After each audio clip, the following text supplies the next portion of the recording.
Yo sé que yo te gusto y tú también me gustas. I don't care. Hey mami, me gusta ver tu cuerpo. Hey mami, yo sé que yo te gusto. Hey mami, me gusta cómo lo haces. Hey mami, yo creo que me aficiaste. Baby, baby, baby, ¿dónde tú estás? Baby, baby, baby, ah, ah, ah. Baby, baby, baby, ¿dónde tú estás? Baby, baby, baby, ah, ah, ah. Fue un honor conocer tu boca hasta el anochecer. Tú me tiras si quieres que le volvamos a meter. Fuego, fuego, caliente le metemos. Si quieres esta noche nos vemos. Ese culo, falla, una nota, falla. Este flow, no falla, falla, falla. Ese culo, falla, una nota, falla. Este flow, no falla, falla, falla. Me gusta ver tu cuerpo pa' comerte. Hoy es mi día de suerte. Solo Dios sabe lo que quiero hacerte. Manda la ubicación pa' yo caerte. Hey mami, me gusta ver tu cuerpo. Hey mami, yo sé que yo te gusto. Hey mami, me gusta cómo lo haces. Hey mami, yo creo que me aficiaste. Baby, baby, baby, ¿dónde tú estás? Baby, baby, baby, ah, ah, ah. Baby, baby, baby, ¿dónde tú estás? Baby, baby, baby, ah, ah, ah. Hey mami, tu cuerpo a mí me excita. Hey mami, lo hacemos en la playita. Hey mami, me siento diferente. Hey mami, de este mundo me sacaste. Entonces despacio, baila hasta abajo. No te me canses, vamos ahí te vano. Entonces despacio, baila hasta abajo. No te me canses, vamos ahí te vano. Entonces despacio, baila hasta abajo. No te me canses, vamos ahí te vano. Entonces despacio, baila hasta abajo. No te me canses, vamos ahí te vano. Baby, me vuelvo loco sin ti. Loco sin ti. Baby, me vuelvo loco sin ti. Loco sin ti. Baby, me vuelvo loco sin ti. Loco sin ti. Baby, me vuelvo loco sin ti. Me vuelvo loco sin ti. Hey mami, me gusta ver tu cuerpo. Hey mami, yo sé que yo te gusto. Hey mami, me gusta cómo lo haces. Hey mami, yo creo que me aficiaste. Baby, baby, baby, ¿dónde tú estás? Baby, baby, baby, ah, ah, ah. Baby, baby, baby, ¿dónde tú estás? Baby, baby, baby, ah, ah,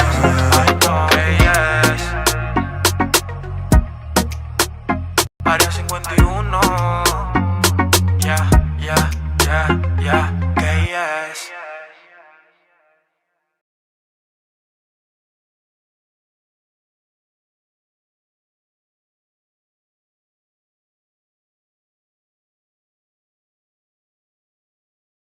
Florida, Florida, Florida, Florida, Florida. Hey, después de lo que te quería, se mete contigo, no voy a matar. No te preocupes, que esto suena fenomenalmente eso. Hey, te digo la colaizo. No te preocupes, como sea, yo la engancho. Hey, you listen to me, you are strong en Cartagena. Happy New Year, escúchalo bien como suena. Hey, espérate, What's your name? What's your name, boss? Ryan. Run the boss, run the boss, hey, run the boss, hey, you are strong. Hey, párame bola, mírame la cara, si viene pedo que se me dispara. Hey, you are strong, blanc, mira donde vaya el refrón. Hey, yo lo hago en el beat. Hey, you are strong, hey, you are the king, pero Barbie, quiere escucha muy original. You are speaking English, you are speaking Spanish, why? Hey, estamos los fucking. Hey, you, your fucking playa. No te preocupes que yo vengo de la escuela, lo tiro en malla. Hey, you are strong, you are strong, you are strong, you are strong. Welcome a Cartagena, hey, you are the king. You my friend, yo lo hago en el beat. Hey, tengo talento, si viene pero lo aniquilo. Porque you my friend no puede pues contigo. Hey, saluda hasta el blanco, Juan. Tú pareces gerente humano. 100, you for me. That's so like me. You are the king. Yeah. Good shit.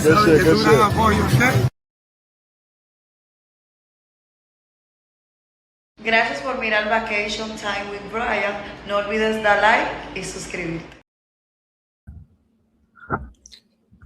Yo, mic check. Okay, we're in the building. We have 5. Okay, yeah, we did. What's good, y'all? Let me get this off. What's good? It's your boy, Vacation Time. Man, interesting Sunday so far. Hope y'all having a good weekend. Hope y'all doing good.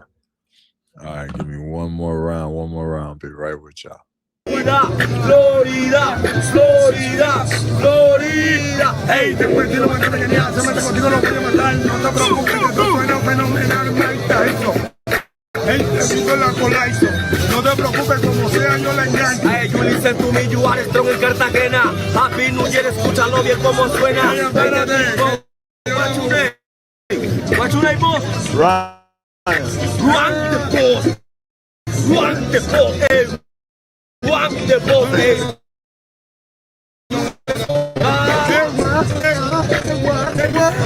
Hey, párame bola, mírame la cara, si viene a pedo que se me dispara. Hey, you are strong, blanc, mira donde vaya del front. Hey, yo lo hago en el beat. Hey, you are strong, hey, you are the king. Pero Barbie, quiere escuchar muy original. You speaking English, you speaking Spanish, why? Hey, estamos a los enfoques. Hey, yo fucking. Hey, aquí en la playa. No te preocupes que yo vengo de la escuela. You are strong, welcome a Cartagena. Hey, you are the king. You my friend, yo lo hago en el beat. Hey, tengo talento, si viene pero lo aniquilo. Porque you my friend no puede pues contigo. Hey, saluda hasta el blanco, Juan. Tú pareces gerente humano. 100, you for me. That's so like me. You are the king. Yeah. Good shit.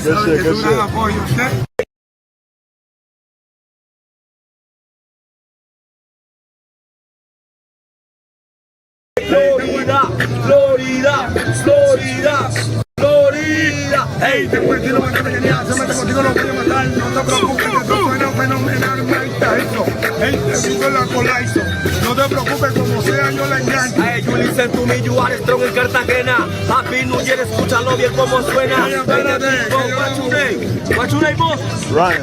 Run the boss, hey, run the boss, hey, you are strong.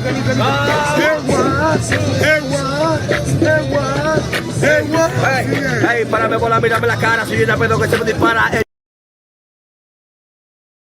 you are strong, blanc, mira donde vaya del front. Hey, yo lo hago en el beat. Hey, you are strong, hey, you are the king. Pero Barbie, quiere escuchar muy original. You speaking English, you speaking Spanish, why? Hey, estamos a los enfoques. Hey, yo fucking. Hey, aquí en la playa. No te preocupes que yo vengo de la escuela, lo tiro en malla. Hey, you are strong. You are strong, welcome a Cartagena. Hey, you are the king. You my friend, yo lo hago en el beat. Hey, tengo talento, si viene pero lo aniquilo. Porque you my friend no puede pues contigo. Hey, saluda hasta el blanco, Juan. Tú pareces gerente humano. 100, you for me. That's so like me. You are the king. Yeah. Good shit.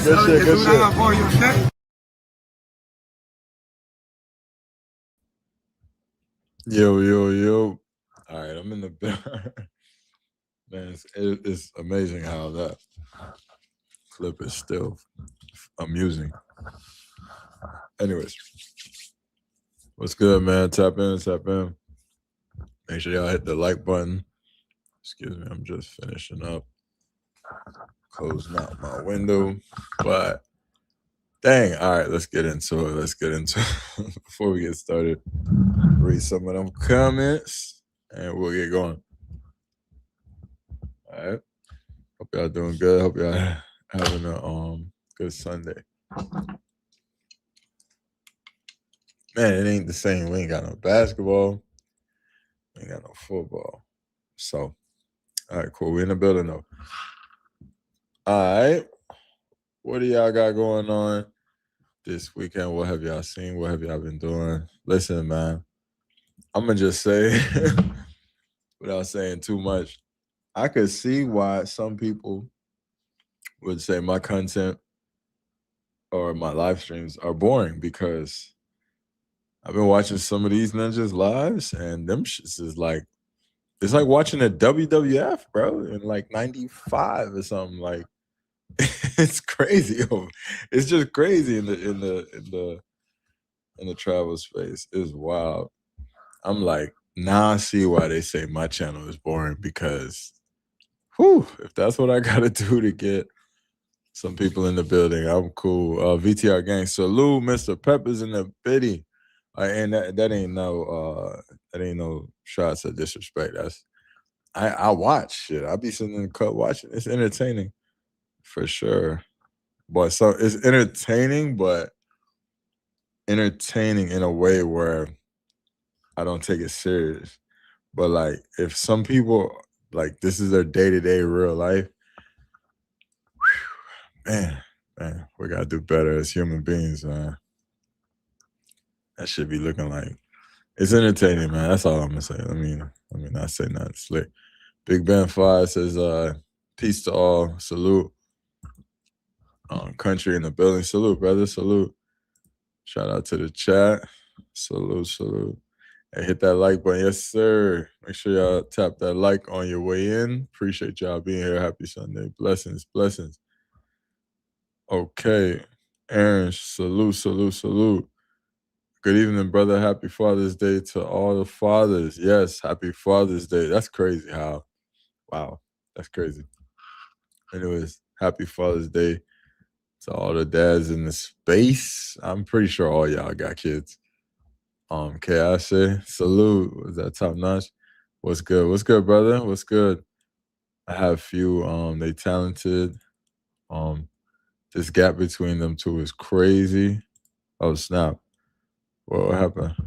Salute to top notch in the biddy. Peppers in the biddy. The space is going crazy right now. Yeah, I ain't gonna hold you. Like, I'll just be like, I'll just be chilling. Like earlier, I did a little work. I was trying to edit some videos. I just couldn't focus, man. The space, the travel shit it's entertaining. I'm not gonna lie, it's entertaining. So like, I can't complain because it's entertaining, but sometimes I'd be like, some people, not everybody, is some people being for real, or are they just trying to be entertaining? Because I have a scary feeling that some people are actually dead ass serious, and I'd be like, yo, this shit remind me of high school. That's some high school shit, but it is entertaining, so we can't knock it. We cannot knock entertainment, whether it's real or not. Shit, it's entertaining. We can't knock it. Shout out to the guys. Shout out to the space. No kids here, LOL. Salute, Peppers. We holding on strong, man. No kid gang. Pull out game, strong gang. No, just playing.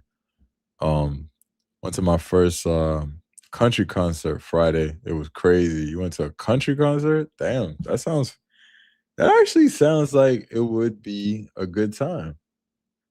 I feel like them country chicks, I feel like they the type they'll approach you type shit. Like, that's how I feel about country chicks. I feel like they'll come up to you I don't know, in my experience in my days, like an older YT woman, yeah, she'll pull up on you. She ain't, you know what I'm saying? She ain't holding back. She'll pull right up on you. Yeah, that way. Salute Ryan, salute Two Tone, salute Morgan Wallen in Chicago. Dope. That's dope, man. Sounds like you have fun, so I'm glad you got to do that. All right, we're gonna react to a quick Instagram, real quick, talk a little bit, and then we'll get to the topic. All right. Give more people a chance to get in the building. All right. So, welcome to the live stream. I got a quick Instagram clip. Just, I was just swiping. Ain't nothing serious. Just wiggity swiping. There's one part. Really like for you? Shit, I ain't gonna lie. I don't trust none All right, hold on. Let me get it from the beginning. of that. In the U.S. Can I get it from the beginning? All right, let's reset it. What's dating really like for you? He said, what is dating? How old are you? 25. What's dating really like for you? Shit, I ain't gonna lie. I don't trust none of that. In the U.S., nah. Maybe outside the country. Yeah, but I feel like. See how you try to brush through that right there? You see how you try to brush through that? He said in the U.S., nah. Maybe outside of the country, yeah. This dude is a streamer. His name is Dean. His content ain't nothing to do with traveling, ain't nothing to do with outside the country. So it just goes to show you, even a person like him be having baddies on his stream. He be with Adrian Broner. He be streaming. He be wilding. They be having joints. I know they be smashing the little baddies and stuff in the U.S., in Florida. Even a guy like him, he's like, in the U.S., he wouldn't take it serious dating, but outside of the country, he would. That's kind of interesting to me as a person that, he's here. He ain't even really like a traveler like that. Not that I know of. I don't know that man life like that. I'm gonna find my lover though soon. What do you do for work? Streaming, fighting, beat niggas up for a living. Beating niggas up. Yeah, type shit. You feel proud about that, brother? And do. And do. A lot of people think that streaming is just a fake job where it's easy. Is that really the case? Nah, it's way harder than it look. I personally think it's a bit harder than a 9 to 5 because 9 to 5 is like, you know what to do. You got to wake up at a certain time and it's a structured shit. But no disrespect to anybody that has a 9 to 5. Streaming, you got to be entertained. You got to entertain fans. Long-term wise, it's harder. How much money can you actually make as a streamer? 6 figures a month. 6 figures a month? You can honestly make millions a month. How the hell does that type of money come in? And where does it come from? Sponsors, viewership, support from the fans. Well, really support. I really call them family. I don't even call them fans, but just being you, and just being entertaining. But not everybody got it. You kind of got it. For any aspiring streamers, how do they get into the business? I'll say this: don't give a fuck what nobody think of you, bro. Because regardless of what you do, they gonna have something to say, and they gonna judge you regardless. They hated Moses by his own people. You dig what I'm saying? So just be you, entertain, and strive to be the best. You dig? That's kind of crazy. I don't know. I thought it was interesting that I feel like the narrative, the vibe, what's this word I'm looking for? It's something.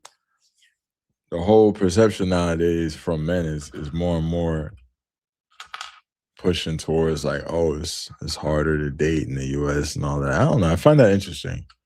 But anyways, even dudes will be having a bunch of girls and stuff is even saying that, oh, they mess around and clap in the States, but for the wifey, yeah, overseas. That's hilarious.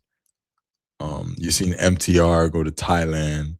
See what I'm saying? Like, it just keeps pushing and pushing the narrative further. So yeah.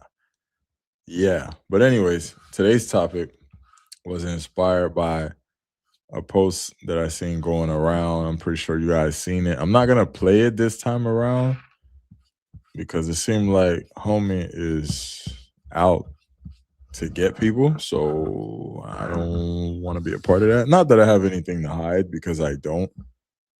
But it's just, I don't need no unnecessary eyes on me per se. It is the internet. All this stuff is public. I'm not hiding nothing, but it's just the unnecessary negativity is just not necessary. However, assuming that you guys seen this post, there's a post that was going around in groups of someone trying to infiltrate the groups. People trying to sign up to groups, entering groups, like on some spy type John, like basically trying to catch guys sharing stuff in groups that they shouldn't be sharing, basically, and trying to say like that's illegal. Literally, and oh, fuck, this shit feel weird even repeating. I'm just telling y'all what I seen. I know y'all seen it too, so stay with me, all right? So I guess it's a group of people, or it's some shit going around where people are jumping in groups. And I ain't talking about like popo. I'm talking about just regular ass people that just don't like travelers or don't like guys that travel and date abroad, basically. Let's just call it that, right? Let's call it what it is.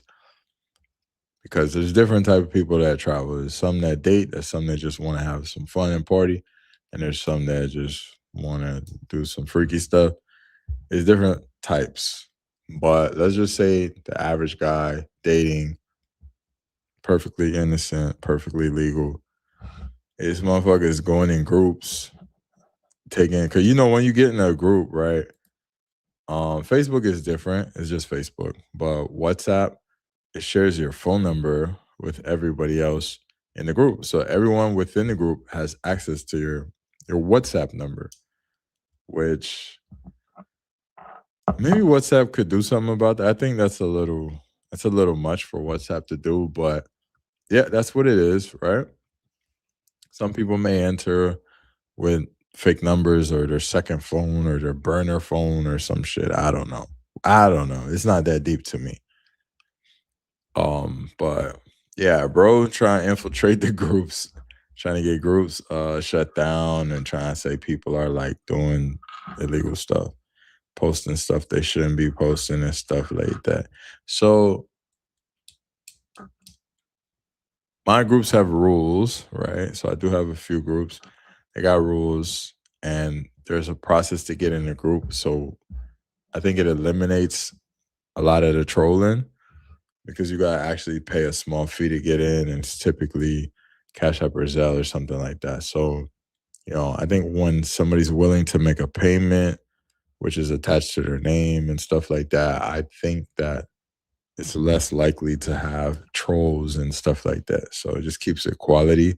And then there's rules. This is exactly why I be telling people, yo, just post like this. Yo, follow the rules. No, we're not doing that.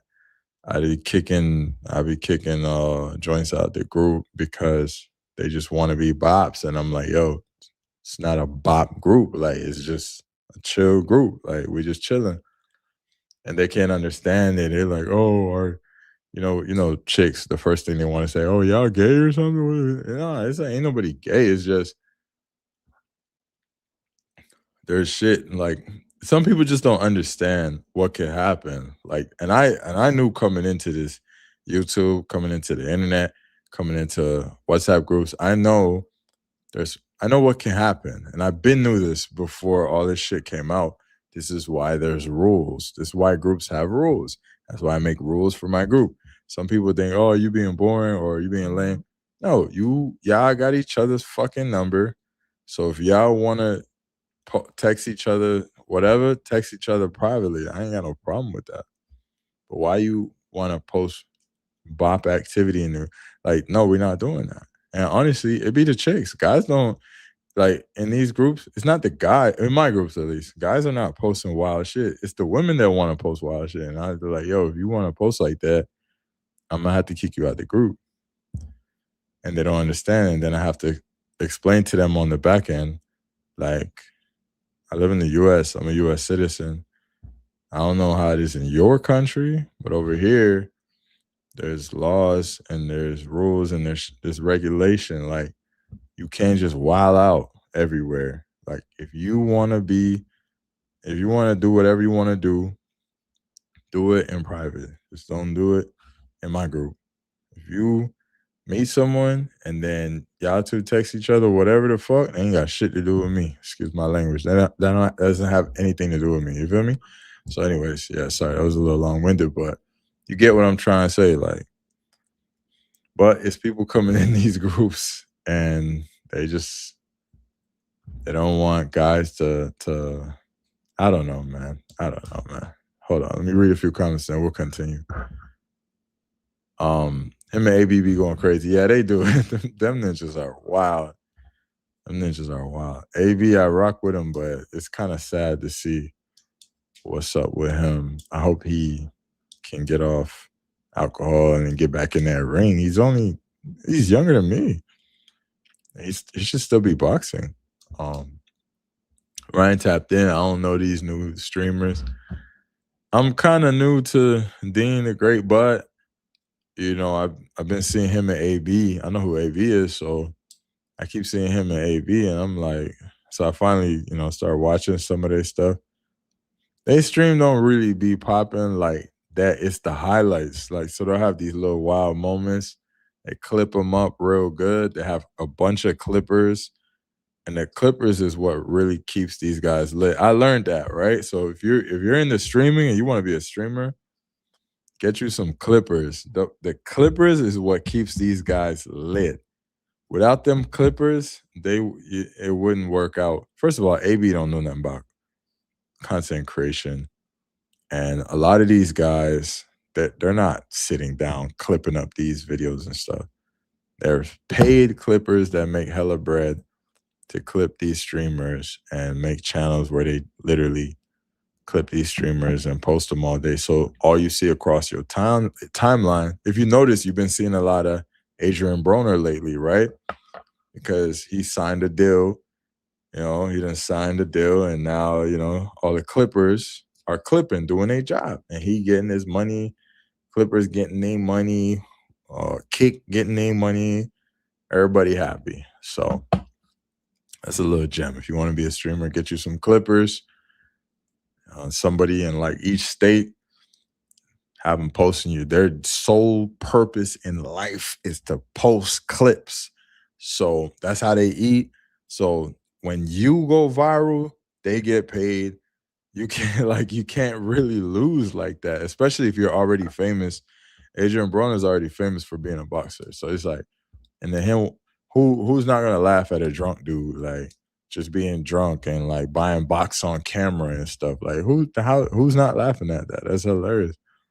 That's what they be doing. They be running around drunk. The man be doing price negotiations with the bops on live. I'm like, this dude embarrassing the girls. Like, damn, at least take her off camera, bro. Like asking her how much and stuff like that on camera. I'm like, this is wild. Yeah. And some of the chicks, right? I don't mean to sound like an old head, but some of the chicks, you can tell they're just in a messed up situation. Because people think it's only overseas where these chicks be doing what they need to do. That happens in the United States, all over the place, right?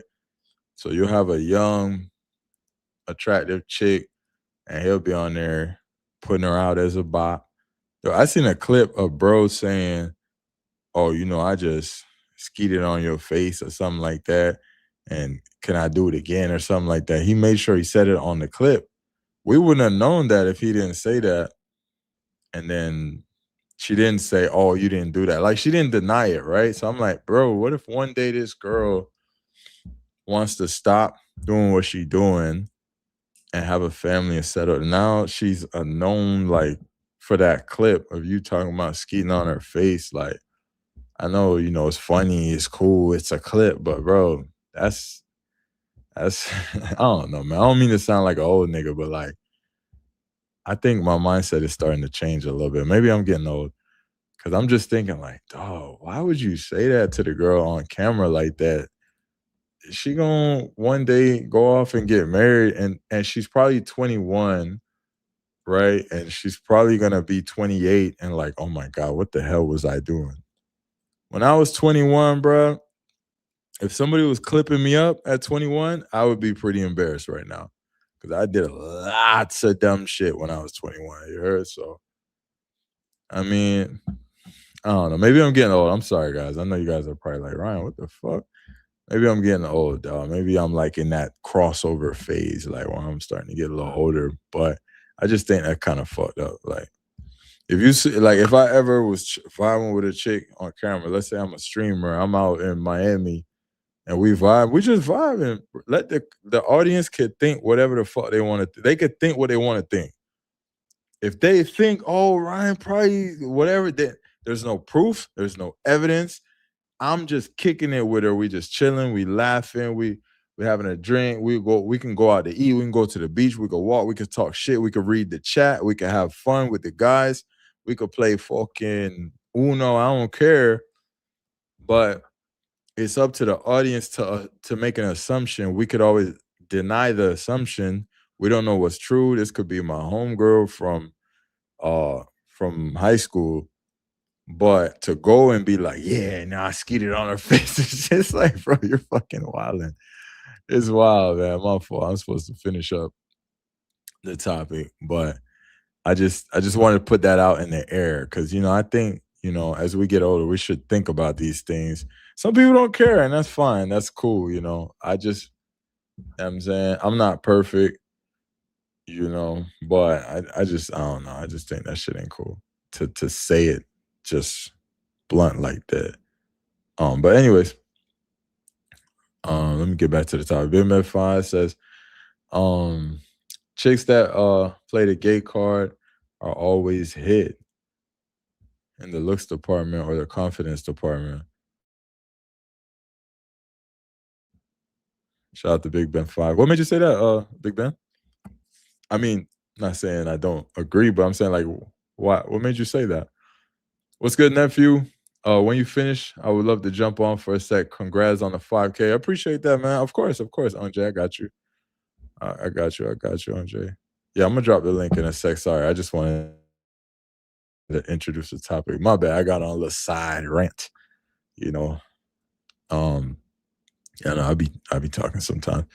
Try to watch AB and Dean, but the live stream has really slow moments. Yeah, there was a time, no lie, this is literally last night. They were live, right? AB and Dean, and the dude in the back seat was like, had his head down, sleep, and Dean was literally sleeping, and AB was just in his phone, looked drunk and tired. You know, like, have you ever been to a day party and got drunk during the day? And you're like, fuck, my day is cooked now? That's how AB looked. It looked like he got drunk too early, and it's like 5 p.m. and all men's are like just slumped. At like 5 p.m. It's like, yeah, I think we drinking too early type. However, they litty though. You know, they are lit though. They are lit because they have those moments. They have those moments that you can clear. It's not going to be, I guess, every second not going to be entertaining, but then they have those moments type. But anyways, do you make money off TikTok? I'm not monetized. You can. Me personally, I'm not fully monetized yet on TikTok. I can I earn the ability to sell on TikTok Shop. So if I want, I could sell on TikTok Shop, but no, I gotta hit 10K, 10,000 to get monetized. I got 6,700 right now, so I need another 3,300, and then yes, I'll be able to monetize on Tik. They require 10K, which I respect. I respect it. I don't want it. Because if it's too easy, everybody gonna do it, then the quality ain't gonna be there no more. Everybody gonna be monetized. Anyways, you said that some women in the groups like to say that men are good. Oh yeah, my fault. I did say that. Sorry. You see, that's how I know I be rambling. I did say that. You're absolutely correct. Yeah, they do be saying that. I noticed the ones that say that fall off into the categories. And you know what? I'm glad you said that, Big Ben, because I'm gonna speak on that right now because you are correct. So sometimes in the group, chicks will say, "Oh," they'll come to me privately, right? So obviously I wouldn't say any names, but they'll come to me privately and be like, "Oh, what's up with the men?" And you know, they make those comments like, "Well, are they gay? Like, where all the men at? Are they sleeping?" oh, I posted my picture, nobody's messaging me, what's going on? And in my mind, I'm like, I know what it is, but obviously I'm not gonna tell you because I'm not really an asshole like that, You know what I'm saying? I can if I need to be one, but I'll just be like, I don't know, maybe it's not enough guys. Give it some time. It's a newer group. Post again, whatever. But in reality, I'm like, baby girl, nobody's messaging you. You're single people. All these guys coming into your country, they're not hollering at you. You gotta look in the mirror. You're probably not that attractive because, okay, let's say if you lived in the US, okay, cool. Somebody gonna get at you. It's all good. You don't have to be the prettiest for someone to holler at you. That's fine. I think, everybody got their own attributes. But if you go into another country, I think you're gonna fly into another country, spend all that money on flights and vacay, you're probably gonna go for the prettier women. So if you're not the prettiest, then you should kind of just take the hint. That's probably why you're not getting the messages like that. And I do say that respectfully. I don't mean like, you know what I mean? But anyways, can you stay skeet on YouTube? I thought that was the cleanest way I could say it, Pep. I was trying to think of another way. I'm like, what else could I say? Finish, I guess. I thought that was a clean way. Skeet, I thought it was clean. If I would have said the N word or a different one, I think it would have been a little more explicit. But salute Worldwide Nevy in the building. Salute. TikTok women get monetized. Chicks get monetized faster on Tik. Yeah, cause if you're pretty and you just post every day, I swear, if you post twice a day, you could really just be like this as a chick and just be pretty. I promise you can get like 20K easy. Not to say, you know what I'm saying, but that's just facts. Maybe no one is messaging you because you're hit. Shout out to Pink Ben. And have the nerve to have an attitude about stuff. Next. Yeah, and then they be rude and stuff. Yeah, that's a fact. All right, cool. I'm gonna drop the link in a sec. I know Jay wanted to get on. Let me just finish what my point was with the topic. Apologize, I'm all over the place. But so I was watching some stuff. I was watching like a little post, and I said, "Dang, people really, really are going out of their way to enter in groups with people they don't know to try to find guys that are pretty much just posting pictures of chicks, right? And they're trying to say, well, yo, that's, you're not supposed to do that, posting pictures of the chicks and etc. So what came to my immediate thing that I thought while I was watching the post was just like, damn, bro, where can men be men at? Because once upon a time, men would have communities where it's not a public thing. It's very much so just a private community, which is gonna be majority men, and men just feel like they need a place to let loose and just talk free without being judged. And I believed that a lot of guys enjoy these groups and stuff like that. Some guys don't even really be traveling, and they enjoy the groups because it's male dominated. And it's a place where men could really scratch their balls and not be judged for it. You know what I'm saying? That's all it is. It's not to harm anyone. My groups have rules, and that's why I have 3 groups. I have a chat room. It could be women, it could be men, it could be anybody. But then I have a men's group for men. You see why? There's a reason for that. I don't have an all women's group section, which I could have made one for the women, but it's like, for what? Chicks like to be amongst the men, you know what I'm saying? But men, no matter how much guys might not want to admit it, men talk different amongst group of men that they trust, you know what I'm saying? Outside of work, in a group of males, guys talk different than if you're in a group mixed in with women and men. You know what I'm saying? I don't even think I need to explain that to y'all. Y'all know that. But anyways, so guys trying to infiltrate these groups, trying to get their groups shut down, trying to do stuff like that. I mean, I'm happy my group has rules and we don't really get down like that in my groups, but I still understand that, you know, guys want to have place to be guys, and anywhere where guys find like, oh, you know, I found my little bit of peace, someone gonna come trying to ruin it, right? I dropped the link. So Ung J, yeah, you can pull it. I know Ung J, you said you wanted to speak. So I just want to say this, like, where there's a place where guys find that you just find kind of like, oh, this is a place where I can let loose and just kind of just be free or just have some fun, innocent, perfectly legal amongst just adults, you know, they're gonna try to tear it down. That's just how it is. The whole travel shit, um, they're trying to paint guys as criminals for doing perfectly legal activities. And the reason for that is just, bro, like, I don't believe that the world wants men to have a place where men can be men. I don't know why. I don't know what harm it causes to society. I'm talking legal. I'm not talking nothing illegal. Perfectly legal. Guys just simply talking shit. Guys get on, they do panels, they do stuff, they do shows, they do content that were meant for other men to see. And then you have these bitch niggas that get in and they wanna just fuck up the whole vibe. You know what I'm saying? So that was my whole thing. So, oh, shout out to brother Unc J in the biddy. Hold on 1 second. Let's bring Unc on. Vacation time with Ryan. Oh.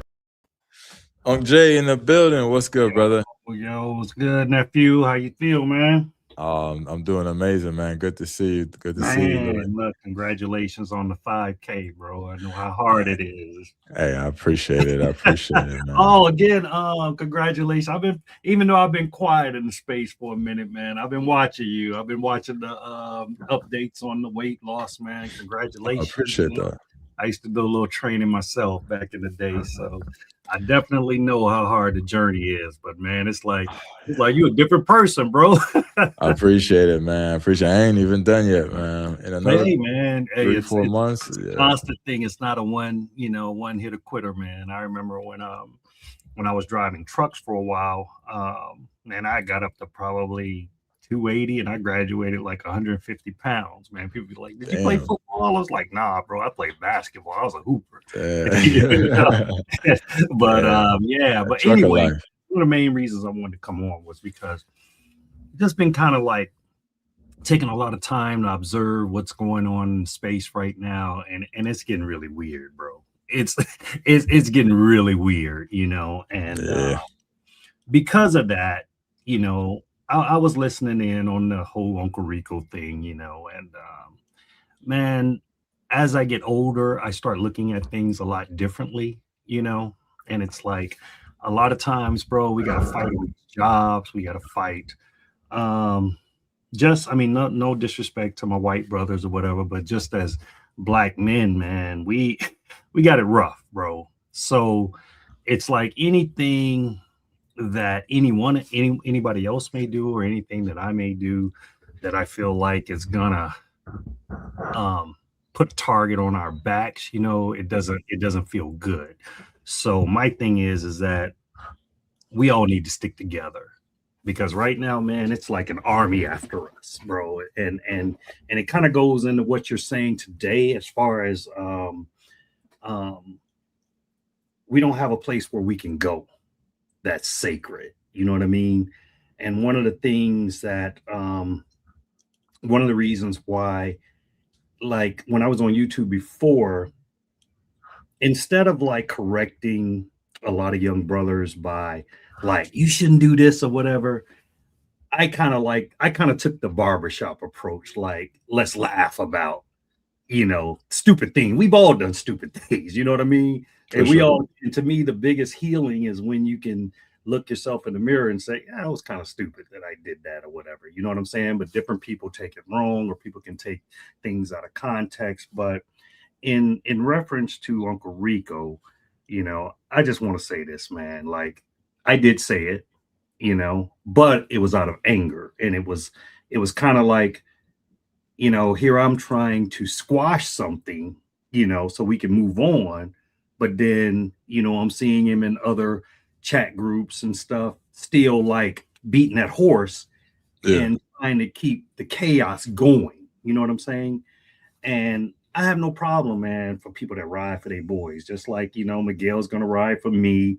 You know what I'm saying? I'm gonna ride for him. I'm gonna ride for Ron or whatever. I mean, I don't really have any enemies, but more of so it was kind of like it was fresh off the Ronin thing when he went at Ronin, and then with the whole thing with getting involved after we're trying to squash the situation with you. And for those that don't know, this was like a year ago that situation happened, and I like the fact that you didn't let yourself get drawn all over again into that mess, because like you told him, we good, you know what I'm saying? So I think as adult men, man, if you do something that offends someone, if you can say it in public, you should be able to, if you can say something bad, you should be able to say something good. So, Uncle Rico, let me say this, man. I appreciate your service. We're the same. You know what I'm saying? We've had issues or whatever, but really not even personal. You know what I'm saying? It was more of, well, you know what? If he come at me, I'm gonna come at him lower. You know what I mean? But I don't think that there's any case or any scenario where you should involve somebody's wife. You know what I'm saying? So for that, Uncle Jay wants to formally apologize in public to Uncle Rico, man. I ain't got no beef with you or no beef with anybody. You know what I'm saying? I'm just out here living my life because we got a lot more things to worry about. But I think that, we should be able to have disagreements as men.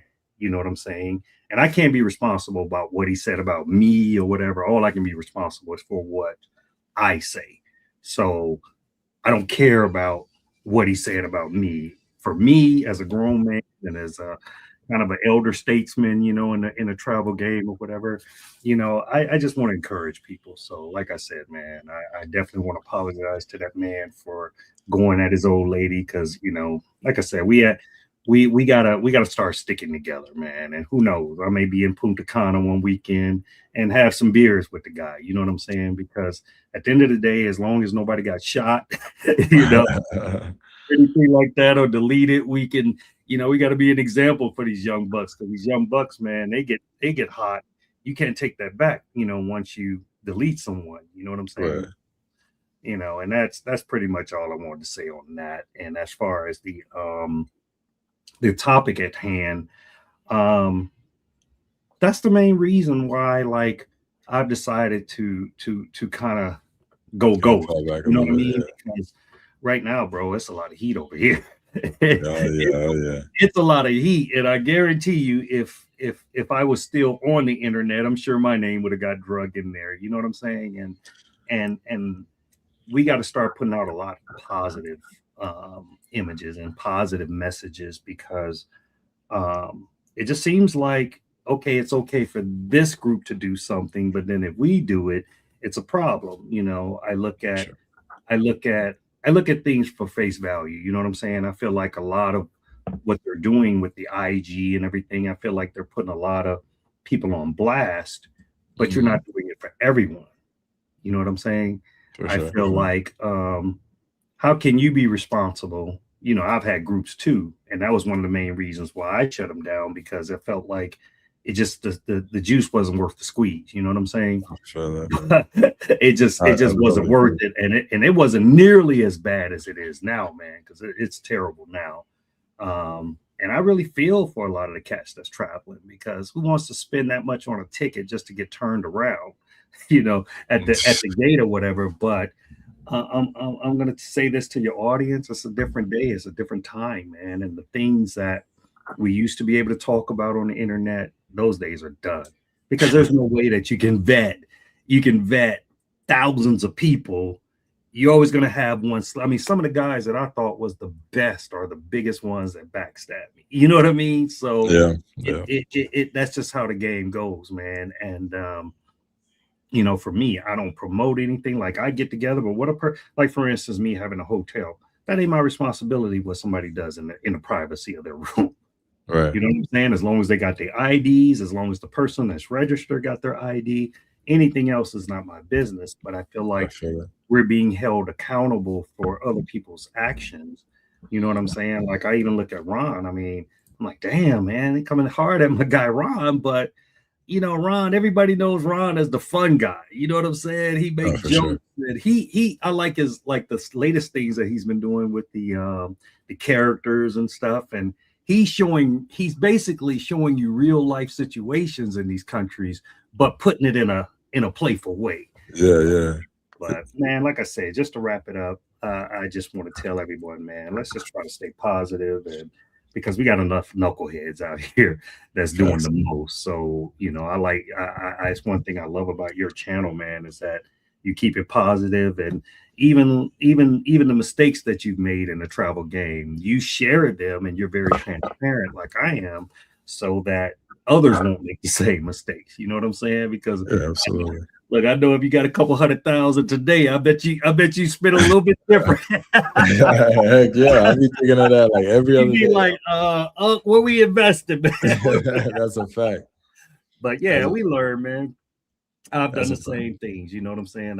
I'll be 57 this year, so I mean, it took me a long time to get to this point where, you know, kind of making good decisions and not worried about, you know, just tricking off or whatever. And to be honest, that's what I hate about the things that's kind of going on in the space right now, because I know a lot of guys, bro, that's in committed relationships. You know what I'm saying? Like, I'm in one for myself. Like, a lot of people may see a persona on the internet, but then they meet you in real life and they're like, man, he actually kind of boring. You know what I mean? Like, I'll be playing Beethoven and shit on my piano. Matter of fact, I just got back from the States and got a chance to bring my stage keyboard. You know what I'm saying? So that's the stuff that I'm into, and all that other stuff. It's like you get it out of your system, but then it gets old. You know what I mean?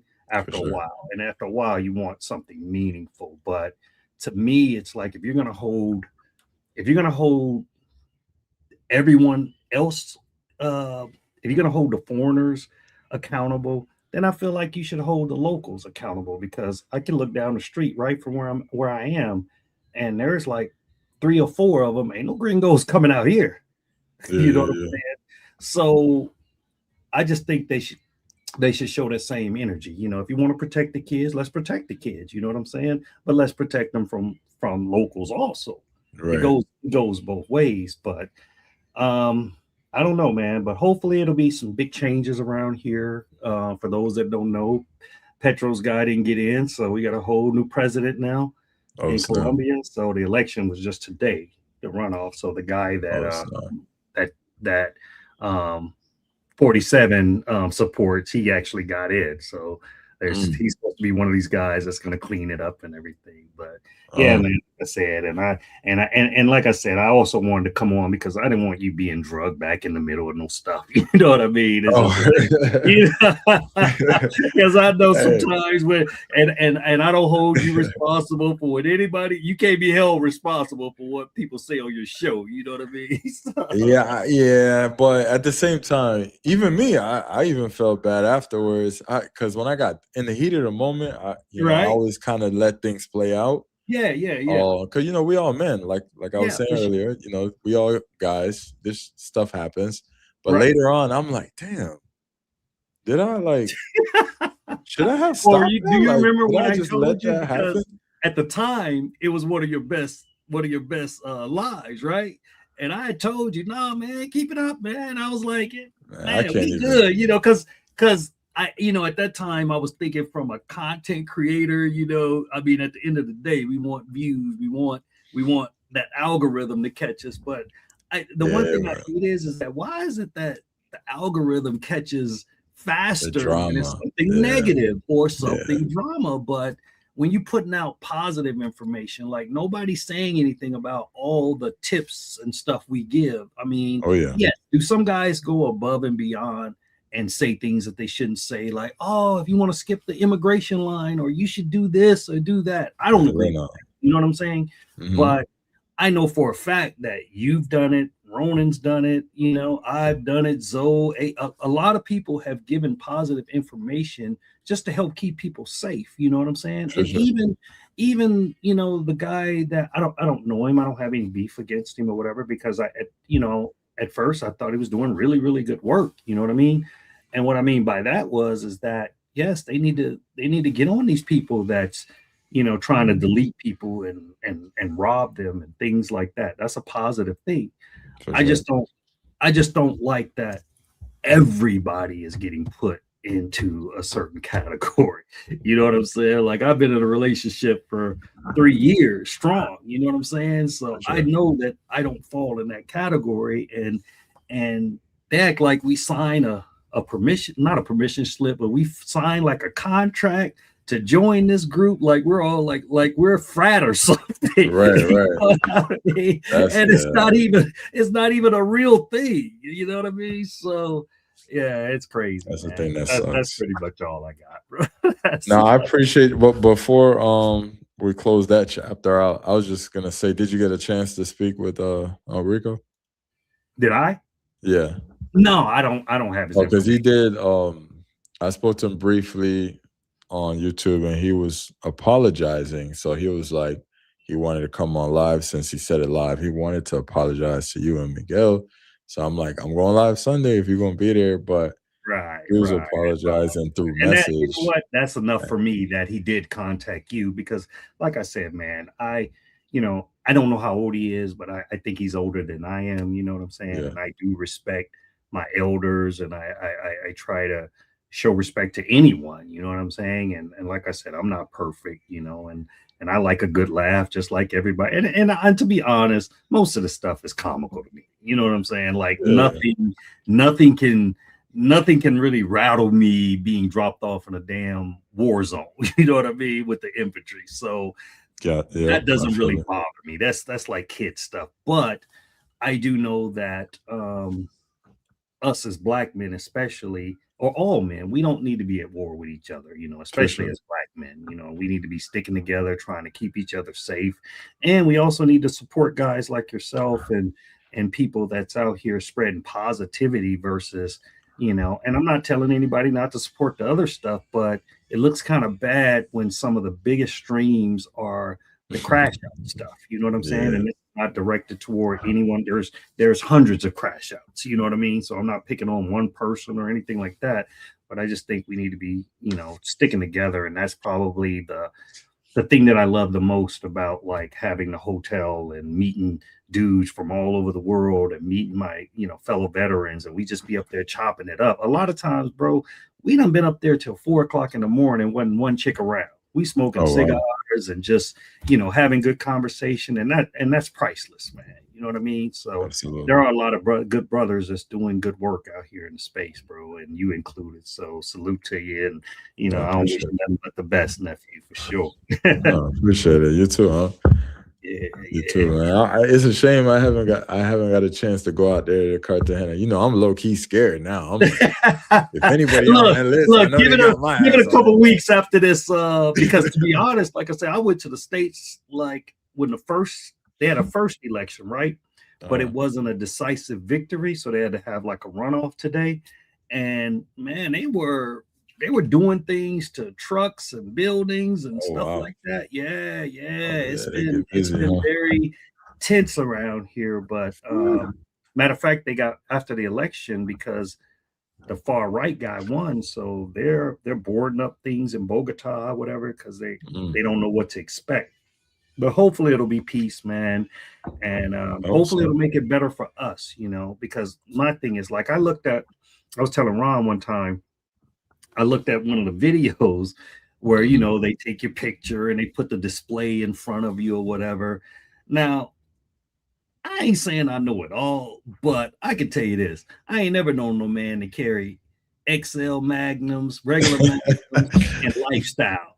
I mean, have you ever mixed lifestyles and Magnums? Hell no. All different sizes and shit. And then on top of that, who travels with a baby doll and all this other stuff? It's like I feel like I'm not saying that some guys aren't guilty of things, especially if they come up on an angel watch list or whatever. Right. But I think that my opinion is sensationalized a little bit. I think they add a little juice on it. You know what I'm saying? Like when you interview Capo and he was saying that they made him come off the bus a couple different times so they could get the right angle and stuff like that. Stuff You like know, that. like I said, I mean, to be honest with you, I'd almost rather, it's like, if y'all want, shut it down. If y'all really feel that strong about Shut the whole operation down, right? Stuff, then make it illegal. Make it illegal across the board, and then the problem solved. That's how I feel. What's up, Wong Jay? Hey, what's up, Travel? I agree with you on some of those things, but you know, I'm one of them dudes who likes to buy Shein because I like to have the girls looking nice when I'm coming overseas. Right. The value of condoms is like a pack of 10 is like $10 or $11, right? But a pack of 30 or 36 it's like $17. I'm gonna take the $36 one. So it's just like, look, Travel, you ain't wearing different sizes now, because some I don't know brothers anything about get that. in a lifestyle and some can't get in a Mac. So it's usually one or the other. You know? I don't know about that. But I'm in the value, so I'm gonna take the value. So, but right. I'm seeing like a lot of this stuff is just like I just think they just be denying brothers just left and right. That's what I think. Yeah, it's definitely not consistent across the board. That's for sure. You know, yeah, definitely. Matter of fact, I was talking to my cousin today. He knows somebody out at the airport, and he said basically what they're looking for. The first thing they're looking for, they put you on the angel watch, the guy said, but he said another big thing that they look for, the guys coming through in sandals and white socks and everything. So they are paying attention to how you dress. And also they're looking at if you're in a big group together, like, hey, I've always traveled solo, so that ain't no big deal to me. But, me too. You know, it's just like, okay, these guys are looking like they ready to get in some trouble or whatever, you know. But my prediction is it's going to get a lot better now that they have a different president, and he's cool with American. You know, he's cool with Americans. So with Donald Trump, so I don't think that they want to, you know, piss each other off. So I think it's going to get better, man. We'll have to wait and see, but just be careful about what you put out on the internet, man. I got rid of Instagram. I mean, the only thing I got is the business Instagram, you know what I'm saying? But my personal stuff, I just decided, you know what, man, it's better to be rich than famous. And I'm not rich, but I'm trying to get there. You know what I mean? Wow, that's what's up. I think it's way more peaceful. Yeah. And, also, I got into it a little bit with Aunt Rico that day, and he did apologize, and he did talk about you, saying he apologized. He shouldn't be talking like that. So, you know, we all get caught up in the moment, man. You know what I'm saying? Yeah. So I just want you to know he did apologize. Right. But through text. Like Ryan said. See, that's the thing. That's the thing that sucks about live stream and the internet. It's like once something hits the internet, it's like permanent. Like it don't matter what you try to do. And man, my phone was blowing off the hook. I'm like, what the hell? I mean, I'm trying to. I want to say one thing. His diss is outdated because you investing into your wife was a good thing. I don't see the problem with that, but I don't know. His diss was terrible. I'm gonna tell him that next time I talk to him. I don't even know. You know what? To be honest, I still don't know what something about what I did. What I did with my wife or which I'm not married, but you know, for what I still don't know. It's not even important or whatever. Because like I said, it's not important because we don't know each other offline and off this internet. So to me, if somebody talks about my mama, I wouldn't care because you know what I'm saying. Yeah. So I mean, that's just how. Just like I had a guy, man, when I first got here, the first group I started, he snitched on me. You know what I'm saying? He went back, told the girl that I posted in the group or whatever, and I was totally green. But it wasn't even a bad picture. It was just like me and her kicking it in the club. Wow. And she actually told me about it, and she was laughing about it. And she told me what he did or whatever. So we didn't speak for probably 2 years. And all this time he's thinking like, oh, Uncle Jay wants to beat me up. This dude's like 73 years old. Like, come on, man. I'm not doing that or whatever. But I just shut down and I kind of just stayed away from him or whatever.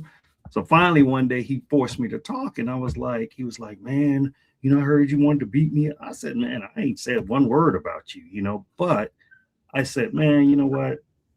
The only issue I had with the whole thing is I said, if you love this girl or you cared about her or whatever way you looked at it, you looked at her as a daughter figure, whatever. I said, all you had to do was just come to me, man to man, and say, hey, Jay, I really care about this one. You know what I'm saying? And you mind, she got a son, you know, could you take that down or whatever? I would have no problem, man. You know what I'm saying? I know different people have different relationships with different people, but I don't think it's any reason to dirty Mac on anybody, you know, especially in the travel game. But it happens. That's why I don't want anything to do with any more groups. It's just. If you really wanted to help them, you would have shown them pictures of her getting clapped. No, you know what I mean? Like let them know, let them see it, let them get that image. Man, imagine. Hey man, I always said if I'm chilling in a group and some chick I'm falling for pops up, the first thing I'm gonna do is be like, "Thank you, please. I needed to see that." That's it. Exactly. You know what I'm saying? And I'm like, oh well, but everybody ain't built like that, and that's probably the one thing that kind of bothers me about the travel space is that I had to. It's like mentally, I had to stop caring as much because I had a dude, man. He came up and he introduced a chick as his fiance. But the week before, she was at the spot with somebody else. And I'm like, I act like that was the first time. Hola, ¿cómo está? Mucho gusto. You know, hey, I ain't saying nothing. You know what I'm saying? Because honestly, that's, you know, I've had plenty of guys call me talking about check the cameras. Man, I'm not checking no cameras. That ain't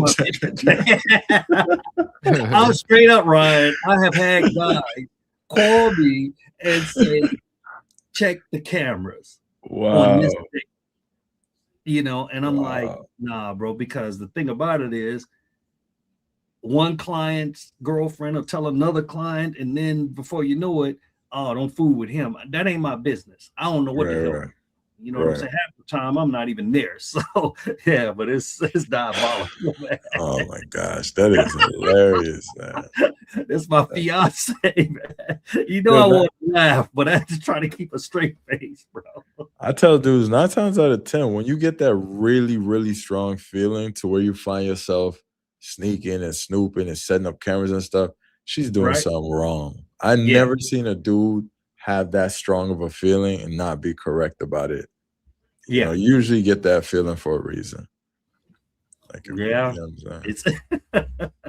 it's crazy, man. It's crazy. So you got something going in October? Yeah. I said usually I think last year we did it August 31st, but it's like back to school. So I know a lot of brothers, they got kids and stuff. Right. So I was like, you know what? All right, let's push it back a little bit into October. I'm like, I might as well do it on my birthday. My birthday's in October. So all right, what the hell? Now look, man, your ass ain't going out in the damn boonies again, okay? No. We need you in Santo Domingo. Oh yeah, so many people got lost. Miguel got lost, and some of the homies got lost. I had a dude cuss me out because he got lost. Man, I was like, man, this year I hope he put it where Google can look. You take a test run in Uber, man. Yeah, no, I'm gonna put it because even the once Dominicans was complaining, I was like, oh yeah, that's an issue because you're Dominican and you're complaining, so yeah. Yeah, because I had to remind. Because I'm not down there in the tourist area. So one of the first things I did was I pinned and I bought the business where I can put it on Google, and so it shows up in the Uber. Like all you got to do is put Rooftop Republic CTG in Uber, and it'll bring you straight to the front door. Whereas if you try to do the address, you'll never find it. That's one thing. Like the good thing in Colombia is all the buildings have a name. So if you ever need to go, this is just to help out anybody that ever comes here. If you ever come here, try to find out the name of any building. If you put that in, the address will actually come up because the addresses don't make sense to us because they're totally different. You know what I'm saying? Dope. Nice. They are. They are totally different. So what did you so what you did, just start walking, or you've been lifting, or doing a little bit of it all? So for the most part, I just been doing a lot of fasting. I Okay. started the year off. I did a water fast, and then I said, all right, I got momentum. I'm gonna do intermittent fasting. At first, I just did like one meal a day, Okay. the OMAD diet, one meal a day. I did that for like 2 months, and then I started researching how you need to have a certain amount of protein every day if you're Right. trying to have muscle and stuff like that, so you don't lose too much muscle. So now I have 2 meals a day, a couple of protein So you do snacks. the 8 and 16, I do your eating window 8. 20 to 4. Typically, Okay. I eat for 4 hours. Okay. And I only do that because, man, I love food. So if I shut my brain off from Yeah. food for after those 4 hours, I'm cool. But if I Right. eat for a whole 8 hours, I might overeat. You know what I'm Yeah, saying? So yeah. And I it just works different for everybody. Sorry, I don't yeah. mean to be boring to chat with this kind of stuff, but I think it's important. Our health is our wealth, man. No, You know, absolutely. at the end of the day, you know, if you're healthy, you can travel when you get older. You know, so No, for sure. Yeah, yeah, that's another thing. I'm like, man, I'm tired of buying first class seats and all this shit. Like right. front. Yeah, I'm like, fuck this. Yeah. Where you at? Where you at? Travel POV? Right now I'm in Miami. Oh, you live in Miami, or are you just Yeah, I live there. Oh, okay. Nice. I'll be in Santo Domingo in a couple weeks. Wow. Man, I'm so jealous of y'all guys, because you guys, man, you don't have to make all the transfers, bro. Like I had to fly from Chicago to Charlotte, to Miami, Miami back. I'm just like, this is just too much, man. And I'm not a big flyer, you know what I mean? It's just like, yeah. But I thought about just getting me like a condo, because I'm kind of over it now, but I know I'll always be connected with Colombia. So I was actually thinking about getting a spot to stay in during the summers, because the summers is the rainy season over here. So I was thinking about getting a spot in the States, or maybe try to do some house hacking or something like that. But man, I'm looking in the Miami area. God, it's like either you stay in the rich area, or almost the completely poor as far as buying a house. Yeah, it's What crazy. actual town you're in, or close? Are you closer to Hollywood or Fort Lauderdale, or are you actually in Miami? Who, Right. me? I'm in the Kendall area. Oh, me? I'm south. Oh. Ryan, I don't know where. I'm but actually. I think Ryan's in the hood, so he might be where. Stop it. Stop it. Yeah, because he be having crackheads coming to his house and stuff. So I don't know what's going on over there. Right. Stop it. I'm Hey, right travel next you to, over in the bougie area, man. I'm in a small city, man. Right next to Delray Beach. I don't know if you ever heard of Delray. Okay. Downtown Delray is pretty popular. But I'm about to actually move. I think I might move a little bit further down south, a little closer to Miami, because I just want to be closer to the action, closer to the airport. Right. Latinos. I feel more. y'all I feel like I kids bond from with the Miami to Latinos. Fort Lauderdale Airport, man. They hit me for like $80, bro, one way. I'm like, man. For $80 flight? Or Uber from Miami God. to Fort Lauderdale, bro. And then damn. next time, Yo. Cam, when my girl came, Cam took me up there to pick her up, man. I was like, bro, look, just for that, man, you get a free stay at the spot, bro. That saved me, because at the time, man, I had a lot going on, you know. So, yeah, it's crazy. Yeah, the Ubers are getting ridiculous in the States. They really are. They really are. Yeah. It's all good. I'm lucky enough. My job is close to the airport, so they let me leave my car at my job, and then I just Uber straight from the job. Cool, man. Yeah, if I left my car at my job, they'll just take it. So I don't want to leave it there. They're not gonna tow the CEO, man. Come on. No, they're not gonna tow it. It's gonna be taken. Oh, I work in the hood. I may not live in the hood, but I work in the hood. That's hilarious. Nah, my job. I'm lucky enough. My job has like 24-hour, so there's always someone there. So it's like We get to park there, yeah. Right. But yeah, man. Hopefully we can all do better, man, and get this make the travel space wonderful again, man. You know? Yeah. But I can tell Yeah. you this, I do feel like it's changed forever. You know what I'm saying? And I don't think that I think that now, like in Colombia, man, I wouldn't dare pull out a camera here now.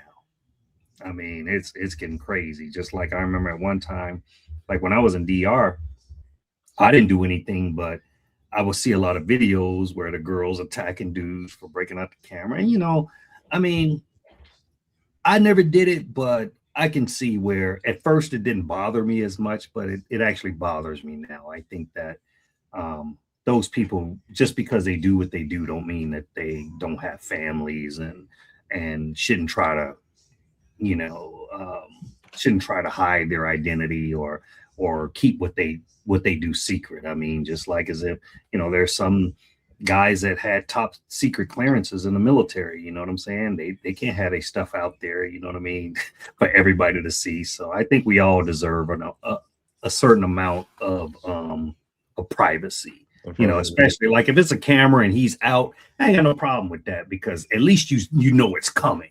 It's just the creep that gets me. My thing with that is, like, my whole thing is, I don't mind guys showing girls, but I want the girl to know she's on camera. Like, I want it to be like, you know how you see those videos where guys are hanging with chicks and she's talking to the camera, she's camera friendly, she's happy to be on camera. To me, that's what I'm about. That's cool. She knows she's with it.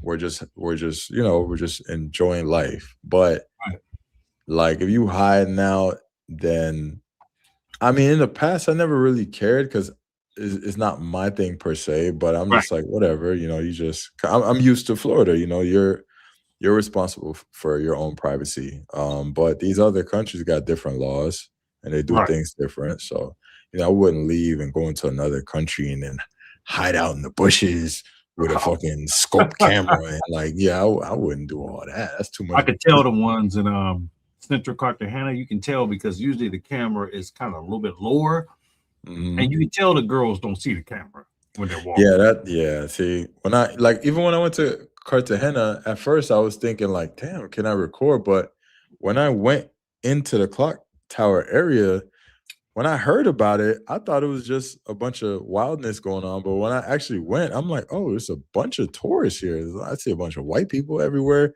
So you see people taking pictures. And so I pulled my camera out so everyone could see. And I pulled it in front of the police officers, and they were cool. So I look like a tourist. I'm not hiding. I'm not being weird. I'm not just focusing on girls. I'm just filming the tourist atmosphere in general. You know what I'm saying? Yeah. And that's okay. And honestly, at one time, this is actually before my time, because it was some of the videos that I saw.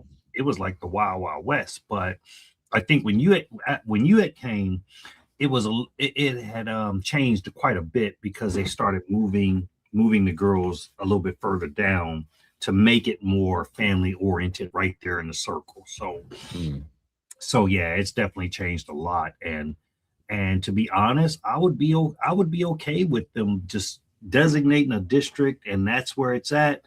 Then at least you kind of know it doesn't affect me, but for other people, they know, okay, this is a go zone. This is like no go zone. Because I can remember one time, man, I used to live in Mexico for 5 years. And so the first time I went up there by Tijuana, I'm out there, hanging around. I got my camera. I wasn't even focused on a girl. Man, some girls told these guys, and it was like 3 of them came up to me. Now, I could have took them all one-on-one, you know what I mean? But, 3 guys, you know what I'm saying? I'm like, all right, bro, my bad. All they did was they asked me, could they see my phone? I let them see it, and they went through the pictures, and they saw I didn't focus, and they went back and told the girl he wasn't taking no picture of you, and just kept it G. So yeah, but you got to be careful with that stuff now. It's just not worth it, man. It's just not worth it now. Yeah. It's gonna bring unwanted attention, and even the dudes are getting tired of it, man. Like now, it's almost depressing reading some of the comments, bro, that's in some of these posts and everything. I'm just like, man, this is getting wild, bro.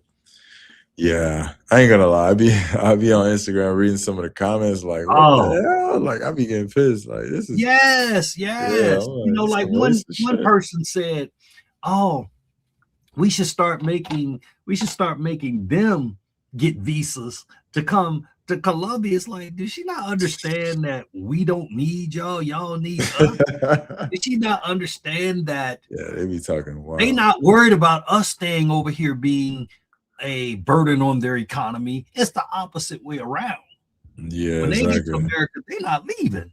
You know what I'm saying? Unless they have something to come back to. So yeah, it'd be some craziness, man, in there. And gringos go home. I mean, man, it's getting rough, bro.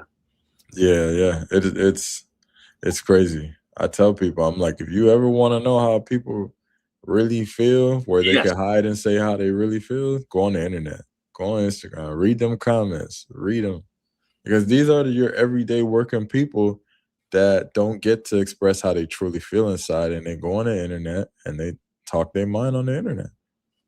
But I've never So, heard them say anything about the locals and protecting the children. You know you what I know mean? what?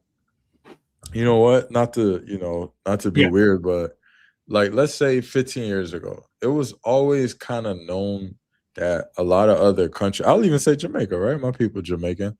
It Mm-hmm. was always known, like let's say Jamaica, on these islands, that these older dudes, I'm not saying this right, I'm not saying I agree. I'm just saying it was kind of like a thing that people knew but didn't speak about, that a lot of these older guys be going for these super young chicks, but it was kind of one of those things that a lot of other countries swept under the rug. And the only Shit, thing that that used to be here changed, too. That was huh? here too. That was here too. That was here too. Yep, that's true. Yeah. That was in the Back in United the You can States day. see it too. in Yeah. Hollywood. You can still see it in Yeah, Hollywood. yeah, But that's yeah. true. It was like that in the States. Like Used to the see them old grown, cats coming up to the school and nobody yeah, said nothing. the grown ninjas pulling up in the Cadillac with Yeah. the rims, yeah, Yeah. picking up the high schoolers. But it was worse in some of these other countries. Like you'll see a dude get married to like a Mm. minor, like literally get married, like, and the family would know, the family would be there, the family would give the kid off, stuff like that. What's Jerry making the Seinfeld. world change is the damn internet. It's the Yep. social media. But we have to take the good with the bad and the bad with the good, because so much good has come from social media, like with cops being on camera doing things they're not supposed to do. Cops used to sexually harass True. women a lot and get away with it because it's your word against this cop's word. Who they gonna believe? The cop. So now we True. have these cameras everywhere, right? And that's Yeah. kind of what's changing the world is cameras.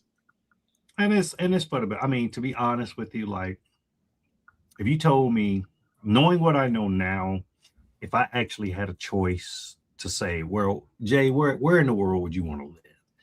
Mhm. Honestly, I don't think that I would pick a popular destination. Mm. I You wanna think go I would somewhere pick low key, right? yeah, because I know this once you get your, let's just say if it was about, you know, um, finding a companion, you know what I'm saying? Once you Mhm. get your Spanish game up, you can go to any of them countries, especially if your paper's right, you know what I mean? And at the end of the day, that's what it's about. And I'm not meaning that in a 304 way, because to me, it's the same thing that's going on in the States, bro. like to me, no matter what, it's a cost. And Yep. anybody that tells you different, they're lying. You know what I'm saying? I ain't never had a free wife. I ain't never had a free girlfriend, nothing. Now, what I did in the States, I mean, I was married multiple times or whatever. I always made sure that I married up instead of marrying down. So it never affected me as far as if the relationship went south. She got her paper, I got mine. You know what I mean? Right. But I think it goes on is just like whether you want to cut out the middleman, you know what I mean? So, but that's a personal choice. That's not really, what I'm into right now, but I'm not against it either, if it's legal, so I just think that I think maybe with the internet, man, I think a lot of these countries are going to start reevaluating the constitutions and stuff. I really Oh think it's yeah. coming, bro. Oh yeah. a lot of these other countries, they're following suit like the US. Like they're doing a lot of stuff like the US. Yeah. Yeah. Because before, like military, we knew about it because, you know, we would get off in those ports or station different places. But it's still not the same. Like hearing it in the grapevine, through the grapevine, or hearing it or seeing it on camera, that hits a little bit different. You know what I'm saying?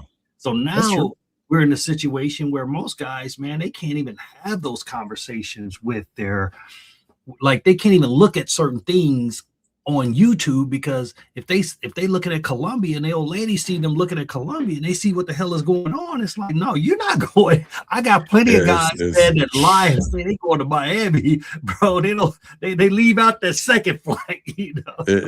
It's gotten real bad, and I do think that's kind of messed up in a way. I feel bad for some of the guys because you know I got some fam like that I would love to bring out to like DR, and there's like, yo, my chick would never allow me to go to that place. Exactly. Because of the internet. Because it's just the internet. Like, a lot of guys thought that I was capping, but I spent 10 days in DR, in Sosua, and did not touch one person.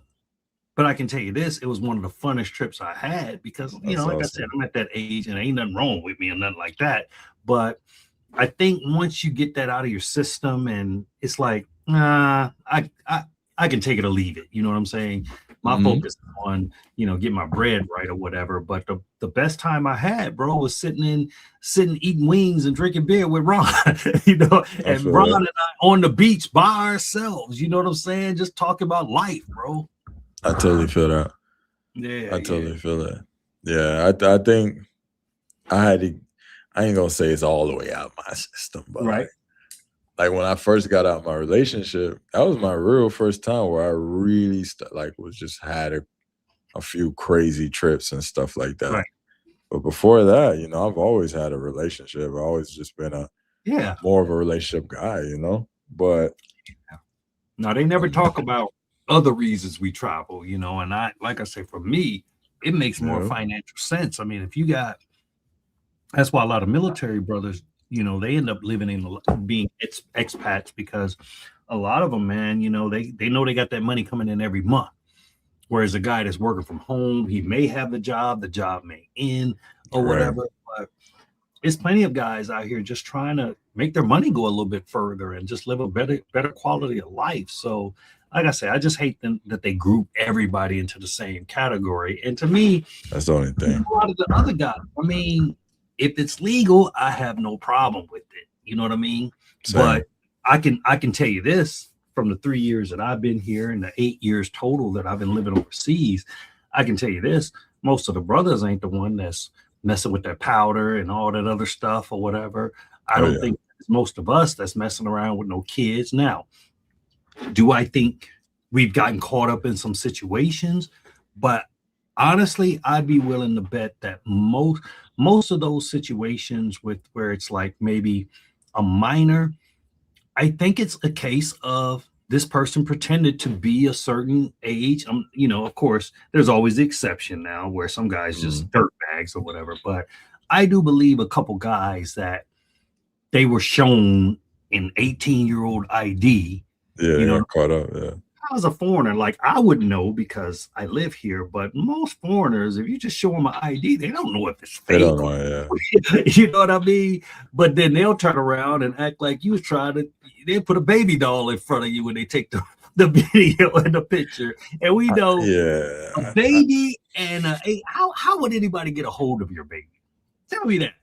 How anybody, a foreigner, get a hold of a little baby? You know what I'm saying? Like, you ain't taking no baby on no date, but you could get caught up where a girl says she's 18 and she's 6, you know, versus 16. But my thing is, man, if it even looks close, just don't I would even have to guess. It's like, no, I told some guys that visited down here, and I'm like, nah, bro.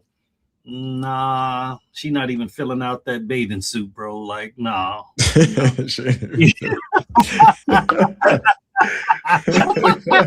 Wearing that baby suit like she wearing that bathing suit like a diaper, bro. Like, nah, man. You know, when they ain't filled all the way out, I'm like, nah, bro, man. And my daughter just turned 20 a couple days ago, and I'm like, nah, man, I don't want nobody's kids, but I'm just glad I'm out the game, man. What up, B? What's good, Misha? Yeah, it's times have changed really bad. I remember a chick called me one time cussing me out saying, my sister, I think her sister was like, this was a long time ago too. I must have been like 21, but she called me cussing me out like, oh, my sister, she's only 17. I'm like, I don't care how old she. I ain't never touched her sister a day in my life. So, because one of my younger homies was dating this chick, and she used to like sneak out and lie, but he was underage too. Like he was underage. Right. They both was underage. So she called me cussing me out because he was like, when you're young, like, hey bro, can I use your phone? Da da da. Because we're young, and so she's calling me cussing me out, saying she's gonna call the police on me and tell them I was dealing with her little sister. I'm like, bro, you can call anybody you want to call.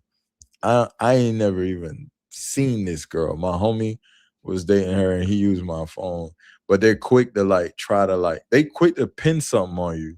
They don't give a fuck. And she didn't care. I'm trying to clear shit up. She didn't care. She's like, nah, I'm calling the police. Watch. I'm like, what the fuck are you talking about? Man. You know what I'm saying? Like, but this is how quick they can ruin your life. Yeah, just like especially that. Ruin your whole shit.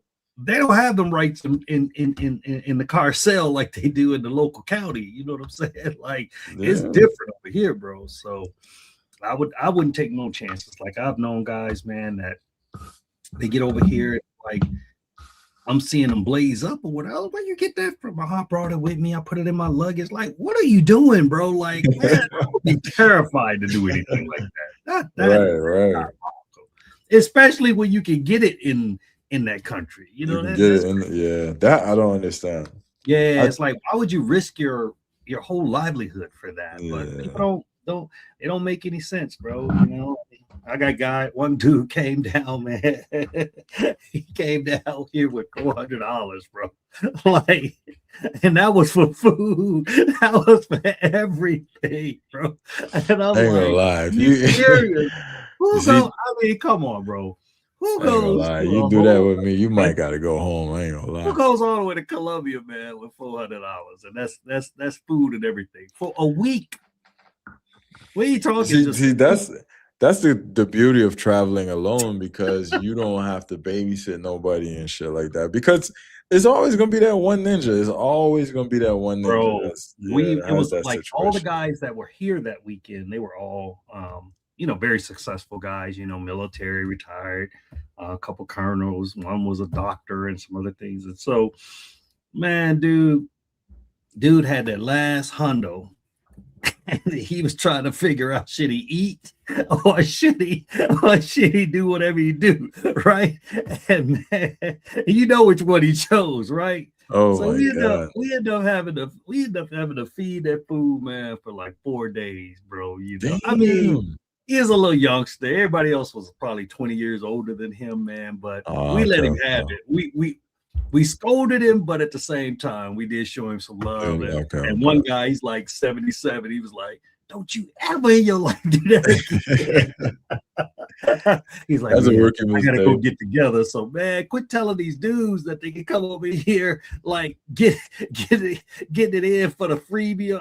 Nothing is free in this world, man. Even regular dating. I'm not talking about the pay for play or whatever. I'm talking about just the life, man. Ain't nothing free. Or the dude that moved here with $600, man. like come on, in a rush car. Like, come on, bro. I done did some shit in my life, but man, I don't think I ever made that mistake. Man, we got Black Cleaner in the building. What up, Black Cleaner? What's good, Cleaner? Salute to the panel. What's going on? How's everybody? I haven't heard from you in a while, Unc Jay. How's everything going on? Hey, man. Hey, I'd rather be rich than famous, man. That's my new quote from now. Hey, it's not good to be well known now, bro. I hear you. Well, happy Father's Day, by the way. Man, say, do you Oh have yeah, you guys happy you got a Father's Day shorty? to you guys, man. Yeah, like mine's is 19. She graduated this year. Father's Day to you too, bro. Happy Yeah, Father's Day to thank you, you. man. Much appreciated. Man, appreciate, Yeah, man. Black Cleaner, he Father's definitely Day to y'all. supported, came through, man, and we had a good time with him, man. That's what's up. I damn near forgot it was Father's Day. Damn. Yeah, Black Cleaner showed love, man. He came for, he had a set amount of days he came for, but he ended up extending, man. I wonder why, but he extended, man. I don't know. Maybe he liked the water or something. I don't know. It was the family. It was the camaraderie. It was a great. Right. We did have a good time, though. We did have a good time. Oh yeah, your brother is hilarious, yo. He's supposed to be coming here to Panama in August, right? He's still talking about you. He said, "Man, what up with Cleaner, man?" I said, "It's the Black Cleaner." Oh, he's a cleaner, man. But yeah, he's they're both of my brothers are coming in August, man. So yeah, we got him and Marcus. A bunch of us are coming down. Mr. Fred. So we're gonna have a good time. Old Ty, remember Tybo? Yeah. Yeah, he coming through, and Drew. So we like to have a good time, man. Look forward to seeing you next time you stop through. Oh yeah, most definitely. I was actually planning a trip because I ended up meeting a shorty here in Panama. She's from Barranquilla, so she wanted me to bro. go to Barranquilla to go check her family out or whatever, so I could vet her and see what she's about.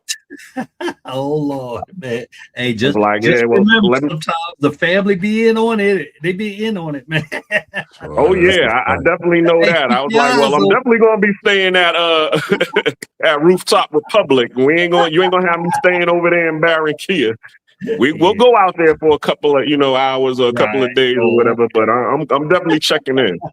I appreciate you, bro. I appreciate you coming through, bro.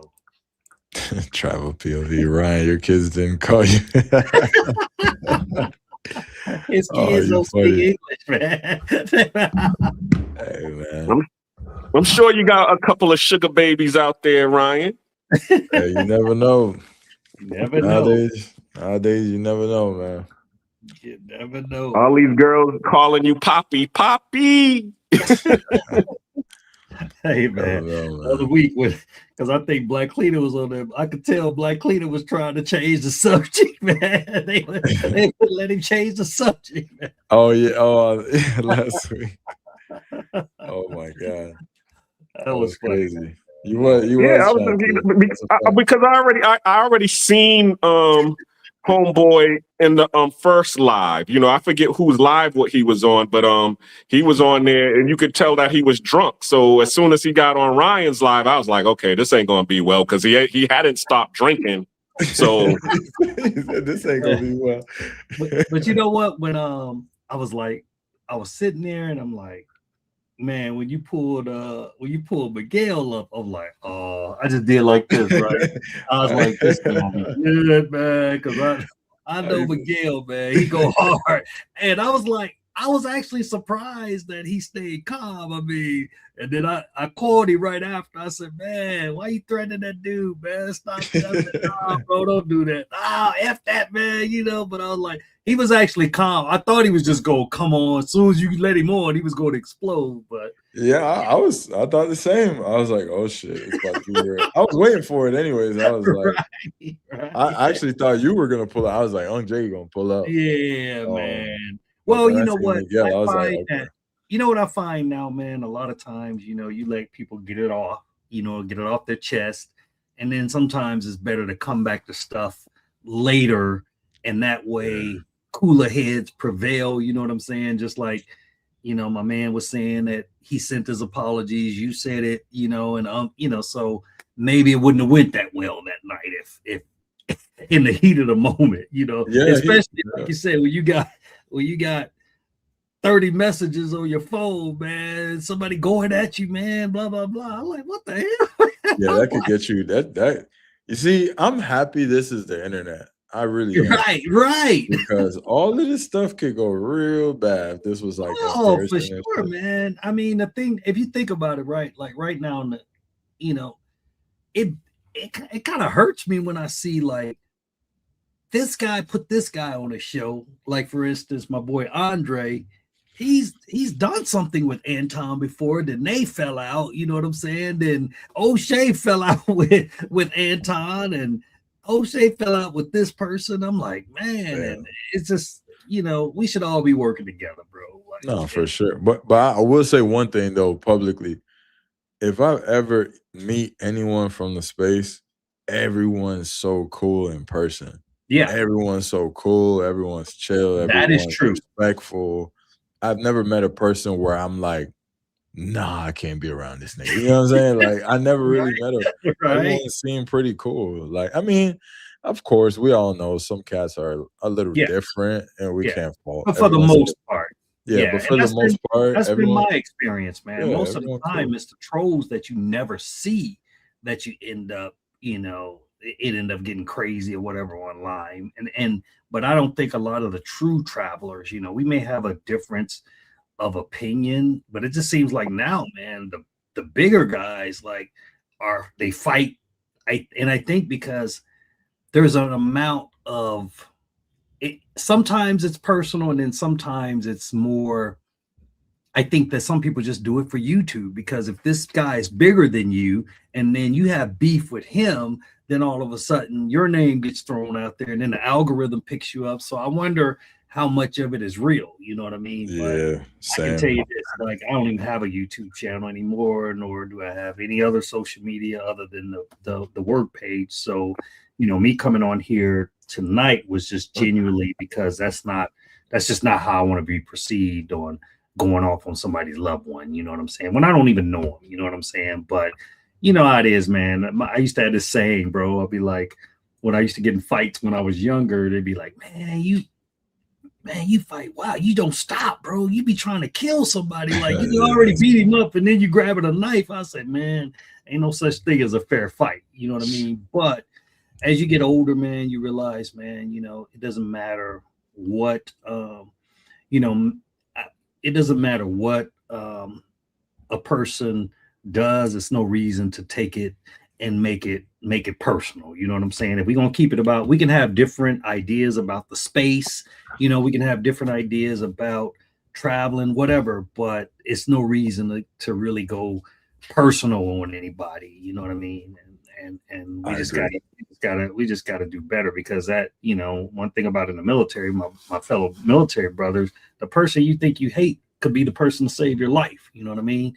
And vice versa out here in this travel game. You know, hell, I could be in the Philippines with you, man, and then you get sick or something and somebody steal everything. You may need me to help you get home, or get a hold of somebody, or like, man, I'm gonna front you to get your ass back. So you just never know, man, because that's a fact. I've met people over here, bro, that I've looked out for. I've had a guy that was getting robbed in front of the damn spot on the street by a so-called, you know,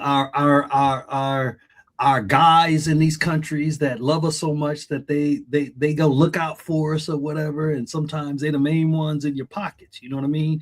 And I'm like, yo, bro, what are you doing? And he's like, oh man, I'm getting the taxi money. I say, it don't cost no black cleaner. He'll tell you it don't cost no 100 mil.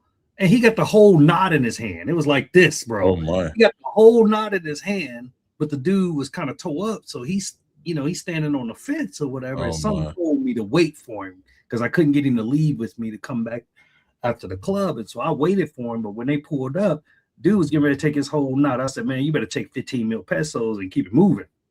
And I got cameras right up here. But yeah, man, I mean, you know, no disrespect to anybody, but if you can find connections in these countries that got your best interest, that's who you mess with, man. But a lot of times these guys ain't thinking about us, bro. They just look at us like dollar signs. And I wish it wasn't like that, but that's just how it is, you know. And I'm not saying everybody, because there are some cool ass dudes out here, you know what I'm saying? But I'd rather play on the side of caution than trust everybody, because you can't, especially when, you know, when a person's starving, bro, they'll do some weird things. Yeah, that's true. Yeah. It's crazy, man. I gotta get over to Panama, man, soon, bro. I think Miguel gonna be coming to you in a couple of weeks. If he don't get Yeah, that he visa, did mention that. He did have Panama on the list of his world tour. yeah, man. I'm like, y'all over there getting it, man. I've been checking out a lot of videos, bro. I mean, I like the fact that the skyline is a lot cheaper than Cartagena skyline for sure. Oh yeah, definitely. Here you Ryan talk. knows that because he was staying at the Sands Hotel. How was your Ryan? Because you were staying at the one with the zip line on your building.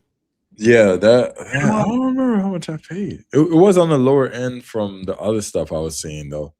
Probably like 70 or something. It was more on the affordable side from the other. Yeah, it's usually about $65 a night, usually over there for one of the rooms. You wasn't in Old Town?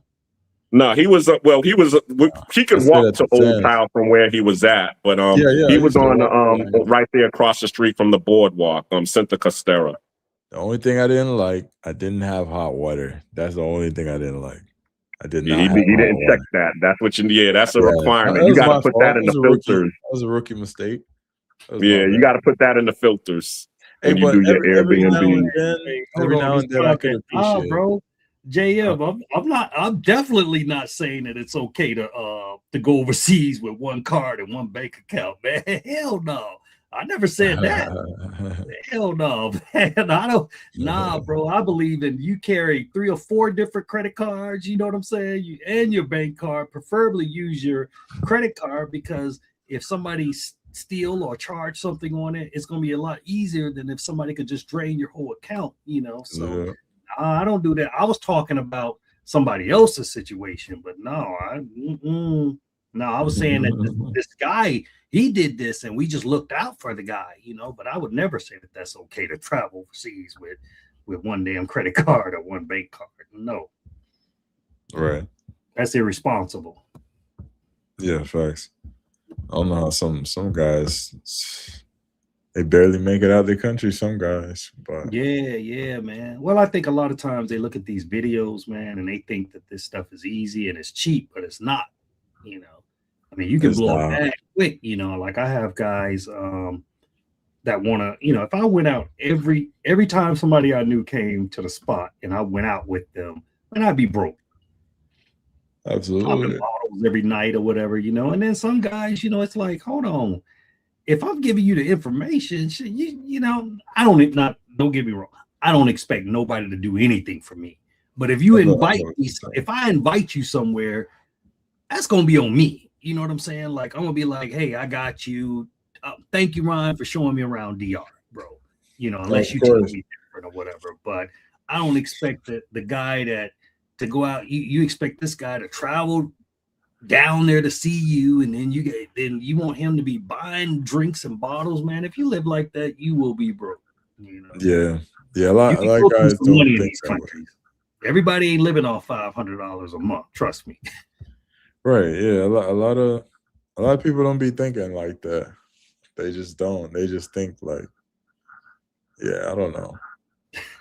I don't know. I'm more like understanding and mindful of it now. You know, being a content creator and all this stuff.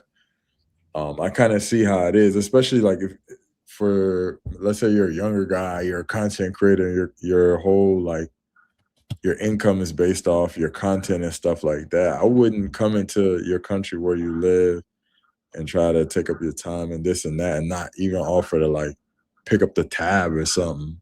You know, I'll at least be like, all right, let me cover the tab or something. Let me do something.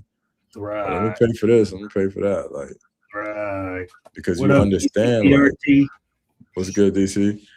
What's up, Ronan Travels? Ronan, DC, what's good? What's good, y'all?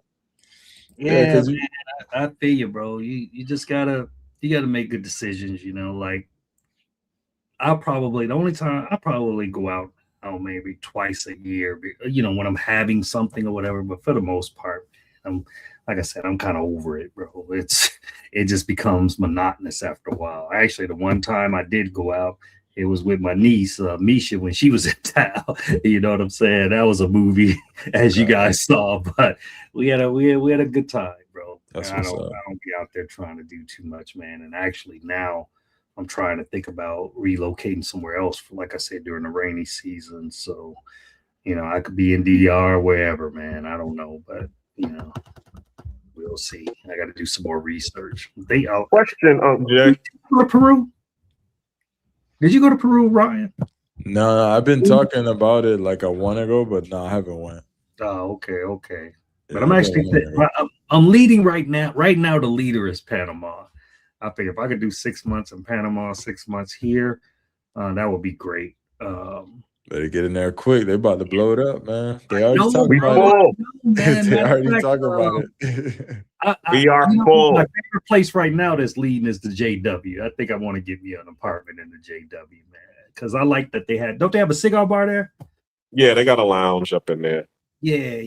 Because that's my thing, man. You know, I blowing tell them dudes smoke. all the time. I tell dudes because dudes ask me these questions, and I'm like, if you seriously just like to be low key, you want Yeah, to find a low key lifestyle, don't go to where everyone else is going. It's that exactly. simple. Like you can't go to Medellin and then complain that people are Right. outside having fun and being loud. Right. Go somewhere where people It's just a party town. That's what's keeping this town alive. If nobody yeah, was coming here, then it would probably be dead. You know, right. Colombia is actually pretty new as far as tourism, because before it was so dangerous that a lot of people were scared to come here. So Yes, actually, it's like you say, it's a blessing and it's a curse, because the internet is actually what blew up the travel scene. Because once guys start seeing, well, this guy's comfortable going there, this guy looks just like me, it must be okay. So, but what comes with it is the riffraff stuff, you know what I mean? And that seems to be everywhere, you know. And then when you attach, monetization and stuff, it just gives people the incentive to do stuff just to get clout, you know. But doing stuff to get clout overseas can get you in a bunch of trouble. Yeah, I done seen some videos where I'm genuinely like surprised. Like I seen a video of a dude, I think he was in like Centro. He had his camera out. He was like asking the locals. He was like, "Is it safe over there?" There's a black dude too, which kind of blew my mind. Right. He'll be like, "Yo, is it safe over there?" And they're like, the locals are like, "No," especially with that camera. And then he'll walk away, and then he'll be like, "Well, they said it's not safe over here, so I'm gonna go." I'm like, "What is going on?" Yeah, and he'll ask someone else like, "This way is safe?" And they're like, "No." And he's like, "Everyone keeps saying it's not safe. Let's see what they're talking about." I'm like, "What the fuck is this shit?" Like, it's very entertaining because I'm watching like, "Oh shit, what's gonna happen?" And you that's know what he was trying to do, basically. Yep. That is exactly what he was trying to do. So I'm like, damn, I gotta risk my life to get some views on this motherfucker. Don't do it. Don't do it, nephew. Keep reporting on the positive stuff, man. Yeah, I'm like, damn, so this is what get the views, huh?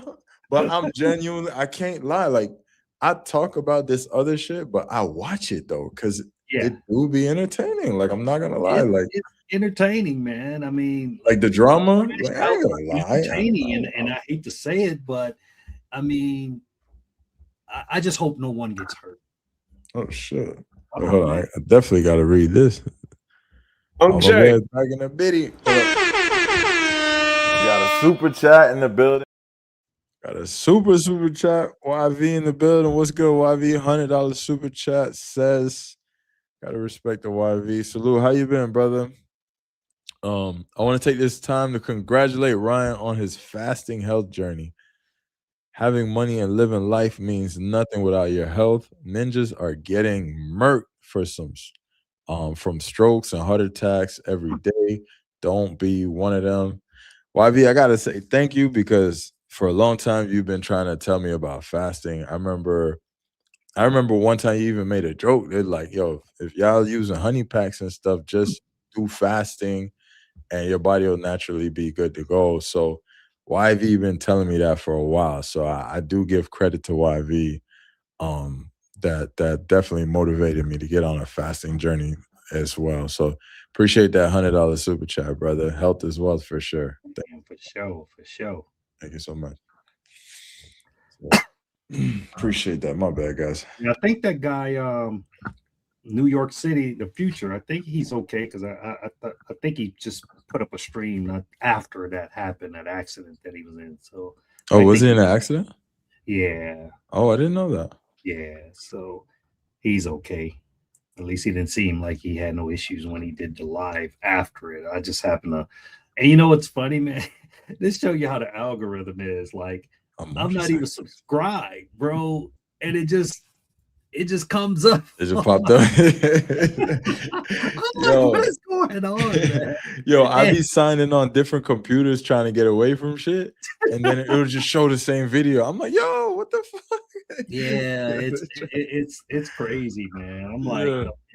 When yours come across, at least I'm subscribed to you, but I'm like, yeah. even subscribe to this.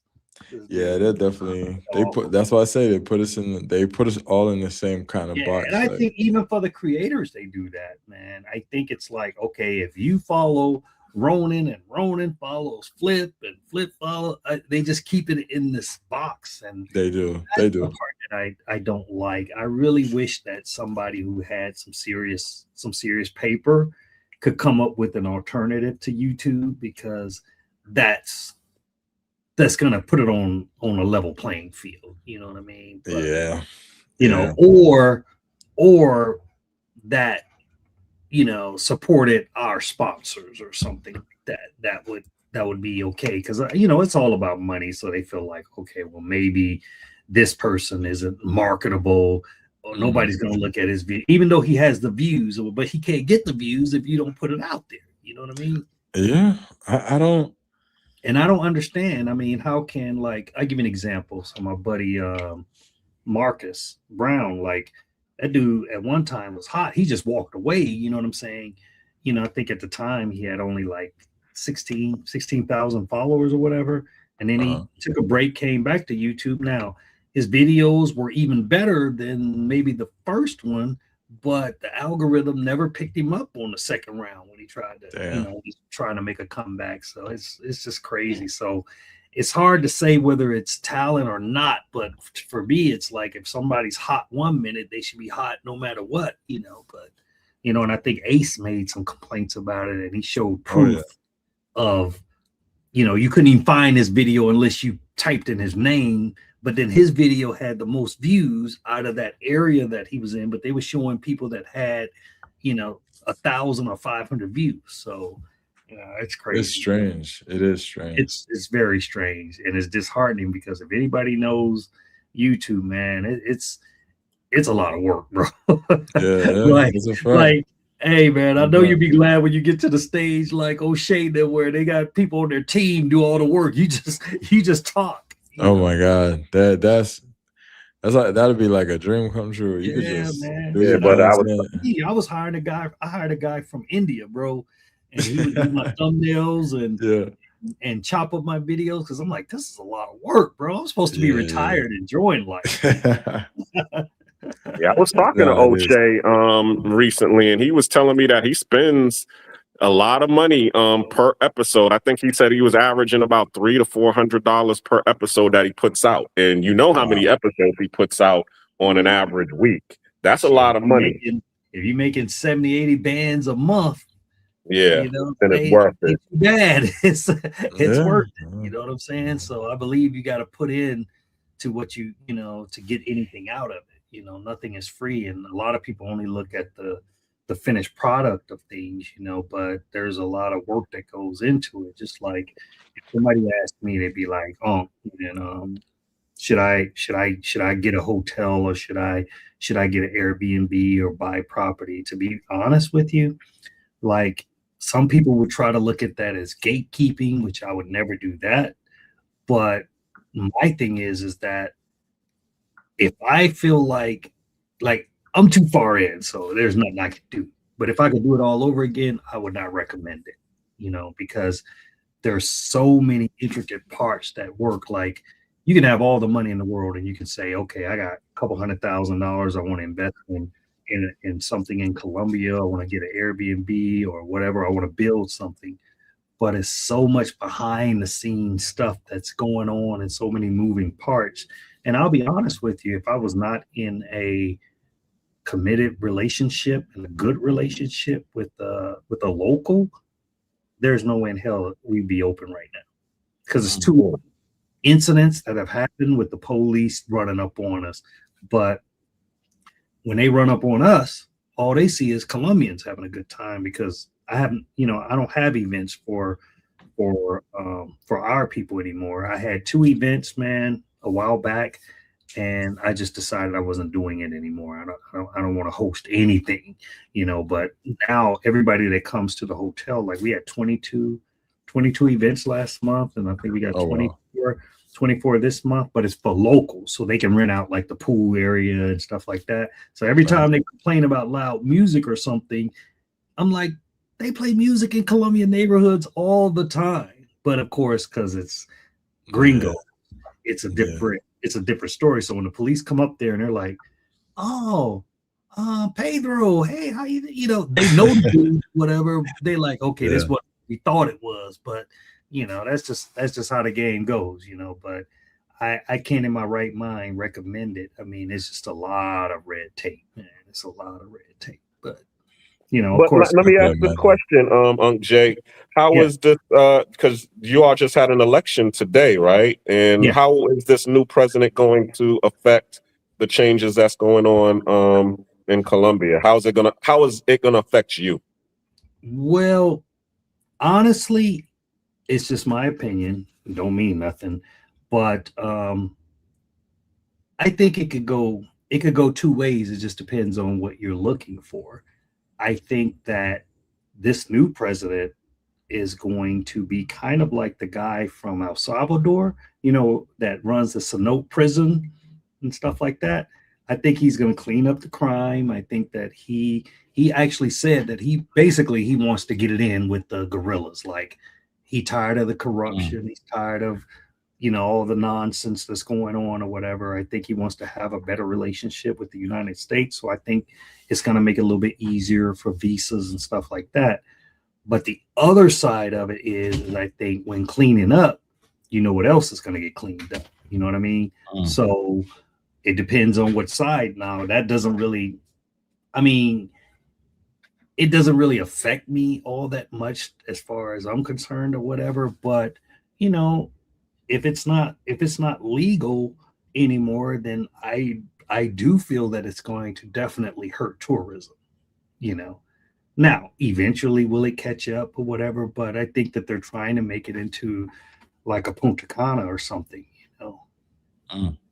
Yeah, they're looking for a different kind of tourism because, here in Panama, people always ask me, well, what goes on here? And I tell them, they rely on their retirement visa. So there's a lot more retirees coming here, and they're bringing, a different type of money here versus the weekend warrior tourism. That's a good money to start with if you have no other tourism coming in.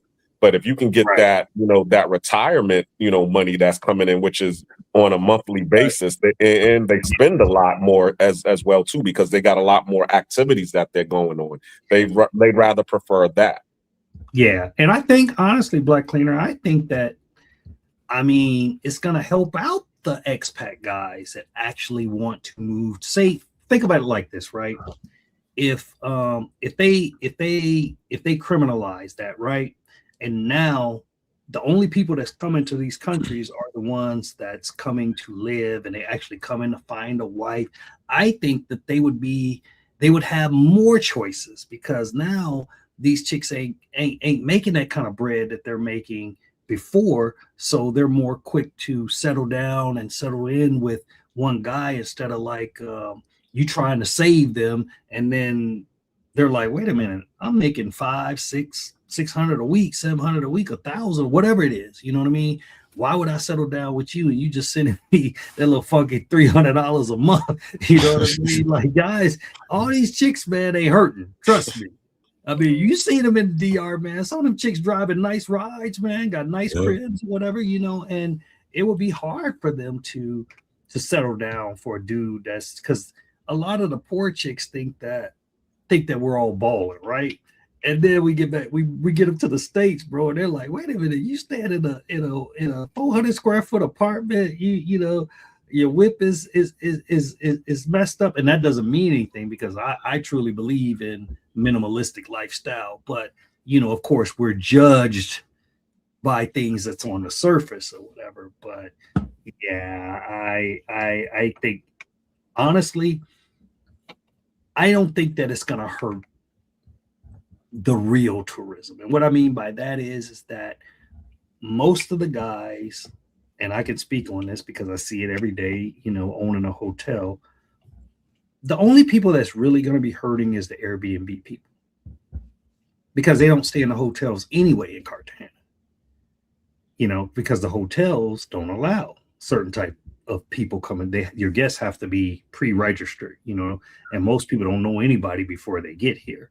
So I don't think that it's going to affect most of the guys that travel here. They pretty much go to the liquor store, go back to their spot, and delirium.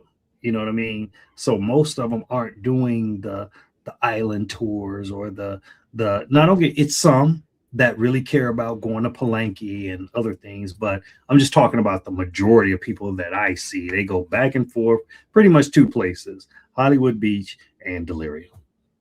And I'm sure that's what you heard, Ryan. And I'm sure Black Cleaner, you've been here, so you already know what it is. And that's why I got frustrated and decided I don't want to do any more group trips, because I feel like, you know, if I'm going to take the time out to plan something and plan some cultural stuff or whatever, then at least go with the flow, you know what I mean? But it's like, don't have your own festival within a festival. So I had guys like, I got everything planned out, but then you rent a bus and I got a bus coming up here, but you don't want to leave at the time I leave. But then when you find out that I want to leave early because I'm going with the crowd, what they want to do, you like mad because you ordered a bus. You did that on your own, you know what I mean? So it's just too much, man. I just find the best thing, if I do anything, it'll be like, okay, holidays like Labor Day or whatever, I'll just do like maybe a all-inclusive package or something, but you still gotta figure out your own entertainment and stuff like that, you know what I mean? Because it's just hard, man, trying to figure out what guys want. You know, some guys are okay with just sitting in the house, some guys want some real partying or whatever, but it's just too much planning, bro. I'm like, nah, I'm good. Plus, now it's not a good time to be a party planner.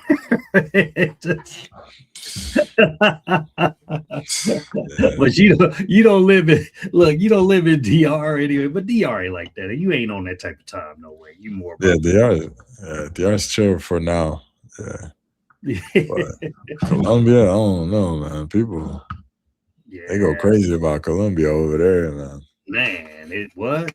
Yeah, I just hate that. Like I say, the people in the comments were getting me depressed, bro. Some of that stuff. Yeah, I'm talking like it's hateful, bro. In Medellin, I haven't really seen too much being said here in Cartagena, but Medellin. Yeah, Medellin seems different. Like Cartagena seems like the more chill side of it. Medellin, they seem like they really. I don't know, man. And it's like I said, a lot of it is just misinformation, you know. Even like my girlfriend sometimes, even though she's Black, you know, sometimes she'll say things and you know, of course, I can't tell somebody that's Colombian how to feel about what's going on in their country, but then sometimes she'll make stereotypes and say, like one day she said, well, it just seemed to me like all the brothers that come down here, all they want to mess with is the low-hanging fruit, blah blah blah blah blah blah. But the white guys that come, oh, they have these beautiful, elegant women and everything. And I had explained to her that, let's be honest, bro, we got it bad. You know what I mean? Like we have to work 10 times as hard just to get an even playing field, right? And even when it comes down to different races, like they may copy certain things within our culture or whatever, but a lot of this whitewashing is real. You know, there are some girls here that they only prefer to be with white guys, you know what Absolutely. I mean? For whatever reason. And I hate to say it, you know, but when you see them walking with somebody in Central, it's usually a baddie. And it's somebody that you can bring to mom's house. But what do you consider a wait. baddie? Because I actually I did a live on that what is it, 3 weeks ago about the whole colorism aspect where a Well, lot that of has people they nothing. Me consider saying that a to be baddie. a Yeah, Eurocentric me saying a standard of baddie beauty. has nothing to do with No, color. I'm talking about in shape. I'm talking about yeah, I know what you how mean. they dress. I'm talking the whole package that's presented to you. You know, that's what I'm talking about. And a baddie can be with an afro, she can be whatever, but I'm just saying, like, it seemed to me that our best isn't really out there like that. You know what it is? You know what I think it is? And I Yeah. could be wrong. Correct me if I'm wrong. I think it's just a class thing, right? So Yeah, guys like ninjas, on average, ninjas go, and we're just used to like maybe penny pinching, counting money, being cheap. Facts. Oh Facts. snap! I'm drunk. I'm gonna go to McDonald's real quick. F that. I'm gonna go to KFC. I don't need all that. You know what I'm saying? Right. Ninjas are used to being ninjas, right? So when you got ninjas coming from all these different states all over the place, that their version of a good enough chick Right. might be the chick that they want to. I don't want to say numbers, Yeah. but that is more affordable to them. True. But that True. guy, he may be a They got millionaire, unlimited pockets. I and can agree yeah, with but that. so I but think it's just also a money thing too. but also it could be culture too, because I mean, when I go to these different areas, okay, the places where you would consider the baddies to be might be a place where they're playing top 40 music or they're playing classic rock, and I really don't want to be in that Most of environment those because I girls don't that like she was that environment. most of I'm gonna those keep girls it. that she was talking about, they don't go to Delirium. They hang out Exactly. at the Monkey Bar and Alchemico and a couple places right there in Central. Whereas it seems like most of the melanated, they all go out to Delirium and other places. And you know, I mean, everybody has different tastes too. You know what I mean? Because some guys, they don't care if it looks like it's got bullet wounds in it. They just want it big, bro. They just want it. They just want I it ain't gonna big. lie. Some cats, you question like, I don't mean to sound disrespectful or whatever, but you kind of question like, bro, you traveled all the way out here All just the way, kind of, bro. I say that all the you time. going You came crazy all for the way that? down here for this, Like I could have put you down with Shorty in the States man. that looks just like She that. a Like baddie, Unc. I was like, hey, man, to each his own, bro. But I'm that's the like this, right? thing. If I'm on, if it comes down to if the price is right or whatever, I mean, I'd rather spend a little bit more if I was on that type of time getting, say, the woman that I know I could not get in the States. But it seemed like some guys go for exactly what they were They go, they getting know. They in go, they know. the United States in our inner cities. So I'm just like, I would have stayed at home for that, Yeah, but I to don't each I his don't get own, that man. either. Maybe you just want the same, but in a Spanish version. I don't know. I don't know. I don't get it. Now I could see. I don't know. I think it's the same concept. Like where you might, let's say you're hosting a birthday party at a really nice restaurant. The Right. menu's real high, and then you got that one person that goes in there and orders French fries or Yeah. the Fish hamburger. and chip. And Yeah. yeah, it's because they're trying. It's the same concept. They're just trying to get what they feel like is in their tax bracket. Yeah. Or just Yeah. they're just comfortable with. They never tried escargot before, so it's That like, okay, well, too. I got a I'm not brother. gonna order it because I might not like it. My brother-in-law. Yeah. My uncle teased him to this day. He got a ham sandwich. Who orders a ham sandwich in New Orleans, man? All of that good food. He ordered a ham sandwich. Yeah. Everybody else was eating like crabs and po' boys and oysters and everything, bro. And he said, "Give me a ham sandwich." And my uncle, he hasn't let him forget that for the last 30 years, man. But I tell you what, you get these dudes $2 million and you drop them in the middle of Colombia, you're gonna see the baddest chick you've ever seen in your life. I'm telling you. From Delirium. Hey, I don't know. Maybe I need to go back, but when I went to Delirium, I was shocked. I was seeing the baddest chicks hopping out of $2,000 cars, like freaking 1992, like Honda, baddest chick I ever seen. I'm like, whoa. Even the chick I was with had the respect, and she's like, shit, I ain't even gonna lie to you. She bad. Like, I'm like, where the heck all these chicks coming from? And They coming out of that and they going in there. I'm like, shit. Yeah. Yeah, it's Yeah. wild, man. You know what my biggest the funnest times I have, bro, is when a new person comes down, and I love it when they go in there for the first time, bro. It's like they in Yo, the Willy Wonka in the chocolate factory, bro, like a fat I kid. was a little bit kind of mad that I had Shorty with me. Right. But you know, another thing I got, and I love, you know, black chicks from the US or whatever. But like, you know, the US chicks be out there on their little vacation. I was getting them stares, boy. Bro. It was looking at me like, shame Bro. on you. Like Dr. Omar in that motherfucker. I was Bro. like, golly. I'm And like, I have ain't guys trying to like it's a couple of my friends that they'll have sisters in town or whatever, you know, and it'd be like, man, it's gonna be some sisters there. What I'd be like, count me out, bro. Because I'm not nah, bro, I'm not going up in there to be on camera and on somebody's TikTok video, you know what I'm saying, being live on or whatever. But basically it just comes down to they're not getting chose. People Yeah, are pretty being, much. and this has nothing to do, and see, some of them want to make it a black or white thing. You know, sisters with afros they just Latin afro, you know, Afro Yeah.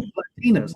They're getting just as much love as the other ones. You know what I'm saying? Sometimes the For sure. mestizo chicks ain't getting no love. I mean, I've seen some chocolate, they get chose, and they may not have the best bodies or whatever. It's something for everybody, but they'll make it like, oh, y'all don't like black women. Nah, it has nothing to do with that, bro. It has No, you know what it is, They gotta because let it go, and man. let me say this, because there's Shout out been to plenty of Gaz. times that Gaz in the I've building. been in these areas and I've been invisible to a lot of those sisters. You know, I've experienced right. here in Panama where I'm actually you know, really literally actually trying to talk to some sisters and I'm invisible. They're looking all over and past me or whatever. And then as soon as I show up with a Latina, or a Latina starts to give me play, that's when they get the little, you know, rest in B face. Oh, that's what I thought. I knew you was gonna be out here like this. And I'm like, Yeah, yo, I I ain't trying to just hear it. tried to talk to you.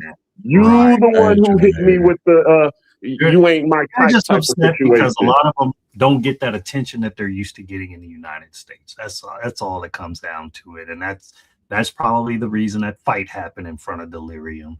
You know, that's just how it is. But nobody, like I said, nobody's saying nothing about the raft in Jamaica. You know what I'm saying? Like, you know, where's all the static of that, man? There'd be some crazy stuff Or going on. Tulum. Story. Or Tulum, Yeah. because I was in Been Tulum and I going. saw them out there, you know, getting it on too. You know, that's a little sorority gym that they got going on. A lot of times they don't want us to have anything that we can call our own. Like I had That's how something it that you were is. saying earlier, Ryan, about the groups, right? Mhm. You know, I literally had guys tell me, man, thank you for starting that group or whatever, because that was like my therapy. You know, because most guys, we don't have anybody that we can vent to about certain things. Most guys, they're so on the grind trying to take care of their family and their kids. And this is the thing, right? Most of those groups, we wouldn't just talk about travel. We would talk about child support issues. We would talk Yeah. about all kinds of other issues, but people want to make it just about one thing. You know what I'm saying? Or Mhm. and the thing about it is, I think that groups are really needed. I think communities are needed because you could save somebody's life. Yeah, that's a fact. Because it's a lot of guys, man, they just come out here just totally blind, man. And the first, you know, this guy, I had a guy last week, and this guy said that he had been with a woman in 2 years. His wife, after 30 something years, bro, just said one day, bye bye, you know. And Damn. so he even told me when he got here, he said, man, you know, she texts me here and there or whatever. I said, look, bro, I can tell you exactly what she's doing. Damn. She's wanting to play she's wanting to get a little taste of what it feels like to be single, right? And once she realizes that her stock is not as high as she thought it was, she's going to come right back to you and want you to pick up the pieces because she knows you still care about her. man, I made sure I was gonna make sure that dude had a good time, man. And let's just say this: he left with a lot of smiles. You know what I'm saying? Like I just pointed him in the right direction. Hey, do your thing, bro, and have a good time. Go listen to some mariachi, man. and they was beating the drums all night. You know, so see that's the part a lot of people don't talk about, because a lot of guys get shamed, but a lot of people don't talk about men hold in a lot of stress and a lot of stuff. So these places is really therapy for a lot of men. Absolutely. We under a lot of stress, man. And like I say, we're taught, especially as black men, we're taught to hide when we have stress in our life. We're taught just deal with silence. Pick yourself up by the bootstraps and all that other stuff. You know what I mean? But I've gotten business tips from people. I've made a lot of friends in the travel industry, and I can say this: I've probably met more successful people since I've been in the travel game versus like civilian game. You know what I mean? Like the travel guys, man. First of all, you can't travel a lot if you broke. You're gonna do just the bare minimum. But I'm seeing guys, man. I'm talking like, you know, somebody. I ain't gonna say no names, but somebody in this chat, man. They was popping some bottles in the club. You know what I'm saying? And having a good time. You know what I mean? But they can do that. But the idea that only Pookies and Ray Rays travel, that's not true. You know, shout out to the Pookies and Ray Rays, but you know, as long as you know, that's one thing. I can go, like I was in Chicago a couple of weeks ago, man, and I went right back to the hood, kicked it, went to the barbecues, you know what I'm saying? I was having a good time, man. But you know, you got to be able to adjust with every situation, and certain things we do back in the west side of Chicago, we can't do in Medellin or Colombia or even somebody else's city in the United States. You got to know how to move. So you know, I think sometimes we take it for granted that we're Americans. We think that, oh, we can do whatever we want, man. We're not as respected as we think we are. I mean, our money is, but that's a whole nother game. That's not really respect to me. That's just like they need us. You know. But yeah, I done got to the point, bro. I can't even hardly look at the damn comments no more, man. I'm like, it can actually get depressing, because when you start thinking that life is better or like things are getting better, you start reading those comments. It's like, this is how you really feel about me. You know what I mean? Like, and you see some hateful stuff, man. It's crazy, bro. Yeah, some real, yeah. I think like old boy that with the page or whatever. Like what he says, it doesn't really bother me or whatever. He's got his opinion or whatever. You know, I think there's some things that he's doing that's right. I think other things, it's like, okay, you're doing a little too much, but to each his own. Because I don't think you can stereotype and put it off on just one group. But I just think that things got to get better, man. Things got to get better, and we gotta do our part at the end of the day. You know, 100%. We got to do our part, man. But yeah, bro. You talking about the super villain? You talking about Hank over there? As Flip Flop was calling him earlier.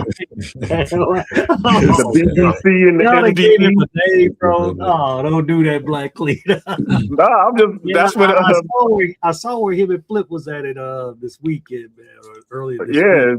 This Sunday service. That one was straight comedy. I was like, wow. So that's what happened. That's what put that fire under his behind. Okay. Was that last Sunday?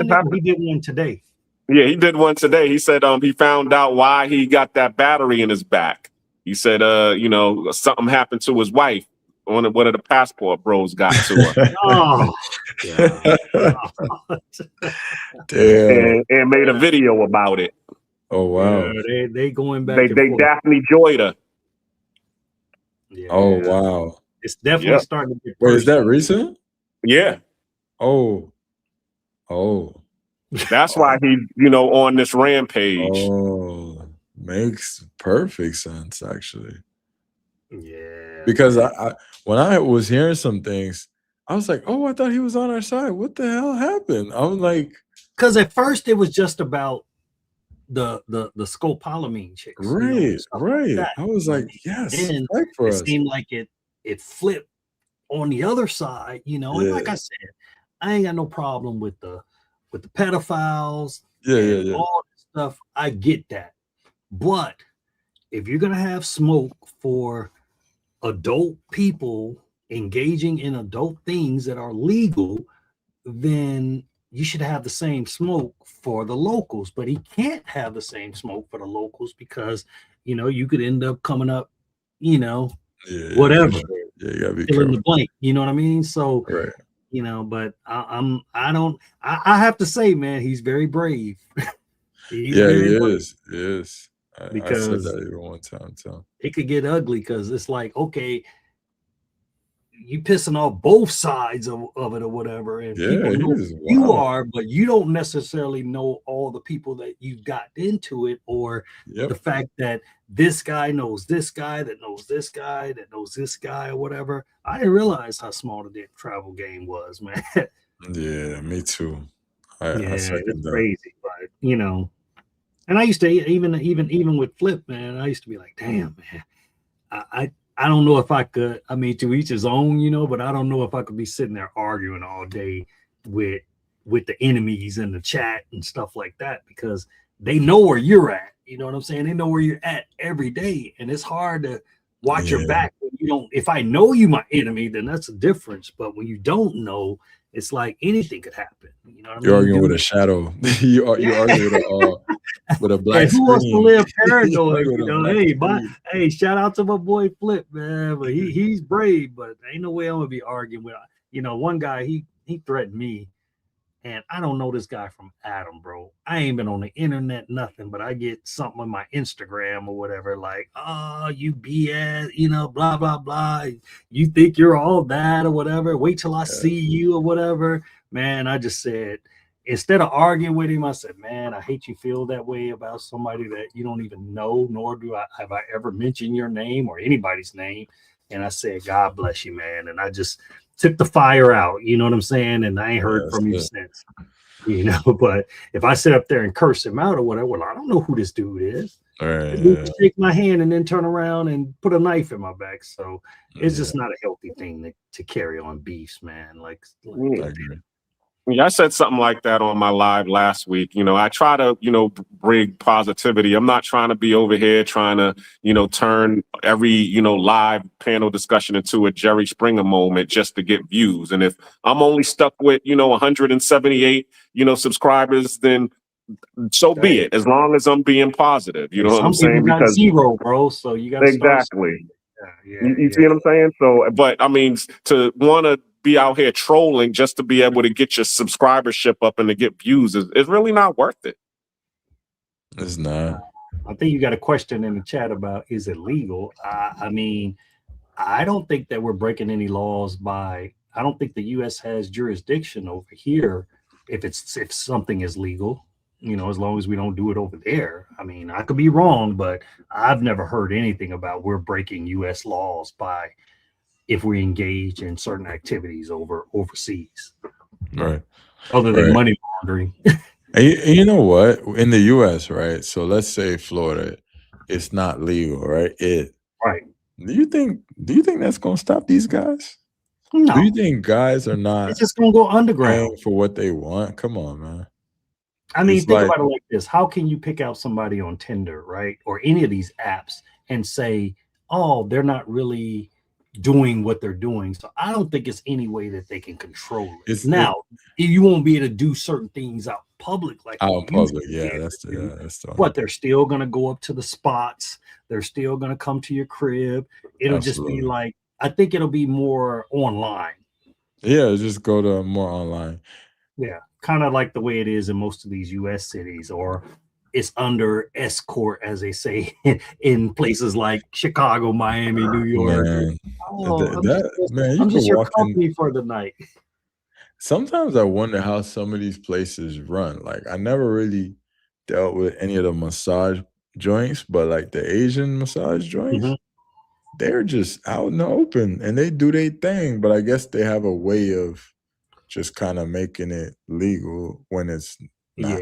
Technically, it's not legal. I think it's certain questions that they ask you to see if you're a willing participant, because they get caught up in things too. But I think that's why they ask you. Like, they may say, is anything else hurting, or do you want, or show me where you're hurting at, or whatever. You know, you got to kind of put two and two together, and that's probably why they have like the gate, and then you can't just walk right up in. At least in the States, you couldn't just walk right in none, and it's just the regular massage parlors now. Right.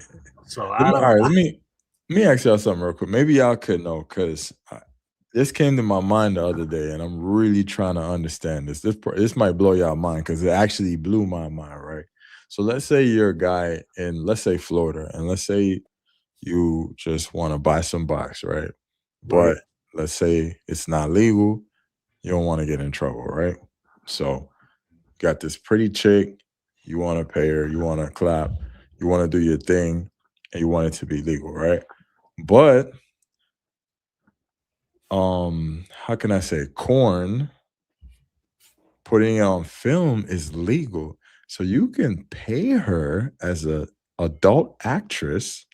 So you can pay her for her services to film it and put it on the internet, and that's perfectly legal. That's crazy. Paying her and not filming it is not legal. Does that make any fucking sense? Makes no sense. So technically, if you wanted to, you could walk up to a chick and say, "Hey, I'm a P-star. This is what I do. This is my," and just say, "I'm gonna pay you to shoot an adult film with me, and we're gonna go shoot a film, and we're just never gonna post it," and that's perfectly legal, right? Because adult filming is illegal in Florida. But you know what the problem might happen with that is that then the girl is going to think like, well, I gave him permission. He could possibly put this out. No, you didn't. Really, I'm not a star. But I see where you're going. You don't even have to film. You could just be like, this is our plan, or just so to just speak, for the transaction. Yeah, but behind closed doors, we ain't got to really film. But if anybody asks, this is what we are. I used to indulge back in the days of my Big Shirley days, man, and I will say this: a lot of content has been made in Miami. Balconies and everything, bro. That's a big fact. I learned about these guys through Miami. Like, wow. And you know what? They used to go to Colombia a lot. Yeah. And I heard some of those guys got caught in Medellin with the camera and the toys and all of that, because they were filming for adult films and they got stopped. So I'm like, oh damn. Yeah, man. Yeah, they shoot a lot in Colombia too. There's a lot of stuff that needs to get cleaned up. Like a lot of those live shows and stuff. Man, when you go through there, I mean, some of those people be looking kind of suspect as far as like underage, because I don't think a lot of these places really can like verify it, you know, because the company they're in Switzerland or something, and they just send an ID, but they don't know that it's a little bit like how is the US gonna know? And then another thing, that there was somebody that got caught in another country that had some underage situation going on, and they had to take it off, and it had went viral. But I'm sure that happens a lot, because the US, how y'all gonna know? You know what I'm saying? How y'all gonna verify? And then in their country, their age for stuff is different. So it's weird. It's a weird thing that it's a weird thing. I've heard, like, I don't think I've ever gotten a straight answer on what's the legal age here, because I was just curious as to, you know, because I've seen so many young girls as Colombians that were pregnant and stuff like that. I've heard 14, I've heard 15, I've heard 16, I've heard 18, or they say it's legal for 18. I'm just like, man, anything, even in the teens, like, to me is illegal. You know what I mean? This is crazy, man. What do you even have in common with somebody that young? You know? Yeah, it's crazy. I seen a video today in Colombia where this dude was walking with this chick. Looked like it looked real bad, but somebody was recording it from the back, right? And they posted it like, "Oh, someone help me find who this person is. You know, seemed to be walking with someone underage.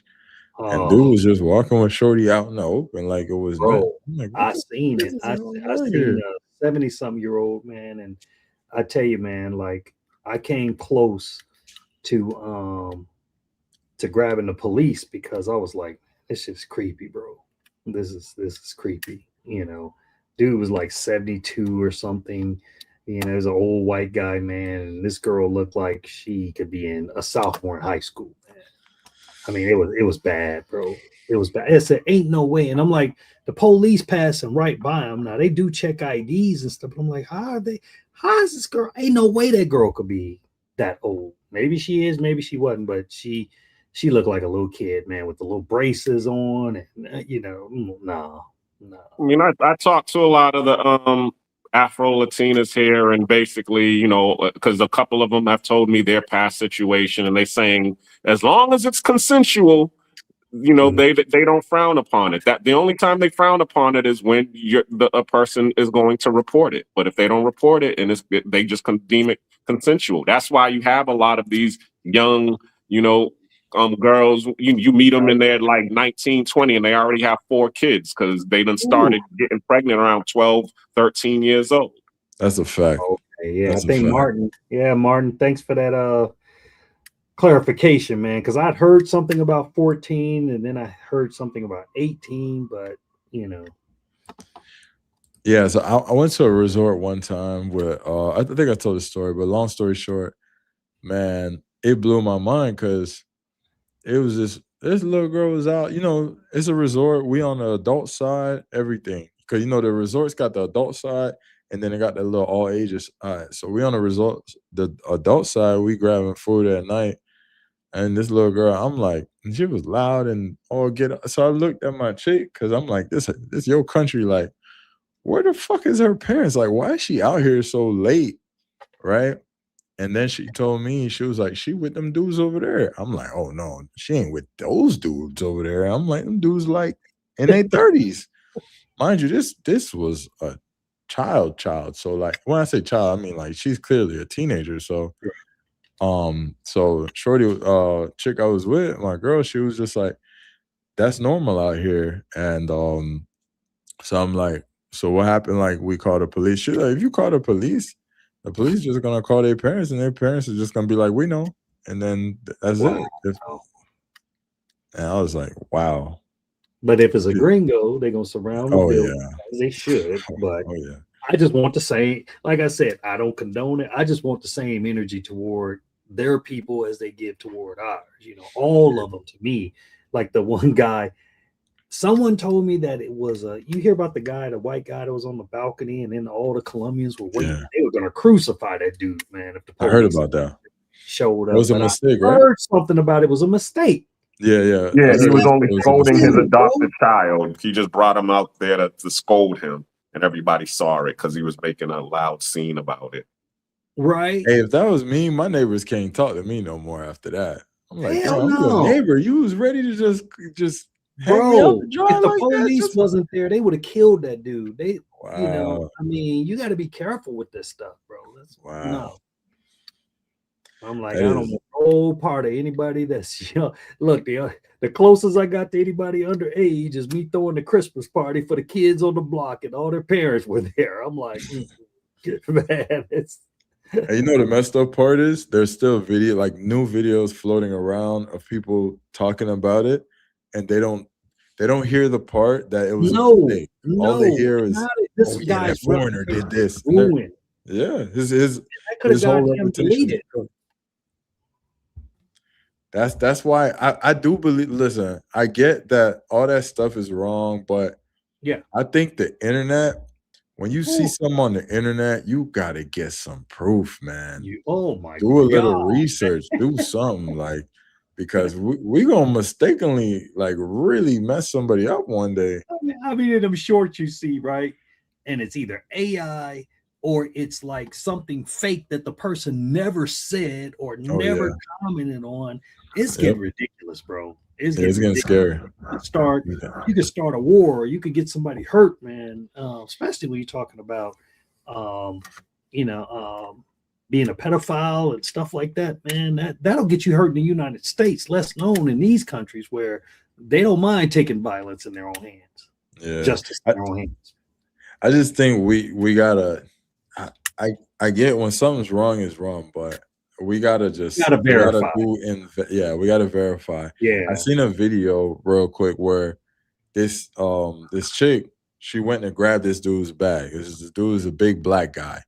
Right. She grabbed his bag and started screaming, "Give me back my bag, give me back my bag." And this man is like, "What the fuck? Like, this is my bag." Like, I remember that. Yeah. you saw that video? But Yeah. the other dude came and punched the dude the train and fought station. him at the train station and damn near beat the guy up when it was his bag to begin with. But it's because people are so trained to take the woman's side. So Yep. immediately he's thinking, oh, this woman, this guy, because he's black and this is a woman, he's trying to steal her stuff. And Big meanwhile, black the chick was lying. And that's something they pull all the time to try to steal from people. Oh yeah. Over here, it's like when the police come or something, it's like they're telling the police, "Oh, more, you know, like really, like, come on." That's real sad, man. Yeah, yeah. So it's just best not to even get in a confrontation. And I mean, sometimes you just got to take the loss, bro, and keep it moving. But at least you got your reputation and your life, you know. Yeah. It's tough out here, man. That's why you do your research, man. But that's why that's another reason guys pay for, like, let's say the guy who's like trying to find a regular girl and he takes her on a date and then tries to like say, "All right, have a good night, I'm going home." And then she's like, "You don't want me to come back to your house?" And he's like, "Nah, like, what the fuck? Like, we had a cool date." And she's like, "You gotta pay me for my time now." And he's like, "Pay you for your time?" You know what I'm saying? And then he ends up paying because if she called the police, and then it's gonna be a whole nother issue. So you just pay out of scarcity. Yeah, just being, yeah. That's why you better definitely keep your receipts, man. Have everything in writing. Now, I want to ask you guys a couple questions. Like, is it so? In my opinion, I think that there's way more guys that want regular women and regular relationships than what the internet is portraying. You know, they're portraying like everybody wants P for P. You know what I mean? Everybody. But in my experience, most of these guys, man, they trying to cuff up the working girls. You know what I'm saying? A lot of guys really, like, I've learned a lot about men, and I hate to say it, but a lot of us are suckers. A lot of us really want love, you know. You stupid, like, you know. But I think that I've seen where so many guys are getting manipulated. They act like it's one-sided, but most of the guys, I won't hook them up because I know, like, for me, only way I'm introducing somebody to somebody is if they live here, because it's a waste of time. You know what I'm saying? And if you know you're on demon time, just do what you do. You know what I mean? But I don't want to have to hear you introduce me to such and such black cleaner, and black cleaner, he called after he hit, he didn't call me ever again. You know, so it is what it is. But I really think that a lot more guys are looking for love than what people are putting out there in the universe. Oh yeah, 100%. And I think what it is I think the difference between men and women is with us men. If I see a chick and I'm like, dang, all right, I want to wife her up. Like, I think she'll be a good mom, right? And then I see her twerking on TikTok, I won't block her. I'll be like, well, I'm just gonna have some fun with her. That's the difference with guys. So guys end up having all this fun with these girls, because I'll use myself for example. I treat any girl with the same respect in the first week.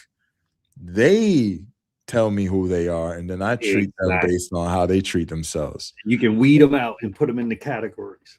So a lot of times these guys go to like anywhere in the world, even in Florida. Like, I meet a chick and I'm like, oh, okay, she seemed cool. And then I see her show her true colors, and then I'm not gonna stop talking to you. You still cute. I'm gonna try to smash.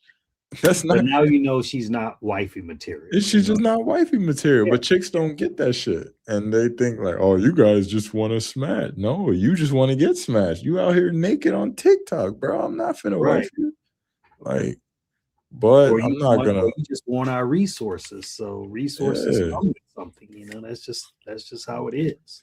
Yeah, but I ain't gonna like once I figure out who you truly are, I'm not gonna stop talking to you. Like the date was $70. Like I'm finna get this 70 about you. Like I invested. Like I'm nah. Now that's one thing. One of the one comment at the bottom. I agree with that comment that people look for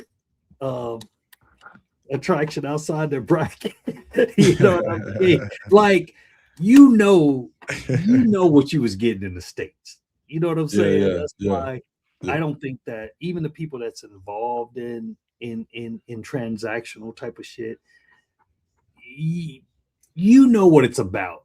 And that's why you could never pinpoint, well, it's going to be this or it's going to be that, because everybody's different. You know what I'm saying? Some dudes, those women would love to settle down with, and others they're like, man, look, that hour gonna turn into 29 minutes, man, get up out of here.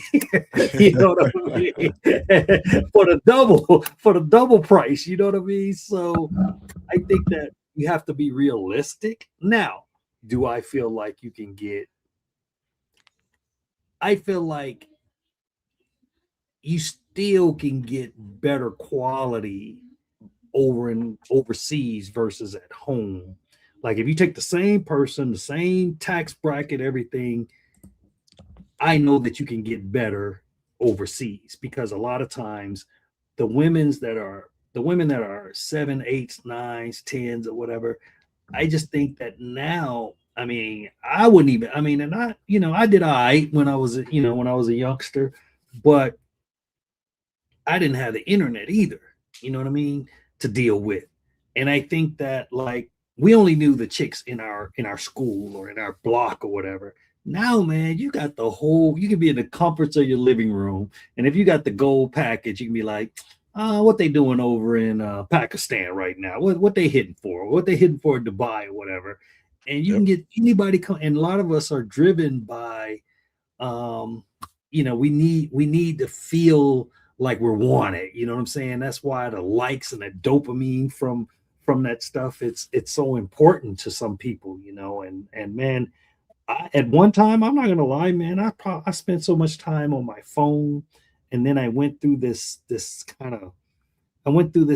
like metamorphosis where it's just like, you know what, I don't really like that I depend on this phone all the time.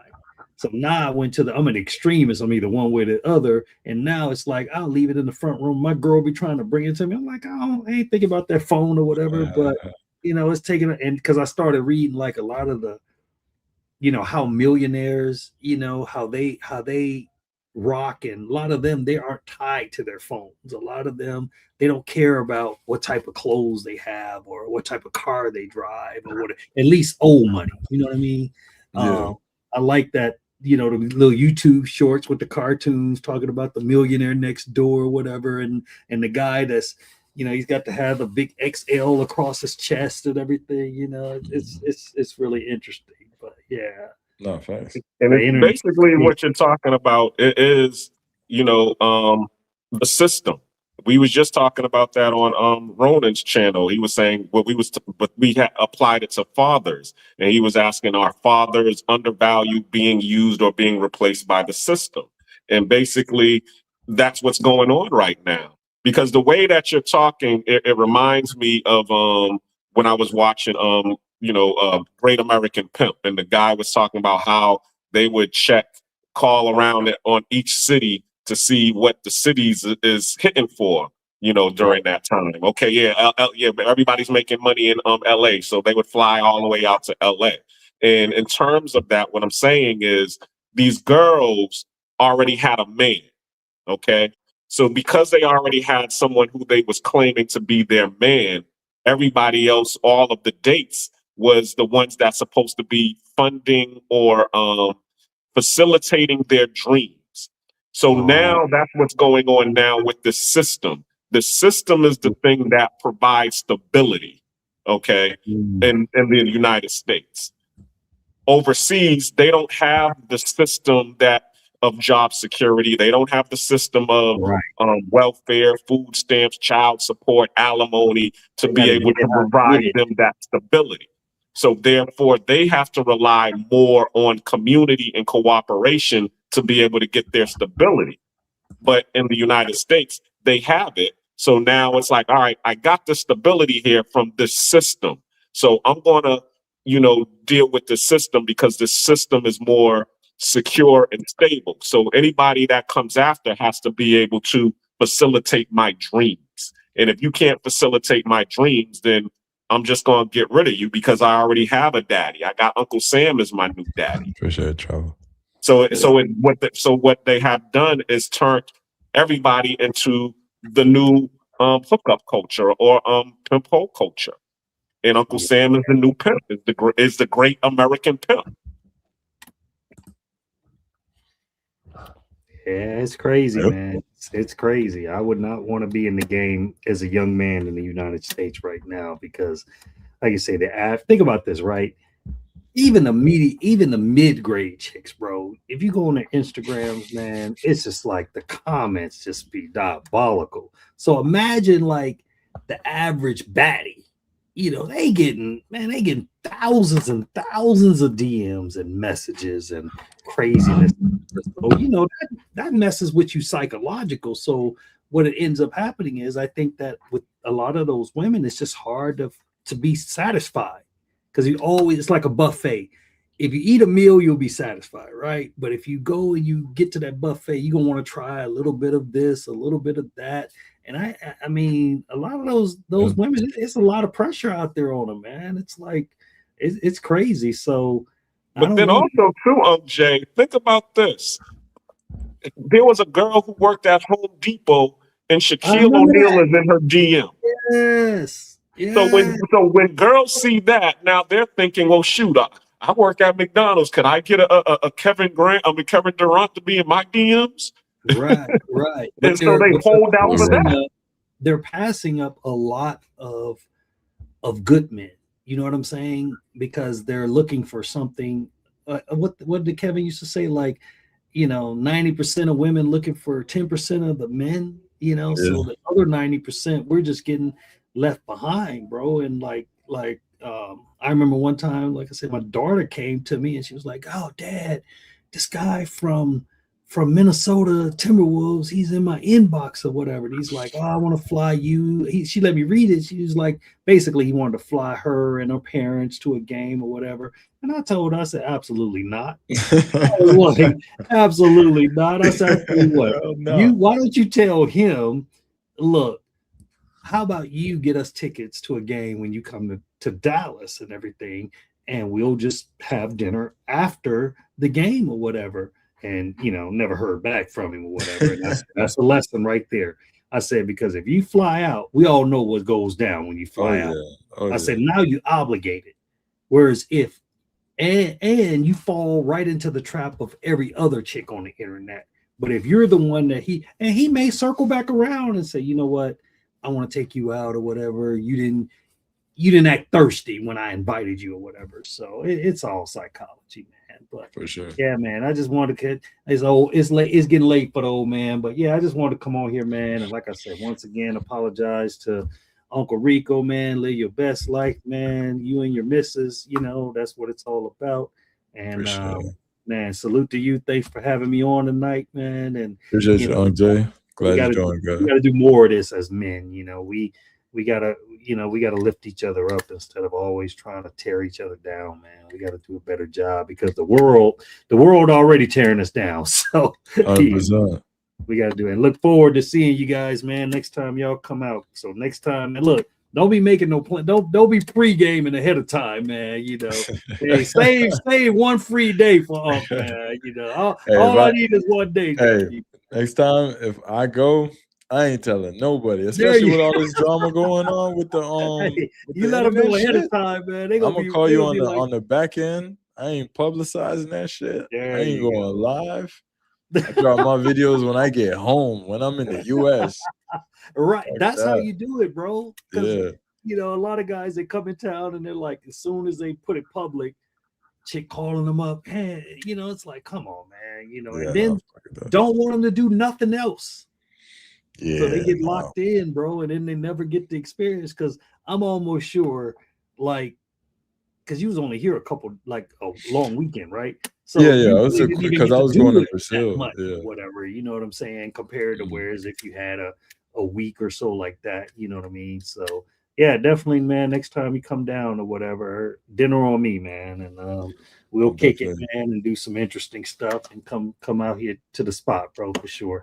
No, absolutely. Matter of fact, you got a free night on me, man. Since you know I you definitely got to let us pull up. plug the place a couple times when we was building it and everything. So that's what it's all about. And Black Clean, I'll definitely be hitting you up, man, because I think probably next month, man, I'm gonna slide check out some stuff in Panama. Because like I said, I'm leaning toward that JW because I heard they got residences in there. Oh yeah, they do.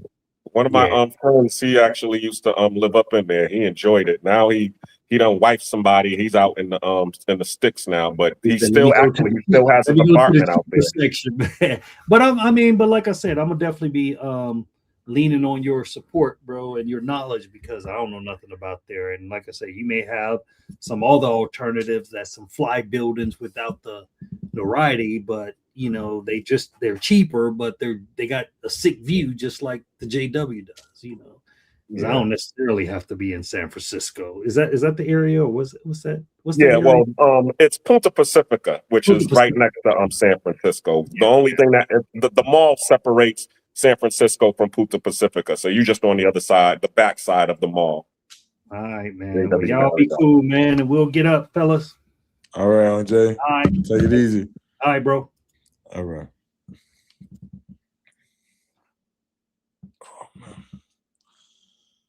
Oh, Don, man. Got a good live, man. Yeah, no, that was a great live. Appreciate Unc Jay for pulling up. Appreciate you, Black Cleaner, for pulling up. And preserving the peace. Yeah, keeping the peace going, man. I love it. Keeping the peace going.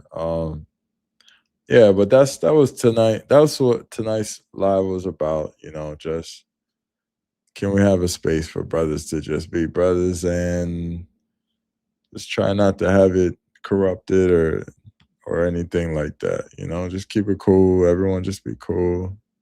Men talk as men and that's it, man. We ain't gotta have drama and all that. I mean, the drama is over there, and hey, I ain't gonna act like I don't watch. Like I said, you know, I'll take a look, take a peek, and I'll chill in the cut, you know, have some popcorn. And I blame you, Ryan. It was your fault. Because that's what you was doing. I'm over here like, Ryan, get them off. Hurry up. You're like, no, I'm just going to chill in the cut and see how this unfolds. They're men. Let them be men. Let the dogs fight. No, I wasn't even like on that timing. I just was like, I don't want to like, you know, try to get into too much detail, but I was just trying to be respectful to let everyone get their piece out. Because I'm more so like, in the past, you know, when I was younger, I was different, but now I'm more so like, I trust us as men to be able to just get our piece out, hash it out, piece it up, and just go on about our way. Now, if somebody is like, I learned from shout out to Gary. I learned from Gary, like, now if somebody's like drunk, maybe I have to kick them off and just talk to them the next day and say, hey, you know, you had a few drinks and I didn't want you to represent yourself in a way where you didn't want to represent yourself. The first time Gary did that, I didn't want to say, oh, he's drunk, let me kick him off, because respects to Gary, but he's drunk a lot. So I figured he's like comfortable with his drunkenness at this point. But when I seen, you know, he probably went too far, now I know, you know, I had to kick him off. And then for next time, I know, all right, he's at that level. I think we got to get him out of here. And, you know, we'll talk to him tomorrow, make sure he's cool the next day. So, but that's what it's about, the guys just being guys, that it happens amongst men. Like, you might have that one. See, here's the thing. I'm happy that when I used to drink, because I actually stopped drinking for a while. I'll drink again, but I'm taking a break. But when I used to drink, I was never the angry drunk. I never got drunk and it just made me mad. I'm the happy, friendly drunk. I'm the talk to strangers drunk. I'm that guy. Like, I'm the, you know what I'm saying? I'm not because you got the angry drunk, you got the friendly drunk, the quiet drunk, the loud drunk. I'm just the friendly guy, like, in the club, dapping everyone up. I'm that kind of guy. If I get really drunk, like, yeah, that's it. Harmless, Yeah, but the friendly, that's problem it. with that is, as I tell people, alcohol boils at a lower temperature than water. Water boiling point is 100 degrees. Uh-huh. Alcohol is around 30 something degrees. Oh, So you can be the happy drunk, but let somebody put some fire under you, or do something that's gonna, now you done went from the happy drunk into what you yeah. say, and now Yeah, you yeah, about to no, crash out. that's Versus if true. you were sober and like how you are now, you in a peaceful, it's gonna take a lot for somebody to get you to that boiling point where you're like, That's true. something, all right, because now you'll probably just walk away. But No, but if that's you're absolutely drinking, true. you'll probably be like, what you say? That's true. That's true. Because a lot of my crash outs, I was definitely having a drink for sure. For sure. Yeah, you're right. You're right. I don't know. Like, since I've been on my little weight loss journey, I stopped drinking and I just try to think, all right, so when I go out, what would me having a few shots of Henny benefit me? And I just can't find the benefit. Like, what would the benefit be? There's no fucking. The only benefit is it's gonna make you feel good. You know what I'm saying? Mhm. That's it. It makes you feel good. I mean, and I try to just me talking to me. I'm not talking against anyone that drinks. I talk to myself like, you're a grown ass man. You don't need a fucking Hennessy to make you feel good. Just go out there and have fun. You know. Not to say I won't drink again, but when I drink, it's gonna be like, I think I'm gonna drink like once when I get back to drinking, because I'm still taking a break. When I start, I think I'm gonna drink like once every 2 months or like once every like 6 weeks, something like that. But it has to be really spaced out because especially when you're on your health journey, I just don't see the point. It's a lot of calories it's just not necessary. Yeah, I've never been a drinker per se, because even I how back in the days when we were teenagers, because drinking was taboo, we would drink. We used to go sneak in the liquor store, go get a 40 ounce, or go get some Mad Dog 2020. Shout out to MTR. You mad at the Mad Dog? But but yeah, as soon as I got 21, I was in the military, and now I'm able to drink. And then my all my military buddies, they came to my 21st birthday and they got me drunk to the point where I blacked out, where I woke up and I'm in my hotel room and the girl is like, yo, it's checkout time. And I'm like, yo, I was just sitting down on the sofa next to so and so. She was like, yeah, you blacked out. And I was like, what? Oh, dang. So after that, I was like, something, I don't like being, and then they're telling me, all of the things that I did during the whole night. And I'm like, what? I was doing that? I don't See, you remember see, none of that.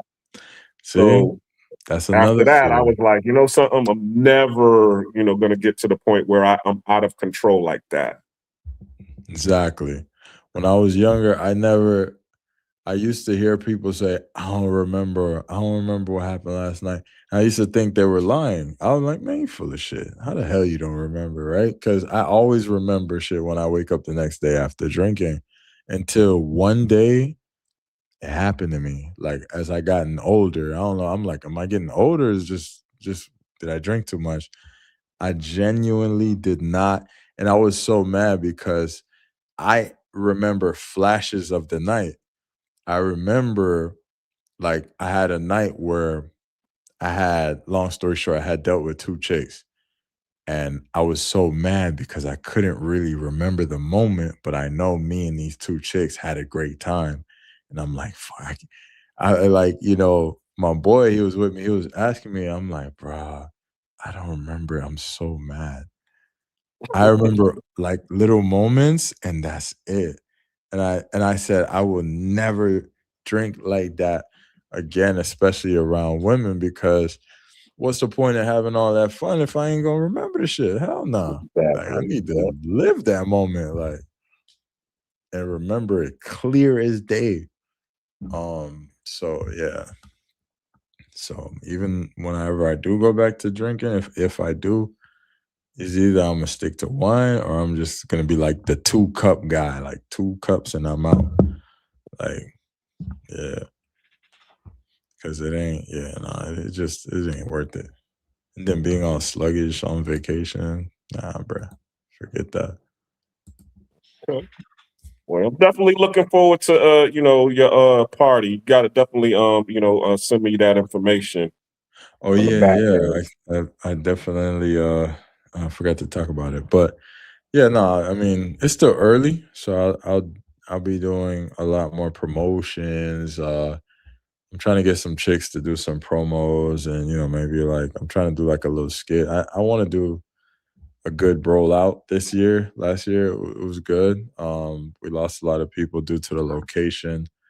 This year, is being that we got a great location, I want to make sure we do a good promo. So yeah, no, I hope you definitely could make it. Um, for anyone watching, it's October 11th. It's gonna be a great time, man. So it's more than just we're gonna have the event, but then we'll have a couple other nights where we all go out and stuff. So it is cool. Like last year, I think one of the better parts about it was just because I'm used to traveling by myself and just being by myself and doing my own thing every day, like having just a bunch of guys in town because they were in town for the party. So every day was like, what y'all doing today? What we doing today? What we doing? And that was cool. So everything we did, we had a group to go and do it with. And that it just made the experience like kind of dope, So yeah. So And I've never actually chilled because I went to Petronio in Cali, Colombia, and even when I went to Petronio, the Afro Colombian festival, it was a whole brotherhood out there, which was cool. Shout out to Chris and Andre and all of them that was out there. But still, I ended up linking up with a shorty who showed me around Cali, Colombia. She was showing me all of the areas and stuff like that, and I even you read the book, so you already know what happened. yeah. Yeah, make But sure y'all it get was that still a book, good man. It's a time. So I good book. definitely want to do the whole brotherhood thing with you all. You, Charlie, and the crew. Yeah. It's cool, man. Last year, I did feel a little bad last year because I was just trying to just trying to be a host. I was in so many different directions, getting pulled in different directions. So I had a date.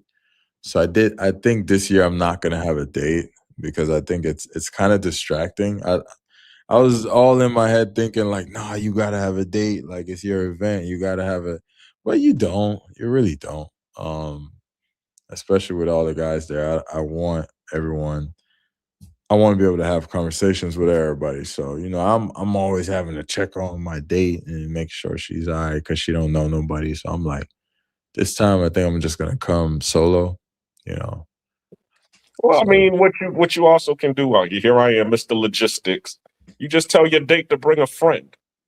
That way mm, she doesn't feel, by herself. You know what I'm saying? yeah, So when yeah. you do veer off and go do you, she at least has somebody to keep her entertained. True. That's a good suggestion. Yeah. Yeah. And plus last year I had this other chick that um I like dated her a little bit and she was there and then I had my date. I told her ahead of time that I was gonna have a date and I told her that the date was just for the camera. It wasn't like I told her it was a camera thing. I'm like, I'm trying to give the perception on a camera, so don't take it like it's not real. Like that's what I told her. But even though I told her, and she said, "Yeah, no, I get it, you know, content, whatever." But then in the flesh, when it happened, she got upset. Um, she didn't want to admit why she was upset. She tried to make up some bullshit, but she was just upset because I had a date. I'm like, I told you I had a date, but I don't know, man. Whatever. So that's another thing I learned. Don't do that. Don't do that again. I just trusted the process. I'm like, yeah, you know, it's DR, like whatever. But nah, yeah, nah. Women are the same all over the world. You know that. That's a fact. That's a fact. And I knew she would be bothered, but I didn't think I would care. Like I thought I wouldn't care, but I ended up caring. I was like, damn, you know, I actually kind of like her. She's cool. Like she's cool as a friend. So I'm like, not doing that shit again. Yeah, nah, I ain't doing that. So, you know, maybe I'll invite a couple of chicks that are potentials, but not an actual just arm candy date, because then there's the obligation, and then the fellas they want to go to the after party or whatever, and then you got your partner, your chick with you, and then you're like, I'll sit this one out because the after party might be a little bit too turned up for a date. So yeah, that's another reason why I think I might have to do the Dolo swag this year. You know, so I've actually did that, and it was in Japan because my boy was leaving. You know, he was getting out of the military, so he was processing out. So I threw a going away party for him, and of course, since I was a club promoter and I was dating a lot of these girls that came to the club, I invited all of them, you know, to the going away party. And everybody was like amazed at me. They was like, how the hell did you invite all your girlfriends to the going away party? I'm like, those are holy girls that I knew. But at the same time, all of them were there. But, you know, because none of them knew each other and none of them knew that I was actually dating, you know, I was just being the social butterfly. So everything just kept, you know, straight. It was at the end of the night when now, okay, all of them was leaving and they was asking if I was going with them or whatever. And I was like, nah, I'm hanging back with the fellas. It's okay. Y'all can go. And then then you choose the one that you really want to be with, and then you just go off with her. Yeah. I feel that. Yeah, that's like this time. I don't mind inviting a couple of chicks that I'm talking to, but it's like just as prospects, like just they all off in their little group, their friend group, and I'm just single. But last year I had an actual date, like a partner. Like that shit was crazy. Like I felt like I was at a ball. Like I'm introducing her to everybody and shit. So yeah, no, I ain't doing that this year. And then she was like, no disrespect to her. She's cool, she's a beautiful person, but even like some chicks was coming up to me and was like, yo, what's up with Shorty? Like why she's all like quiet and boring and jealous and this and that. I'm like, yeah, I think I'm gonna be alone next time. It's just too much. It was too much. Yeah, but nah, definitely it's gonna be fun. I think everybody should come. You know, we got a location, everything's ready. So if you guys want RSVP, let me know. So yeah, I definitely want to RSVP. Just let me know you could just send me the cost in the back, because I know you were saying that you're going to be charging a little fee just to be able to secure the spot and stuff. So I definitely want to support that. Yeah. It's not, like I said, I'm not like making money or anything like that. I don't want, you know what I'm saying? Not that there's anything wrong with people that do, but I'm just putting it out there. It's not like a money grab. I just want to kick with everybody. I don't want everyone, I want to get a chance to meet everybody. And definitely, Cleaner, I'll send you the information on the back end.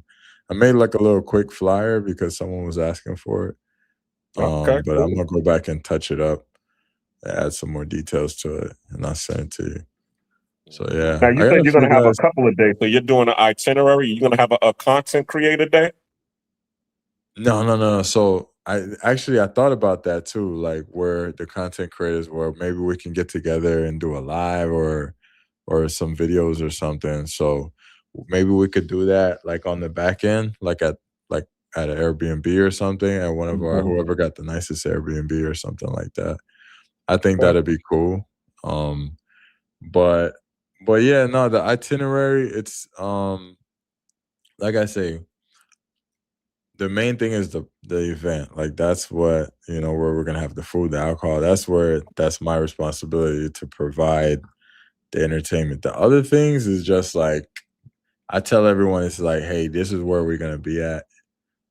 We encourage you to come, and then but it's not like nothing's paid for on these other spots. The event thing is that one day, but I'm just letting everybody know what we're gonna do on other days, so that way we can all be in the same place at the same time. We could communicate and link up, and just go have some fun, man.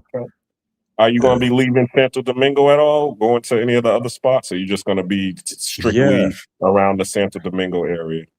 You catching the El Caribe? That's what I'm wondering. Or are you driving? Probably. I typically rent a vehicle. I might try this time around to not have one, but I like to have a car.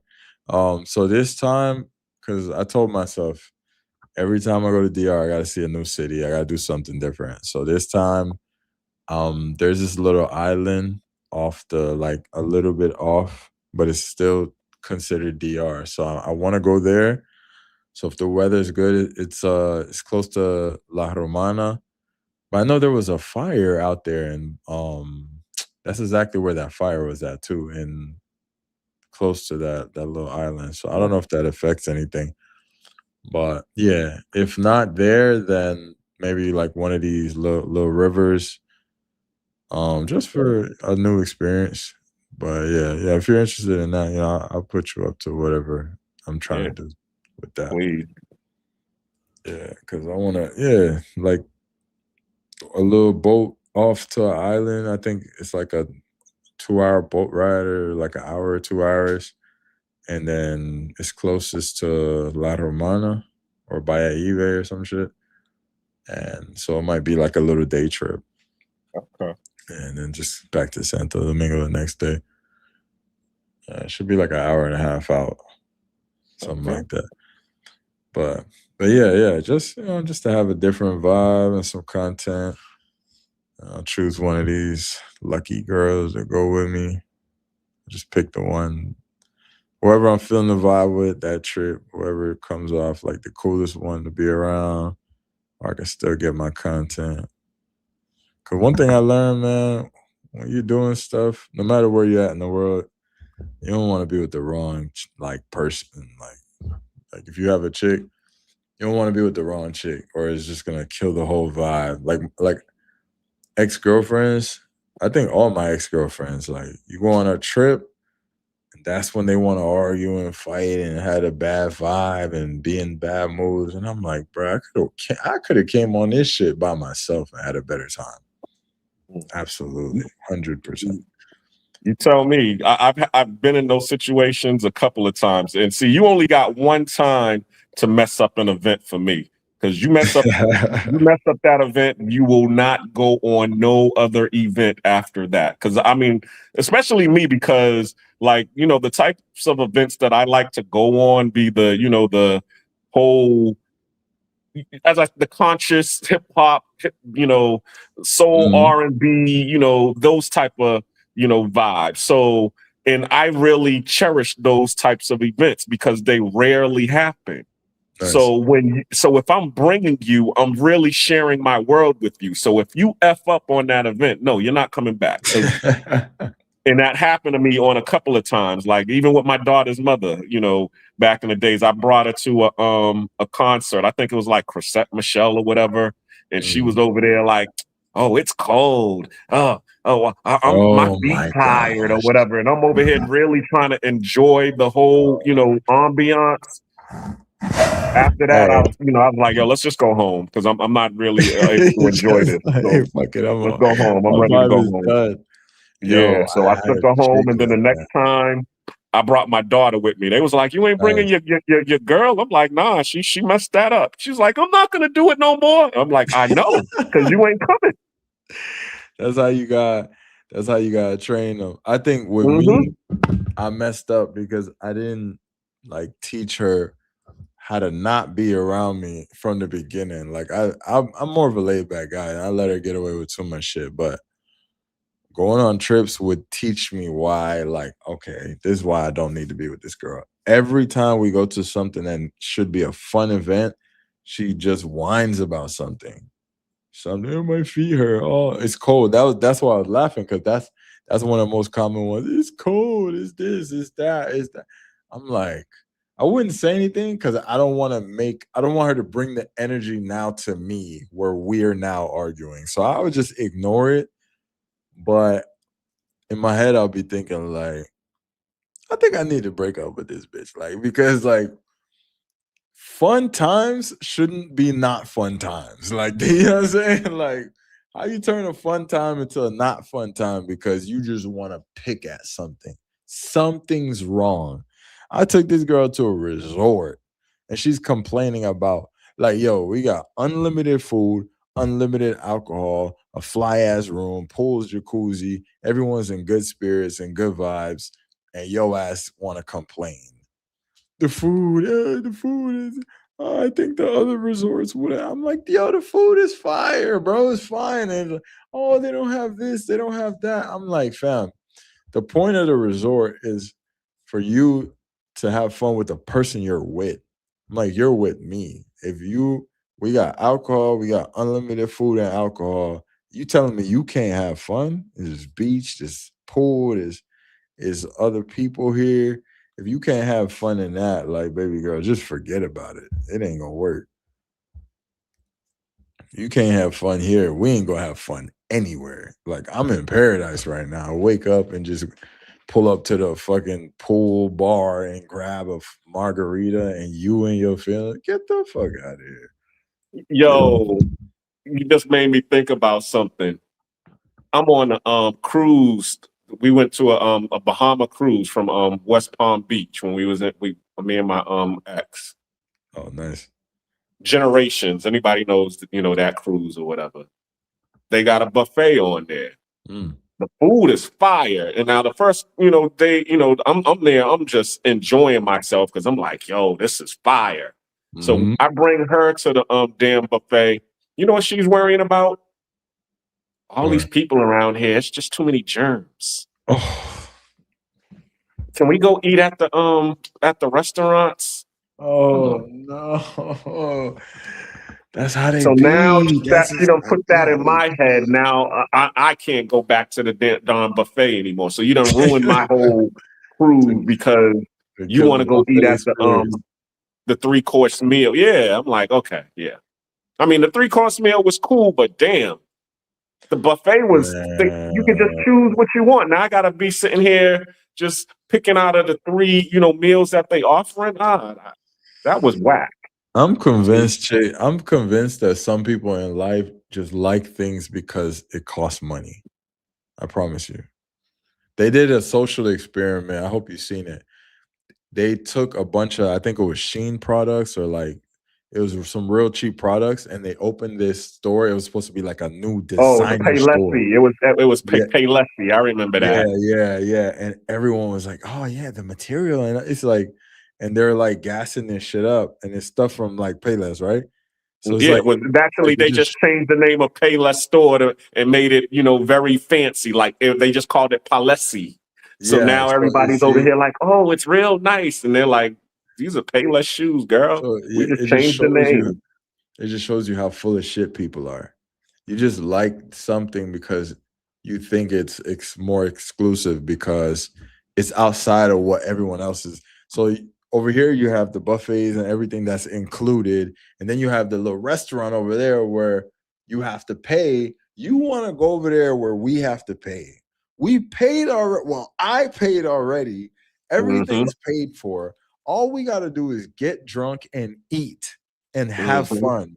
And you just want to change that and just make it into something else. Like, I'm telling you, man, sometimes I look back and I'm like, what the fuck? What was I doing in my life? Yo, if it wasn't for the fact that I wanted kids, I promise, like, I think I would just be cool being single. But I Well, don't that's want what they said. They broken said the ass reason shit. that we do a lot of the things that we do is because we're trying to have a female in our life, and it's the female who wants more. Man, I'm convinced if you give a chick the world, she gonna say, "Why you don't give me Mars as well? I like Mars too."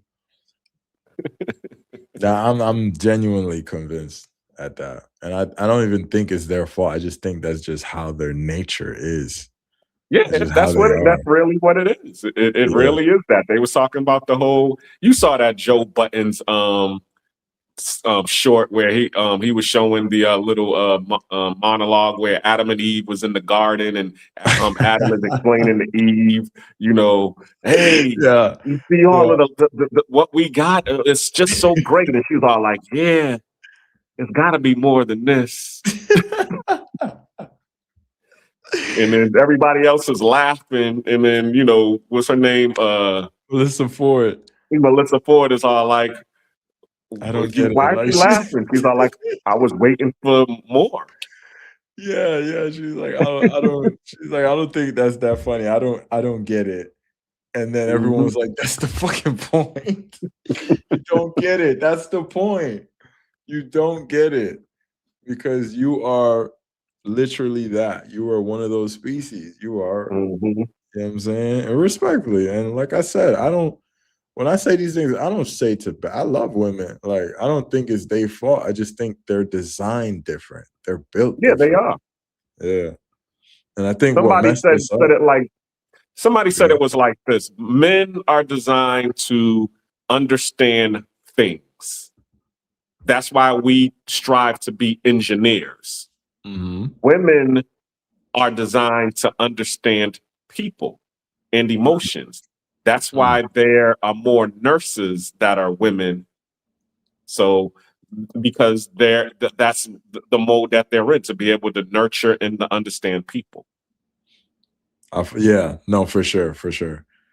That's why I'm like, I'm not one of these guys that think, oh, women don't belong in the workforce. Nah, because I ain't gonna lie, if I'm laying there on some like hospital bed, I don't want to see some big swole nigga walk in the room. I want to see a little chick walk in, like, oh, hey, did you get you know what I'm saying? Yeah, like, did you get your lunch yet? Like, that's what I want to hear when I'm laying down. Like, oh, yeah. So yeah, no, I definitely agree. I think, yeah, chicks they're more people's person, teachers, nurses, like stuff like that. Like, and they fit perfectly there. Like with me, like I don't mean to get too personal, but like with my crib, yeah, I'll do my regular basic cleaning, but I have this cleaning chick that I pay to come and just clean up. Don't nothing compare when she comes in here and does her shit. I will never compare to when she cleans this motherfucker up. I don't care what I do. I don't care what materials I use.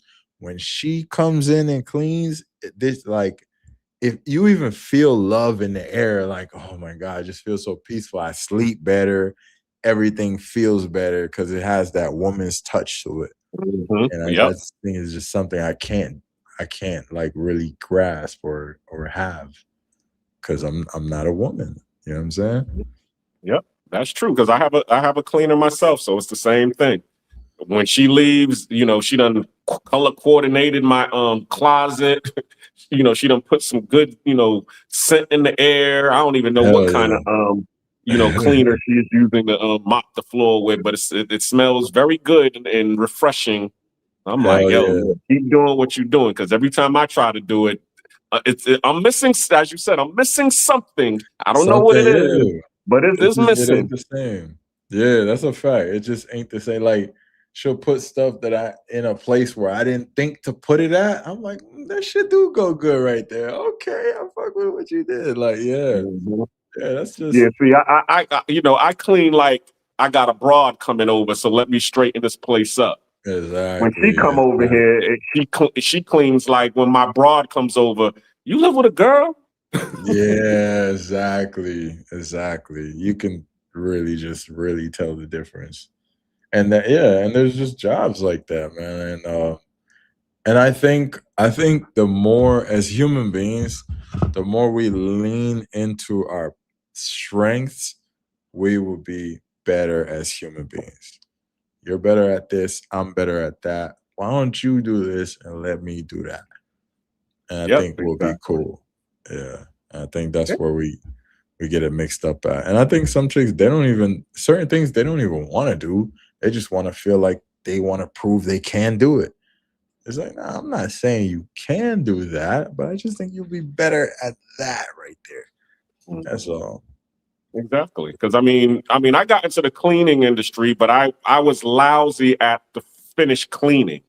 But when the whole disaster restoration or the hazardous waste restoration and all of that came up, no female wanted to get out there and, be out there in them Tyvek suits, cleaning up oil, or, Yeah. be out there late at night, cleaning up, waste, from an overflown toilet or whatever, stuff like that. So that's Oh, yeah. where the money started to come in, because the females is not going to do that. But so I get the that. guys Yeah. handle the rough and all of the handle and all of the heavy lifting. And then of course, when we handle all of the heavy lifting, then the females come in and just do what they need to do in order to finish everything up and make it pretty and Yeah, nice. exactly. Yeah, see, that's makes perfect sense. Absolutely. It makes perfect sense. But yeah, man, I mean, see, there's those little things that I remember through conversations is what I don't miss about being in a relationship. Because I ain't gonna lie, sometimes I sit here and I'll be like, damn, would be cool to have a chick here right now, like just kind of like on some girlfriend shit, not just hooking up. But those little moments remind me why I do enjoy being single. Not that, of course, there's things I like about having a chick around, but man, that piece. Or I don't know if you ever went out with a few couples and then that one couple argues and you're like, yes, I don't have to do that. I'm not doing that. Like, I'm chilling. I'm so peaceful right now. Like, I'm so happy. Those are the moments that make me like, yep, I'm good. Totally. I'm not in that mode right now. I'm the couple right now that's arguing. Well, not even really arguing, because we still in our honeymoon phase. But I do Honeymoon phase remember. is the best. Oh yeah, definitely. Oh man, loving it. But because I remember when it was so quiet in the house, but the quiet was too loud for me. So I'm like, damn, it's Yeah. just too quiet. Let me go out. Let me see what's going on out in the streets. And I would just Yeah, go I know out that, to be able to quiet the quiet. I know that. Yeah, I know that one. Yeah, where it's like it's too quiet in this motherfucker. I could literally hear myself thinking, like, what the hell? So I feel it. A good balance is good to have, but I guess life can never be too perfect, right? It can, but you got to make it that way. You know what I'm saying? That's really what it is. I've heard You dudes. got to be like what we was just talking about. Okay, why is it too quiet for you? There's something that's going on inside of you that you're not happy with yourself, that you got to actually look for happiness or peace outside of you. So really work on that, because once I started to work on that, guess what? I was happy being here by myself and in my quiet. But then guess what? As soon as I was happy to be by myself in my quiet, then somebody comes along and wants to join. You see what I'm saying? Oh, I you feel you. seem too happy over there. What you doing? Nah, you need to let me up in there. Give me some attention.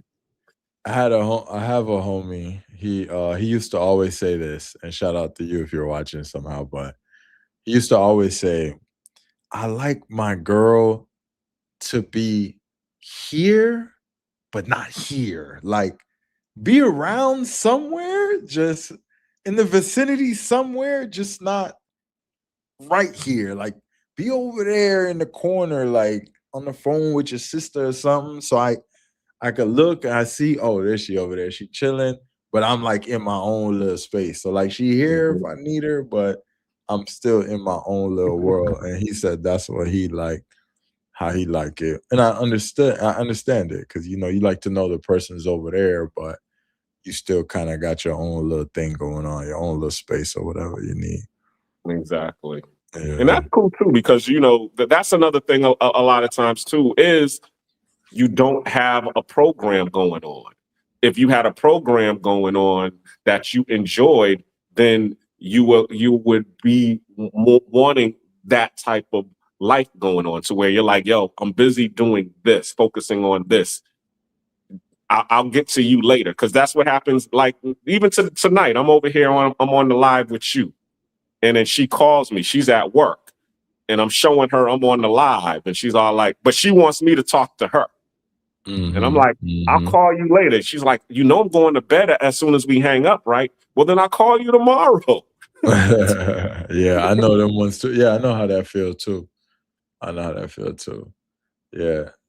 Yeah, but like you said, I think the more important thing is just building the dynamic to fit you from the beginning. Because one thing I would regret later in a relationship is, oh shit, I should have molded it this way from the beginning, and that's where I messed up at.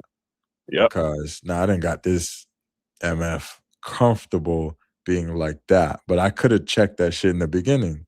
But Yep. now, like, we're years in, it's kind of, now I'm acting brand new if I try to come and try to Put my recheck foot some down. shit. Yep. Yeah, Yep. it's gonna be weird now. So at least now I know if I happen to get another chick, I can lay down how I like shit to be from day one. Take it or leave it. You don't like it, leave it. Someone gonna accept it. Exactly. Yeah, if I say, hey, bitch, I like to go Saturdays at 3 p.m. I like to go on walks by myself. You know, at 3 p.m. on Saturday, leave me alone. I'm going for a walk by myself. You know it, because you know from day one, I told you that's what I like to do. So how you want it, and that's why men have quote unquote man caves. I've never heard of a fucking woman cave before. Guys just need that. You know what I'm saying? No, they call them she sheds now. She shed. What the fuck is that? That's a Look real it up thing? on YouTube. A she shed. Yep. You know, the girls Is that be like a building modern little. thing, or is that like Yeah, they be historically? building little. You know, those little tiny homes that you can go get from Home Depot or whatever. The little shed that we supposed to put tools in to hold all of your lawn equipment. Oh, that's new to me. I Done didn't converted know them that. into she sheds. Man, listen.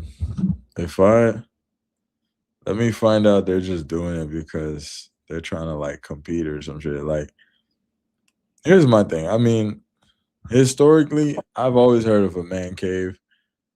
I never really understood it until I got older, and I understood. I understand why some guys need a man cave. There's some guys, these red pill guys, they feel like, oh, don't live with your woman because whatever the fuck. I always thought that was kind of weird. I don't know. How do you feel about that, Black Cleaner? Like the don't live with your girl thing, or even your wife? I'm always about cooperation. You know what I'm saying? That's because that's where as I tell everybody my history. When I graduated from high school, I became a man over in Japan, and that's what they operate on. They operate on working together, building, and growing together. So, of course, naturally, I'm going to want to always be with my girl, whether I'm living with her and we're sharing where she's living, or she's living with me, but it's still the same thing. We're working together to build, to to go further. October.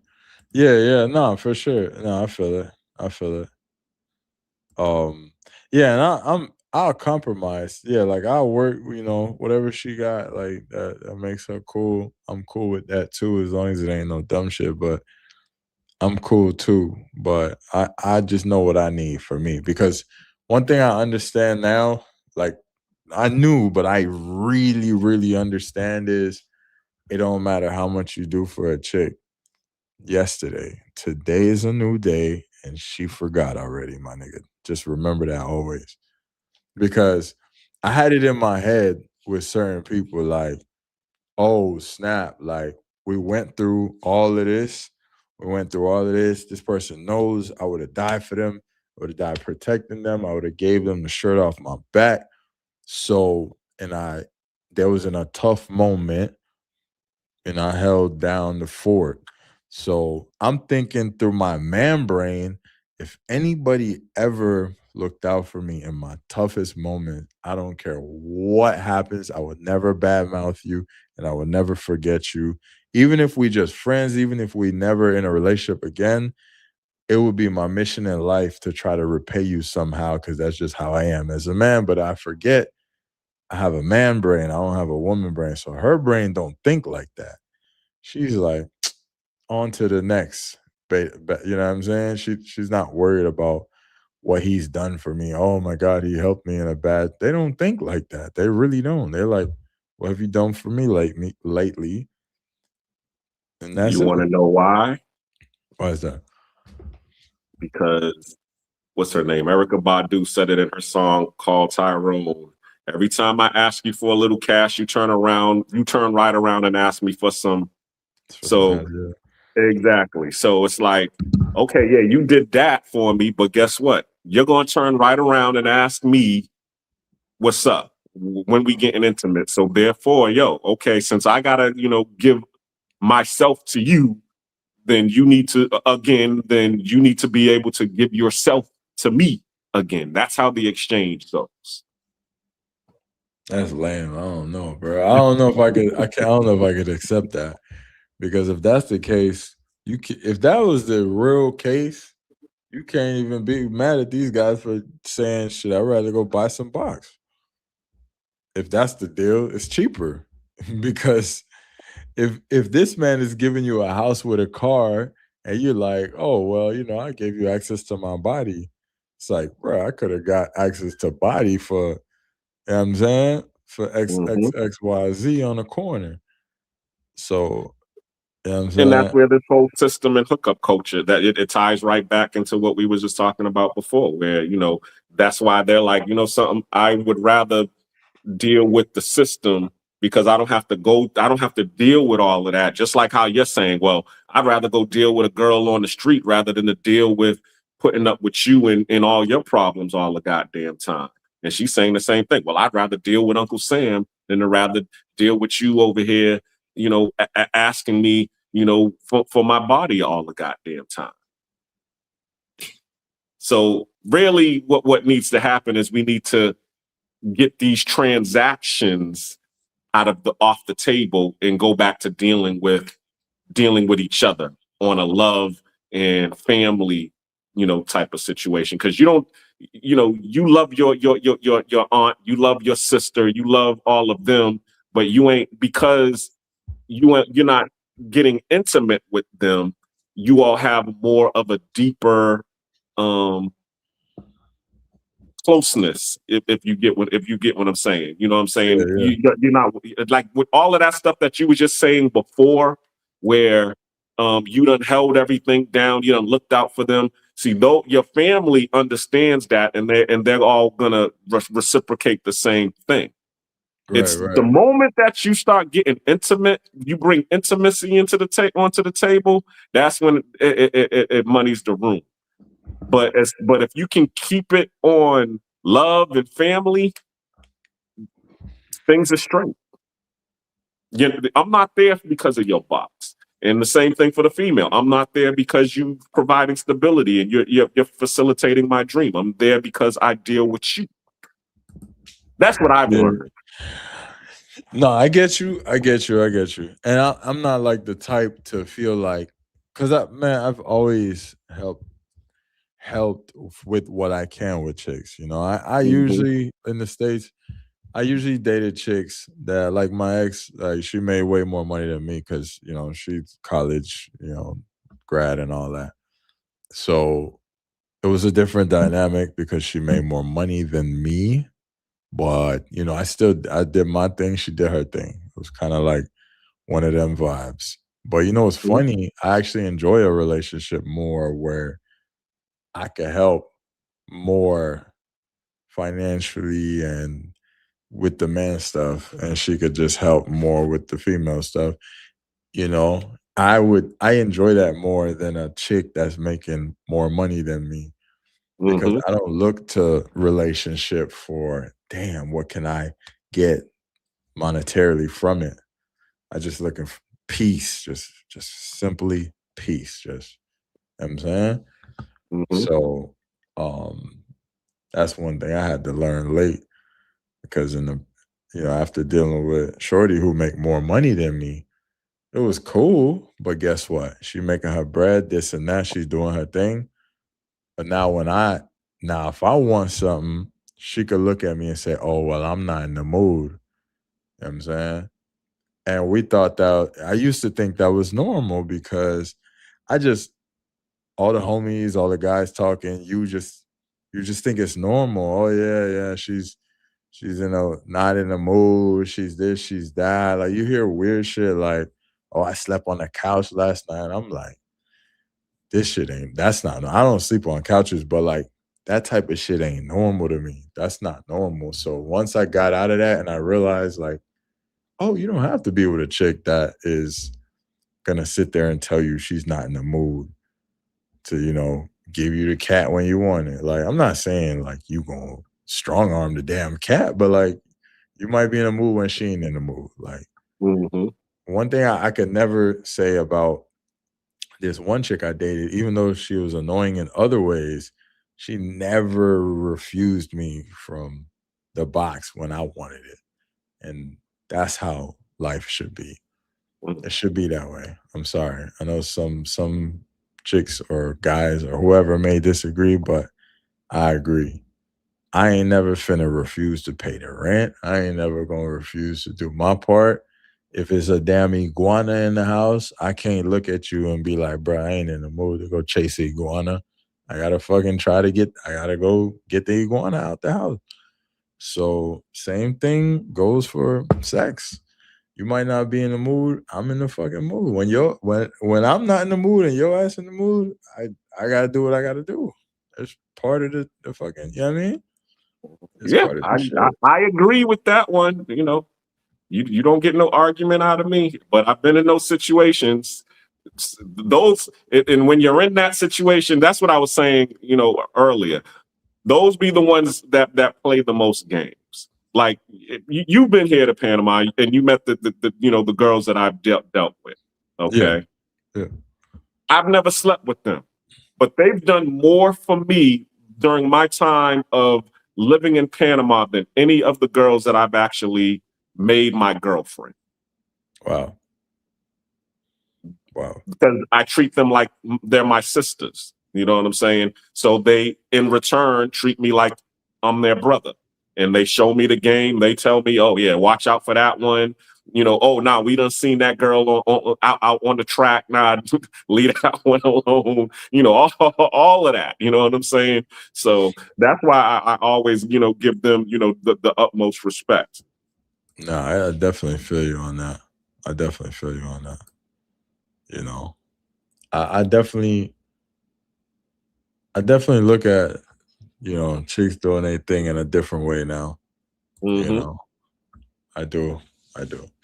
I've gotten to, even just last night, I thought to myself, I was like, you know what?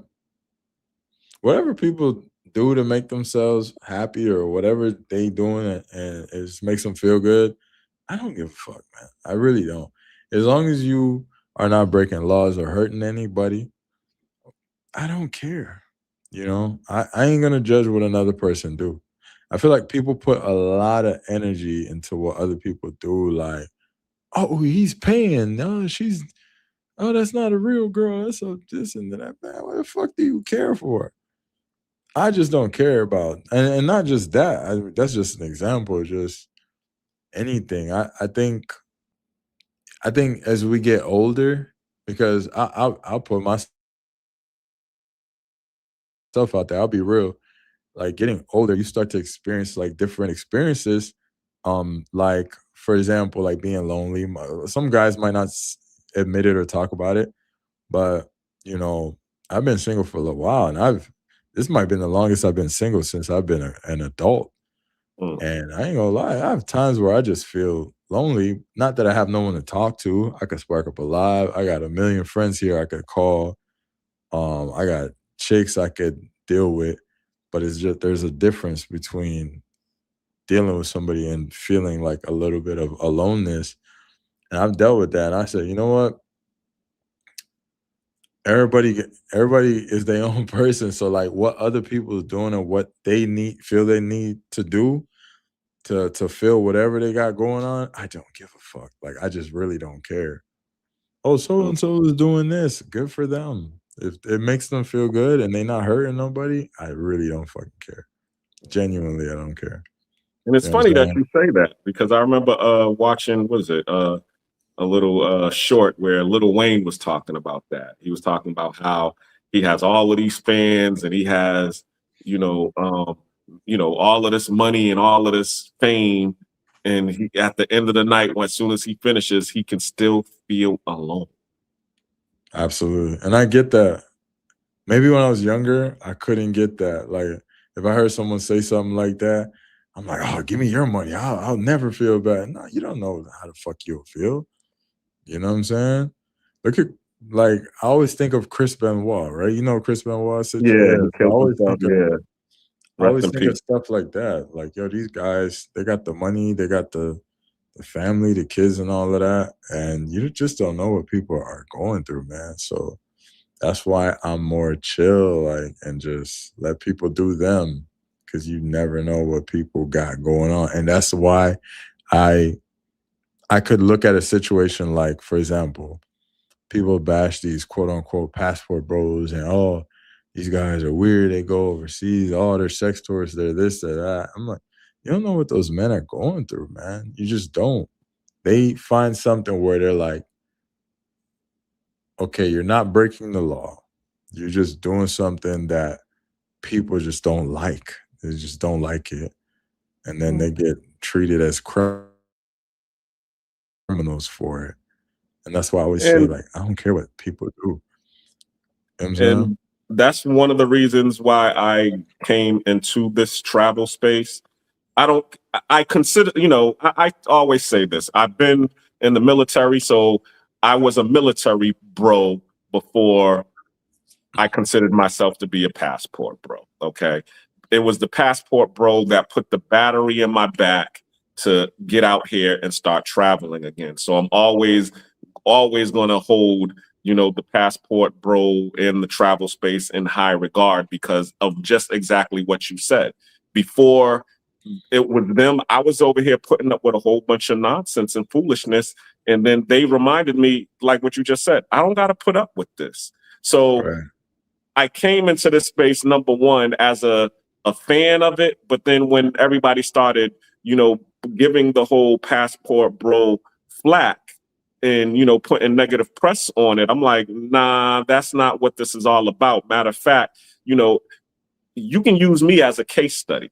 You know what I'm saying? And that's why you see me on these lives. That's why you see me actually creating, the YouTube that I have, is to show people, no, we're not all weird out here trying to be mongerers. We're actually trying to heal from all of the, stuff that goes on. And it's not just, a whole gender war type of situation. It's all of it. It's the whole system that is beating us down. The women in the relationship is just one aspect of it, but being able to travel to be able to step out of that whole matrix and that whole system situation is a good thing. So in here you can see as my life as an example. So Yeah, for sure. yeah, And that's one of the reasons that I do this. And I enjoy doing it because I want, the brothers to see, because my story is their story. You can look anywhere in any of the books that I've written, and see, damn, I done went through that. You said that yourself. You wrote the book. You was yeah, like, damn, she did that to you? Yo, I remember yeah. when I went through that. Facts. Yeah. When I was reading your book, I had a lot of relatable moments for sure. And yeah, and honestly, even to take it further outside of the whole travel space, like sometimes I'll be scrolling. I know this is the internet, but like I'll see a chick. She'll talk about some, oh well, dudes that do this are weird or lame, right? And some shit in the States. But I'll sit there and I'll say and I'll comment, well, like somebody could look at you and say, well, you're doing this and you're doing that, and they can judge you for it. I'm like, we could all judge someone for what we're doing, because I guarantee you 100% of us are doing something that someone else doesn't agree with. 100% of us. So for you to get on the internet and say, oh, well, if you do this, you're weird. Like, motherfucker, you're weird then. Let's say you're weird because, and mind you, this girl that made this post, she was a stripper. And I have nothing against strippers or whatever they want to call themselves now, dancers. I have nothing against them. But for you to say, well, these guys that do this, they're weird and they're lame and they're corny and they're this and that, it's like, you're a stripper. Like, that is a profession that we can, like, so many people shame. You should be the first person to understand not to shame other people for things, because you're in a profession that gets literally a bad rep every day. You would think you would be a humble human being, but this is how people are in the world. This is how people carry that attitude and that mindset into the world. They want to go out and they want to bash everyone else, and meanwhile they're sitting behind a phone or a computer with a blank profile picture and they're typing away. It's like, bro, like, look in the mirror. You know, we all got something the next person could judge us for. You know what I'm saying? Yep, that's true. And you know, that's, you got to look this up. I have to send it to you. It talks about the 12 laws of karma, and you know, it shows you all of the different, you know, karmic laws. You know what I'm saying? Like law number 1 is the great law, which is, you know, you reap what you sow. You know what I'm saying? And then you have, you know, rule number 2, which is, you know, the law of what you put in this world, law of creation. What you put in this world is what you're going to get back. You know what I'm saying? Which is basically you reap what you sow, but basically they're saying you're in charge of your own destiny. So, you know, the girl who's over here and she's putting this into this negativity into the world, she's just going to get that back. But at the same time, too, you know, 90% of the world operates on, I'm not even going to say, on the cooperation. The only people that I've noticed that operate on the Darwinistic side of the world of law is America and parts of Europe. You know what I'm saying? In Australia. So that whole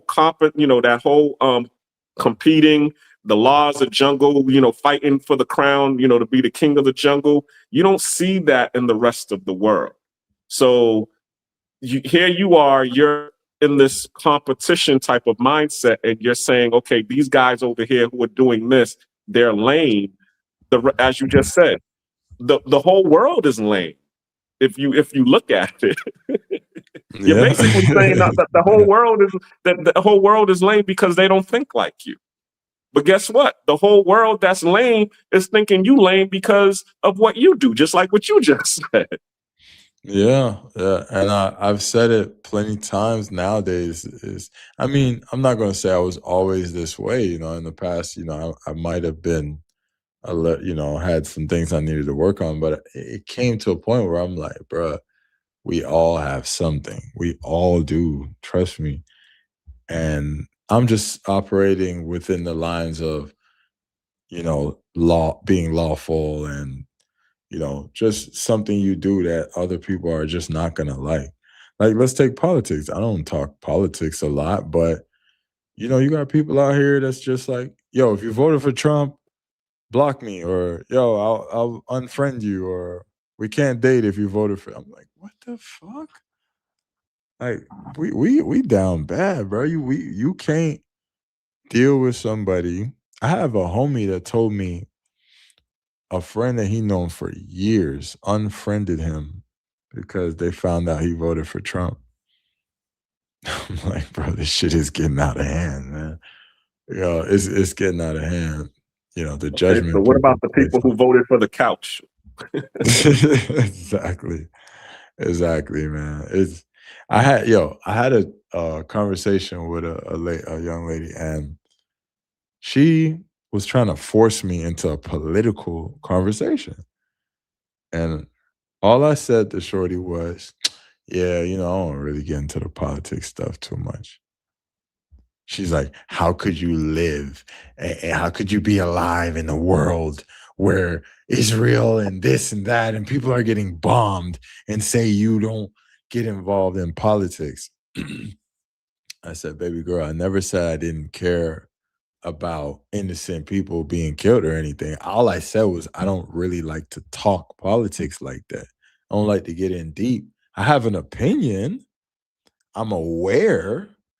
I just don't like to speak, especially to someone I'm dating that I'm getting to know, which should be an enjoying stage of dating, getting to know each other about politics. She's like, I just don't see how someone could be this and that. I'm like, for the very fucking reason that we're having this little whatever this is, that's why I don't like to talk politics with y'all. This very reason right here. Because I get super emotional. People get super emotional about these type of topics, religion, politics, stuff like that. It's not that I don't have an opinion. It's not that I don't have a belief. It's that people get super passionate about it. People are shooting schools and churches and stuff like that. I just rather just be cool. All right? Just keep the peace. I don't want to offend nobody in a debate where I don't know what your emotions are like. You might pull out a knife and try to stab me because I said Ray about politics. You know what I'm saying? Mhm. Yep. And we have so much more in common than we do have differences. So why do we got to focus on the differences? Exactly. That's how like some people are just being trained to focus on negative and not positive.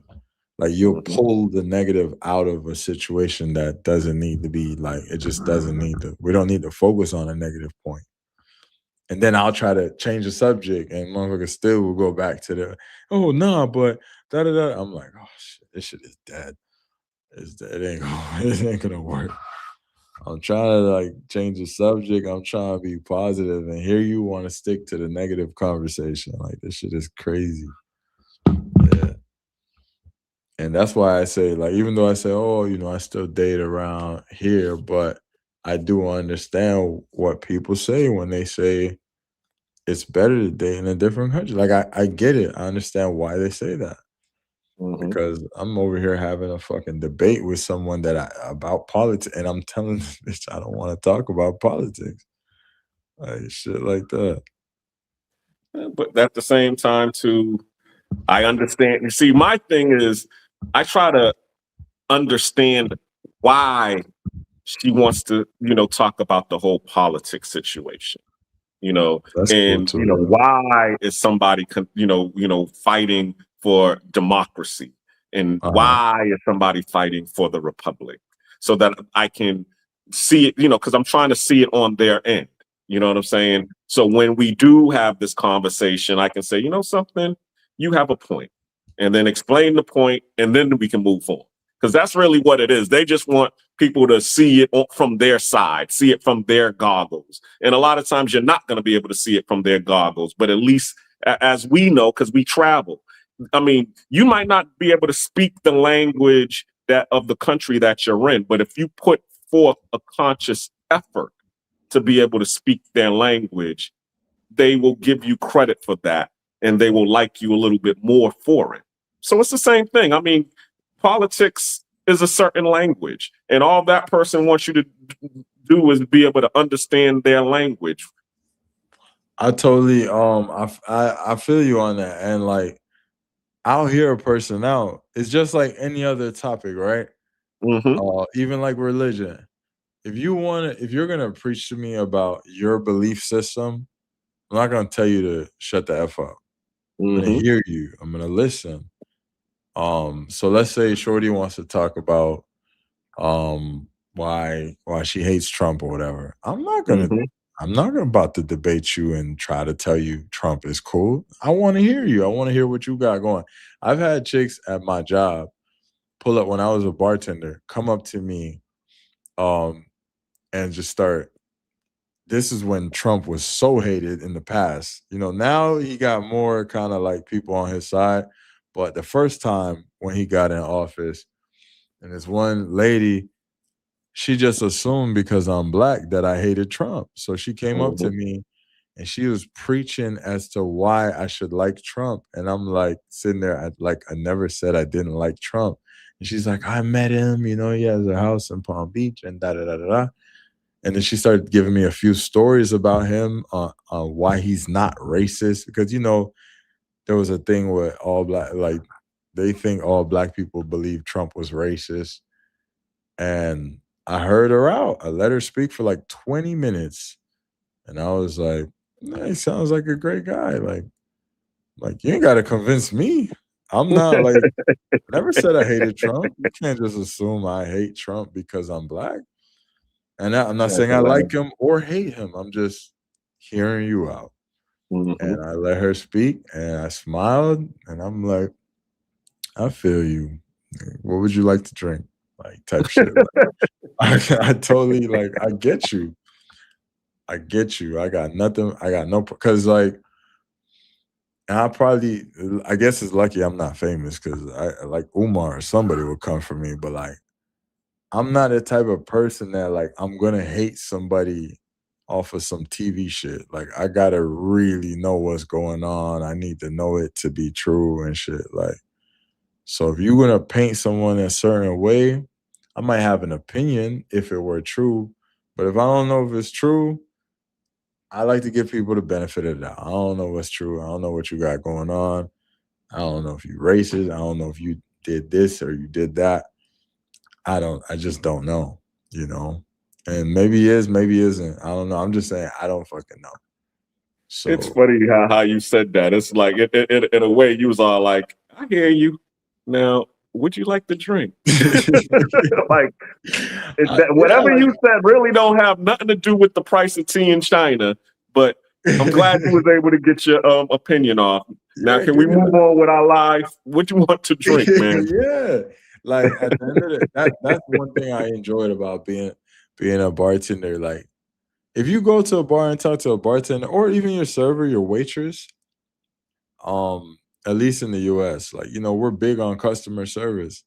So your job ain't to sit there. I mean, you could give your little opinion here and there, but you're not gonna you don't want to give an overbearing opinion on something that could affect the person's dinner or put them in a bad mood. It's not your job. Your job is to smile, be cool, and be polite.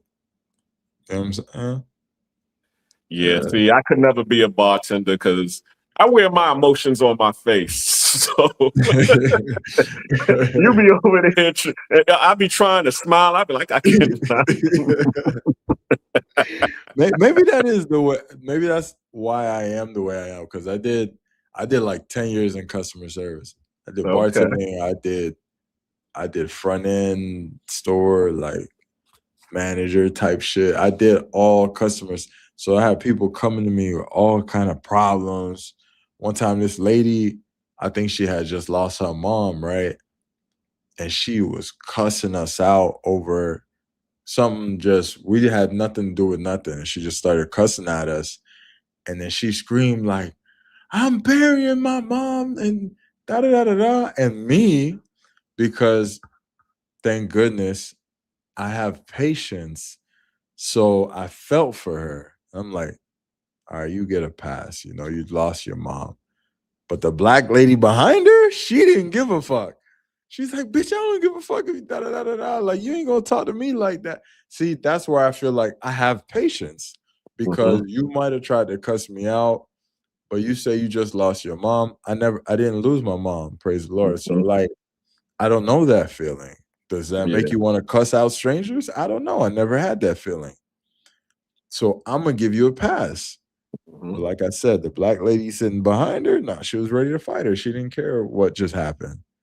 That's why I learned everybody doesn't have the same patience level. Yeah. It's called what they call it, emotional intelligence. EQ. Yeah.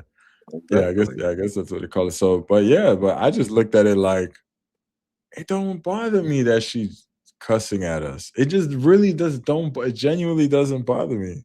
But some people, it bothers them. And I'm like, I really could care less. It's just it don't bother me. She's not touching me. She's not touching anyone. She's just yelling. Like, let her get it out. That's how she's coping. Let her cope. Whatever. And that's why you got this good YouTube and everybody and all of these subscribers, because everybody can feel the empathy that is genuine that's coming from you, Ryan. For real, Yeah, for real. no, I appreciate it. I appreciate it. Yeah, I don't know. That type of stuff can't bother. Don't get me wrong. I ain't perfect. There's other areas in my life that, maybe the next person is way good at, controlling themselves in, and maybe a situation I'm not good at.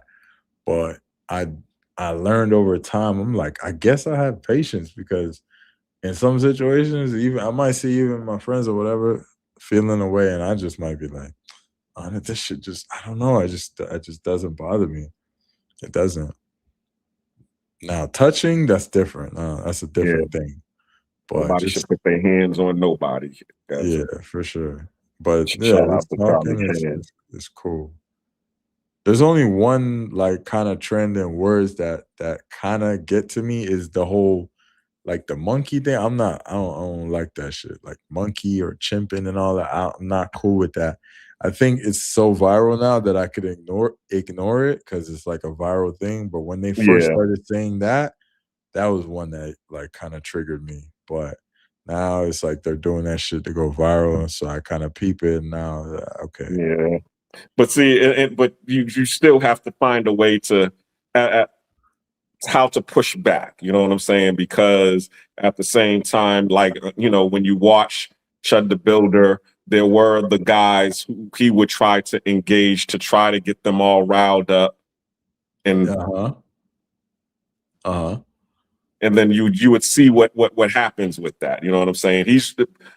So I mean, yeah, you definitely got to have some decorum to be able to push, but don't push too much to where it's going to create a situation. Because as we know, what he was trying to do, he was trying to create an incident to where he can get a whole bunch of views, or even try to get you arrested, or even the last incident where he was actually trying to kill somebody. Yeah, I think he was just trying to get a free kill. And it backfired on him because he's in jail. Exactly. But yeah, shit like that. I there was this black police officer. I like the way he dealt with it. And I just feel like that's how everyone should have dealt with it. He just kept looking straight. He didn't even give him eye contact. He didn't give him attention. It's like, if everyone did that, there's no content. Nobody cares anymore. Exactly. They care because they're fascinated that we are reacting off a word, and they feel like that's so funny to them. So I usually tell people, the person that's trying to get a reaction out of you and they get it, they win. Period. Yep, exactly.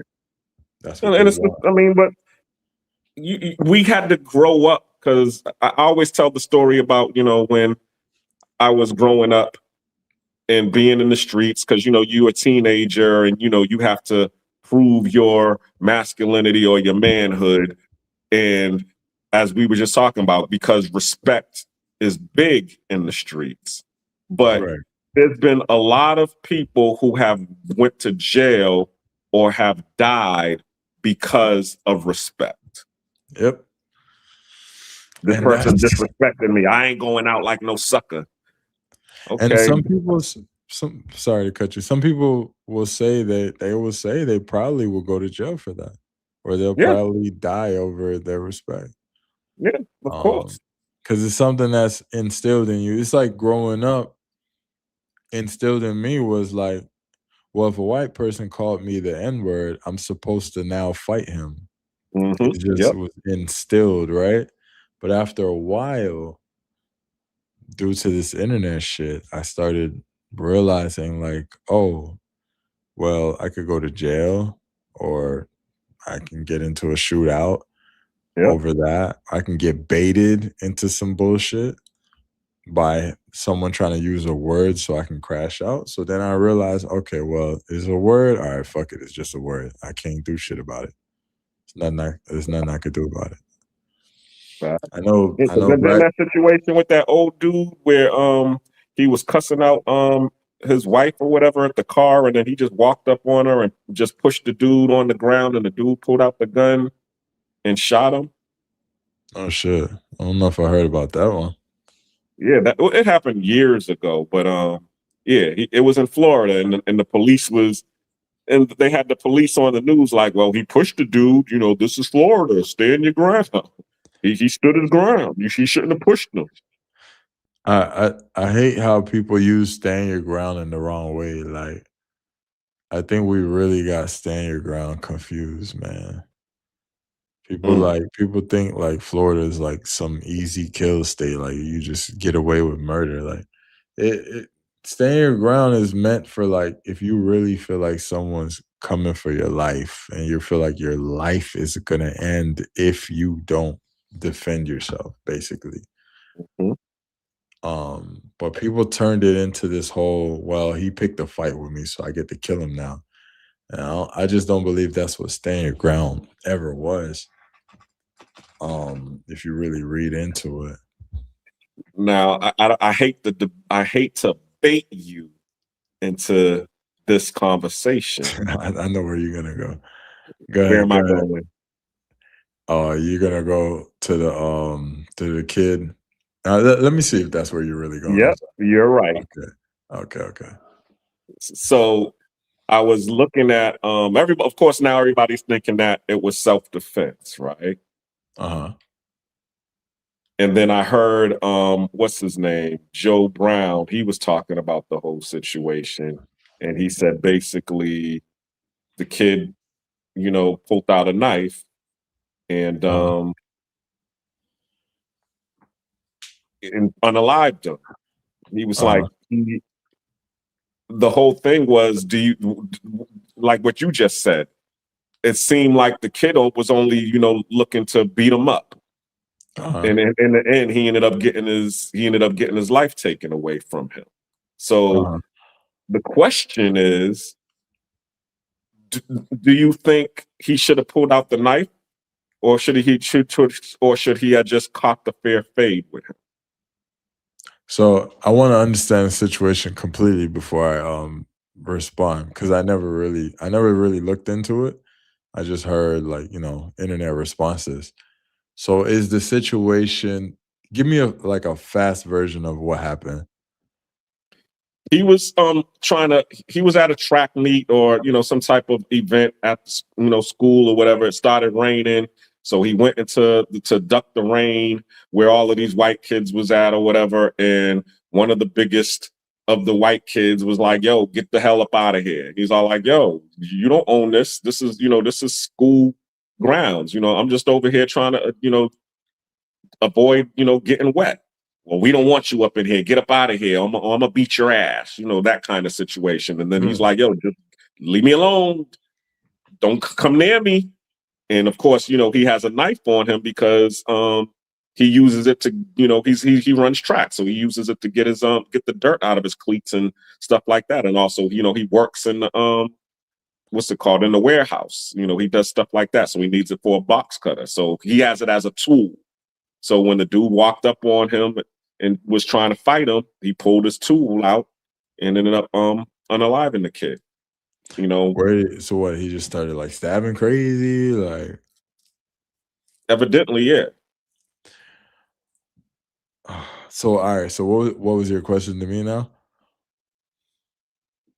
If it was a fair fight, I mean, I understand it was self-defense, so I'm not going to sit here and go against, you know, the grain of black folks, because I mean, I already know if the if people see this thing, like, oh, he's on their side. Nah, I'm not on their side.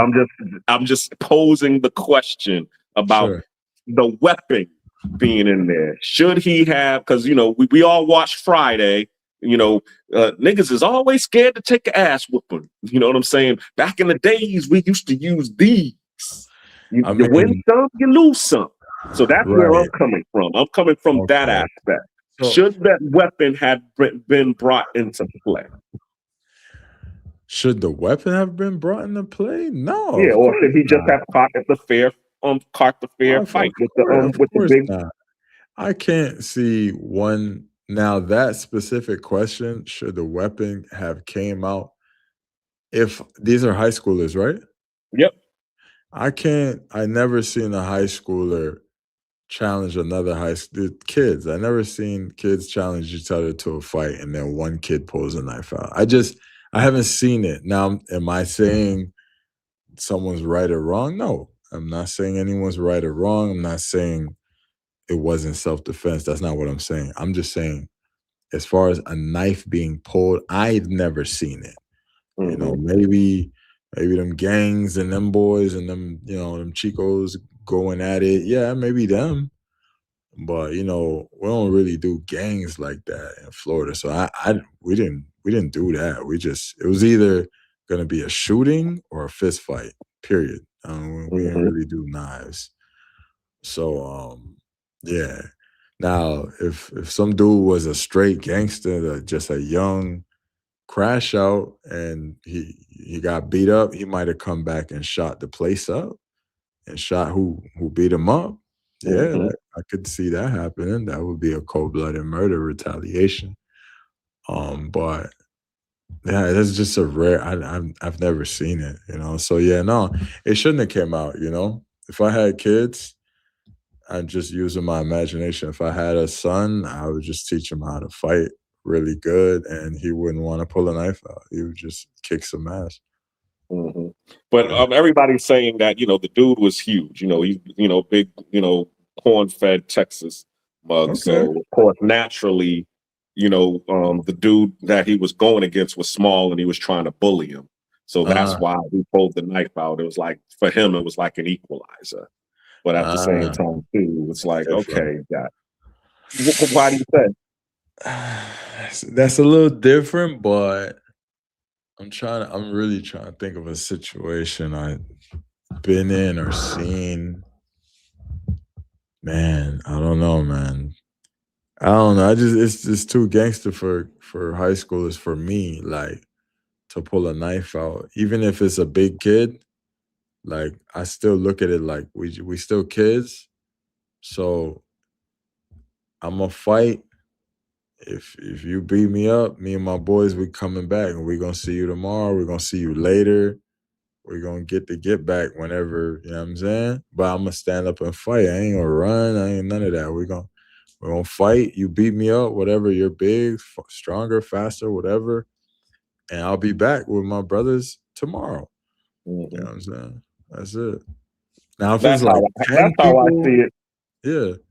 But also, too, there's actually ways to use a knife other than poking somebody. You know what I'm saying? Like what you're talking about. Like if you are in the military, they teach you how to slash, because once a person feels the pain of a slash of being cut, then they're going to think twice about engaging with you. Yeah. Versus, okay, if a person comes up on you, when you stop poking, well, you already know you puncturing things inside the body, which is going to probably have him bleed out if you hit the wrong vein or whatever. So do you let me ask you this question. Do you think that has anything to do with parenting, or do you think it's just a kid making a decision on his own? It was, well, I mean, of course it was because he does have his father in there, so it's a little of both, because you have your parents that are there, but you also have, but you also have this system that we keep talking about, which is social media, TV. We already know. I mean, most of the times, it's usually the social media and the TV that's raising us a lot more than our parents are, because the parents are mostly focused on trying to keep the roof over the head. So you're getting all your rearing from the TV. Whatever shows you're watching, whatever you're watching on, and whatever video games that you play. Yeah, I totally get it. It's very sad, unfortunate.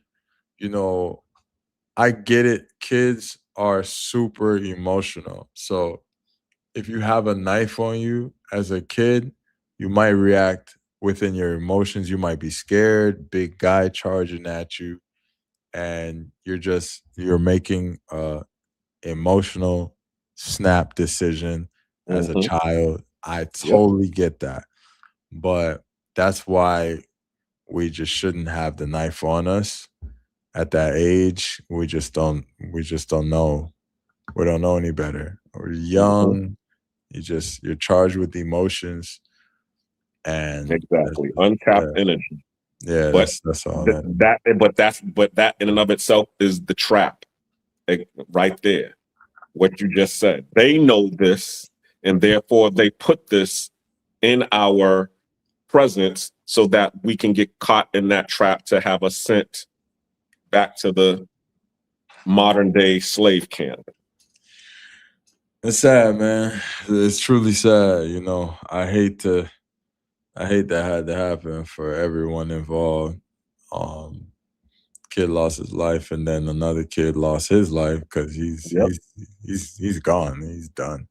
Yeah, because and I mean he's being sentenced to 35 years. But even if they um appeal the case and they get it overturned, he done been in there, just for the couple of days that he's done been in there is enough to change him. Yeah, yeah. I feel bad for everyone involved, man. The families, Mhm. the kid. That kid's gonna suffer, man, because you have a whole country of people upset with you, and when everyone's upset with you like that, on the inside, they might try to pull some strings on the inside so you suffer more. So poor kid, man, he's gonna suffer a lot for that. Yep, Um, exactly. yeah, it's unfortunate, but shit. And I know some people are gonna be like, "Oh well, that kid, he's gone, and his family this, his family that. He had a bad moment. He lost his life, but he's not gonna suffer for 35 years. It's done. What happened to him happened to him. That Mhm. kid's gonna literally suffer for the next who knows how long." Yep, exactly. On that note, it's late. I know you got to go to work. Probably Yeah, knowing you got plenty of jobs. yeah, no, facts. I was almost saying the same thing. But now I appreciate you, Black Cleaner. I know you're going live tour. What's the topic tomorrow for you? Oh, it's Father's Day. We're talking about daddy issues. Tell me, what happened in your life and how your father, good, bad, or absent, has affected you in a positive way or a negative way. We're trying to pull back the layers. We want, people to come up and tell their stories on, how their father has been a good influence, a bad influence. It wasn't there, but it still influenced them to do good or bad or whatever. That's a good topic. That's good. Revealing is healing. So we want you to reveal so that we can heal. All right. Awesome. Awesome, man. I'm going to definitely set my notification so I can check that out. Appreciate you, All right. man. Yeah, I'm getting ready to get up out of here too. Yeah. I appreciate you coming on, Black Cleaner. Yep. We'll talk. All right. Yeah, we'll definitely talk. All right. Peace. Take it easy. All right, ladies and gentlemen, it has been a great live. Thank you guys so much for being here. I appreciate you. Can you guys hit that like button for your boy before we go? And before I go, I just want to give out some things. Hold up. Gracias por mirar Vacation Time with Brian. No olvides dar like y suscribirte. Yeah, don't forget to like and subscribe. Travel POV, thank you very much for the $5 super chat. He was saying big ups to Unc Jay for not firing back. We need unity. Shout out to Travel POV, and then shout out to YV for the $100 super chat. Congratulating me on the fasting journey. Appreciate that. YV, appreciate it. Yeah, so you guys, man, we're having a party, an event, October 11th. Definitely would love if you guys could be there. All right, we're gonna have a DJ, private DJ. There's gonna be food there. There's going to be drinks, of course, and there's going to be people that you can meet, you can mingle with, you can talk to, networking, whatever you're into. We should have those type of people there for, just for you to meet and talk to. So should be a good time. Like I said, it's in Santo Domingo this time. It's going to be a lot closer, more convenient for everyone. And yeah, so I hope to see you guys there. Hope we could all meet, have a good time. Last year, it turned out actually good. I know we missed some people due to the location, but it still turned out good. And this year, I hope it's even better. So make sure you guys be a part of that. If you would like to RSVP and get lock in your spot, just shoot me a message on Instagram or an email at my email. Instagram is obviously easier, but you can go take the email route. All platforms is Vacation Time with Ryan. You just shoot me a message. Instagram, TikTok, Facebook, whatever your platform of choice. Holla at me, and we'll get you squared away. If I missed your comment tonight, I apologize. I wanted to keep the conversation flowing, and I didn't want to interrupt these brothers while they're speaking. So, if I missed your comment, I apologize. So yeah, so the event, boom, boom, hit me, Santo Domingo, October 11th. If you want to get in any of these groups, which we talk about, places where men can be men, hit me up. Or I got a total of it's 3 groups I have. We try to keep it cool. We try not to have the trolls or secret freaking DEA agents pulling up or whatever, FBI or whatever the fuck. You know what I'm saying? So we try to keep it just cool, man. Cool community. We won't go too far, do nothing weird. We just talk, man. If guys want to talk travel or if they want to talk whatever, finance, dating, whatever it is, advice on travel, you know what I'm saying? Where to find a restaurant, whatever is there. Hit me up if you want to get into any of those type. What else? Have you got any suggestions or anything for like a live stream, a topic, or anything you want us to do a live about, or a guest you might want to see? That's cool too. Sometimes I do interview guests and stuff like that. Just hit me up. Let me know. I'm chilling. I'm cool. Just hit me up. I've been going live Sundays now, so Sunday might be like the consistent day. I might try to go back to throwing in a couple like lives during the week, depending on how I go. You know what I'm saying? Just kind of keep the vibe going during the week. So just look, man, look out for what's it called. So if a few people hit me up about the weight journey so quick, if you guys want in-depth videos about weight loss, fasting, loss, and stuff that.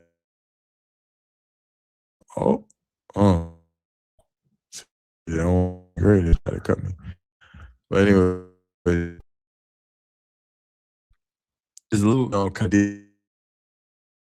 through currently some of the things that I eat, how to get a calorie deficit, how to count calories, how to make sure guarantee you're gonna lose weight. 100% guaranteed is by being if you're into that,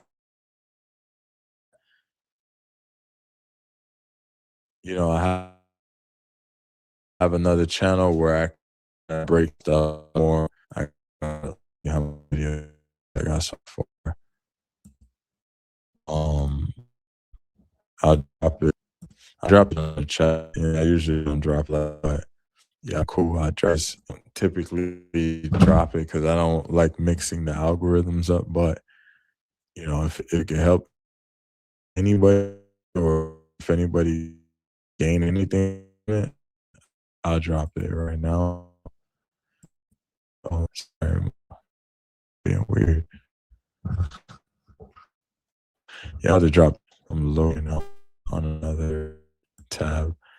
But anyways, yeah, you know, a lot of people about that, and I said, yeah, you know, I have another, and even look at how YouTube works, because I said I know, I think 4 weeks now, or 3.5, 4 weeks. So you can kind of see what happened. I don't know.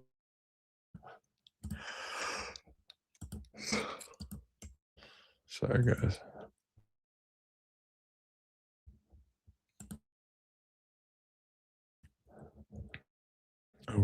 What happened? This shit froze.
This is all right.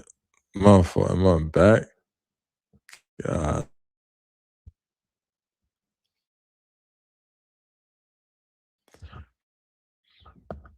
Yo, trying to upload my other channel before I close out.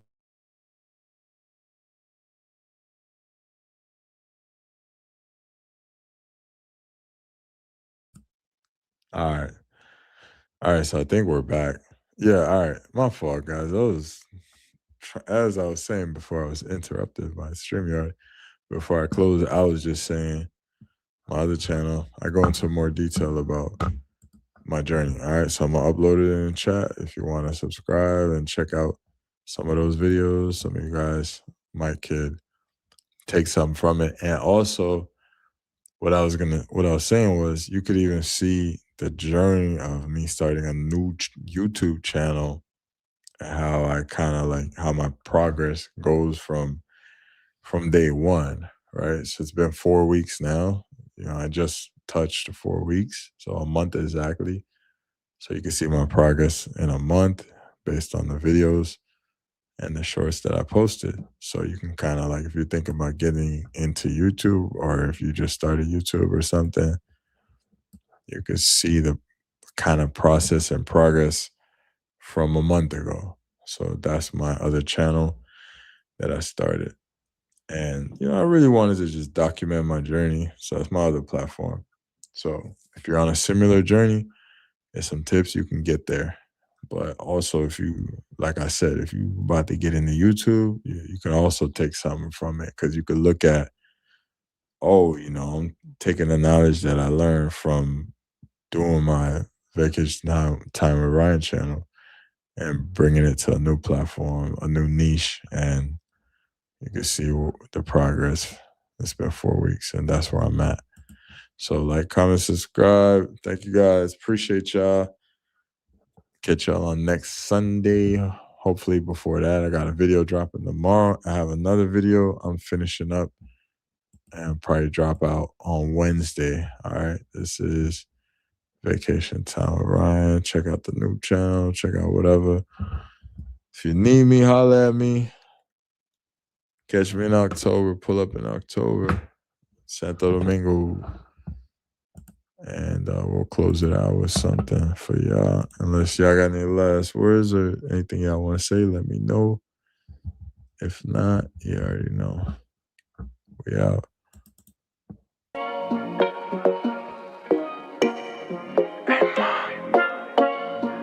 Yo sé que yo te gusto y tú también me gustas. I don't care. Ay mami, me gusta ver tu cuerpo. Ay mami, yo sé que yo te gusto. Ay mami, me gusta cómo lo haces. Ay mami, yo creo que me aficiaste. Baby, baby, baby, ¿dónde tú estás? Baby, baby, baby, ah, ah, ah. Baby, baby, baby, ¿dónde tú estás? Baby, baby, baby, ah, ah, ah. Fue un honor conocer tu boca hasta el anochecer. Tú me tiras si quieres que le volvamos a meter. Fuego, fuego, caliente le metemos. Si quieres esta noche nos vemos. Ese culo, falla, una nota, falla. Este flow, no falla, falla, falla. Ese culo, falla, una nota, falla. Este flow, no falla, falla, falla. Me gusta ver tu cuerpo pa' comerte. Hoy es mi día de suerte. Solo Dios sabe lo que quiero hacerte. Manda la ubicación pa' yo caerte. Ay mami, me gusta ver tu cuerpo. Ay mami, yo sé que yo te gusto. Ay mami, me gusta cómo lo haces. Ay mami, yo creo que me aficiaste. Baby, baby, baby, ¿dónde tú estás? Baby, baby, baby, ah, ah, ah. Baby, baby, baby, ¿dónde tú estás? Baby, baby, baby, ah, ah, ah. Hey mami, tu cuerpo a mí me excita. Hey mami, lo hacemos en la playita. Hey mami, me siento diferente. Hey mami, de este mundo me sacaste. Entonces despacio, baila hasta abajo. No te me canses, vamos a activarnos. Entonces despacio, baila hasta abajo. No te me canses, vamos a activarnos. Entonces despacio, baila hasta abajo. No te me canses, vamos a activarnos. Entonces despacio, baila hasta abajo. No te me canses, vamos a activarnos.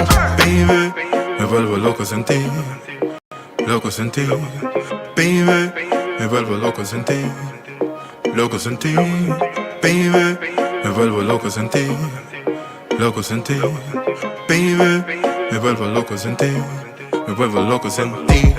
Ay mami, me gusta ver tu cuerpo. Ay mami, yo sé que yo te gusto. Ay mami, me gusta cómo lo haces. Ay mami, yo creo que me aficiaste.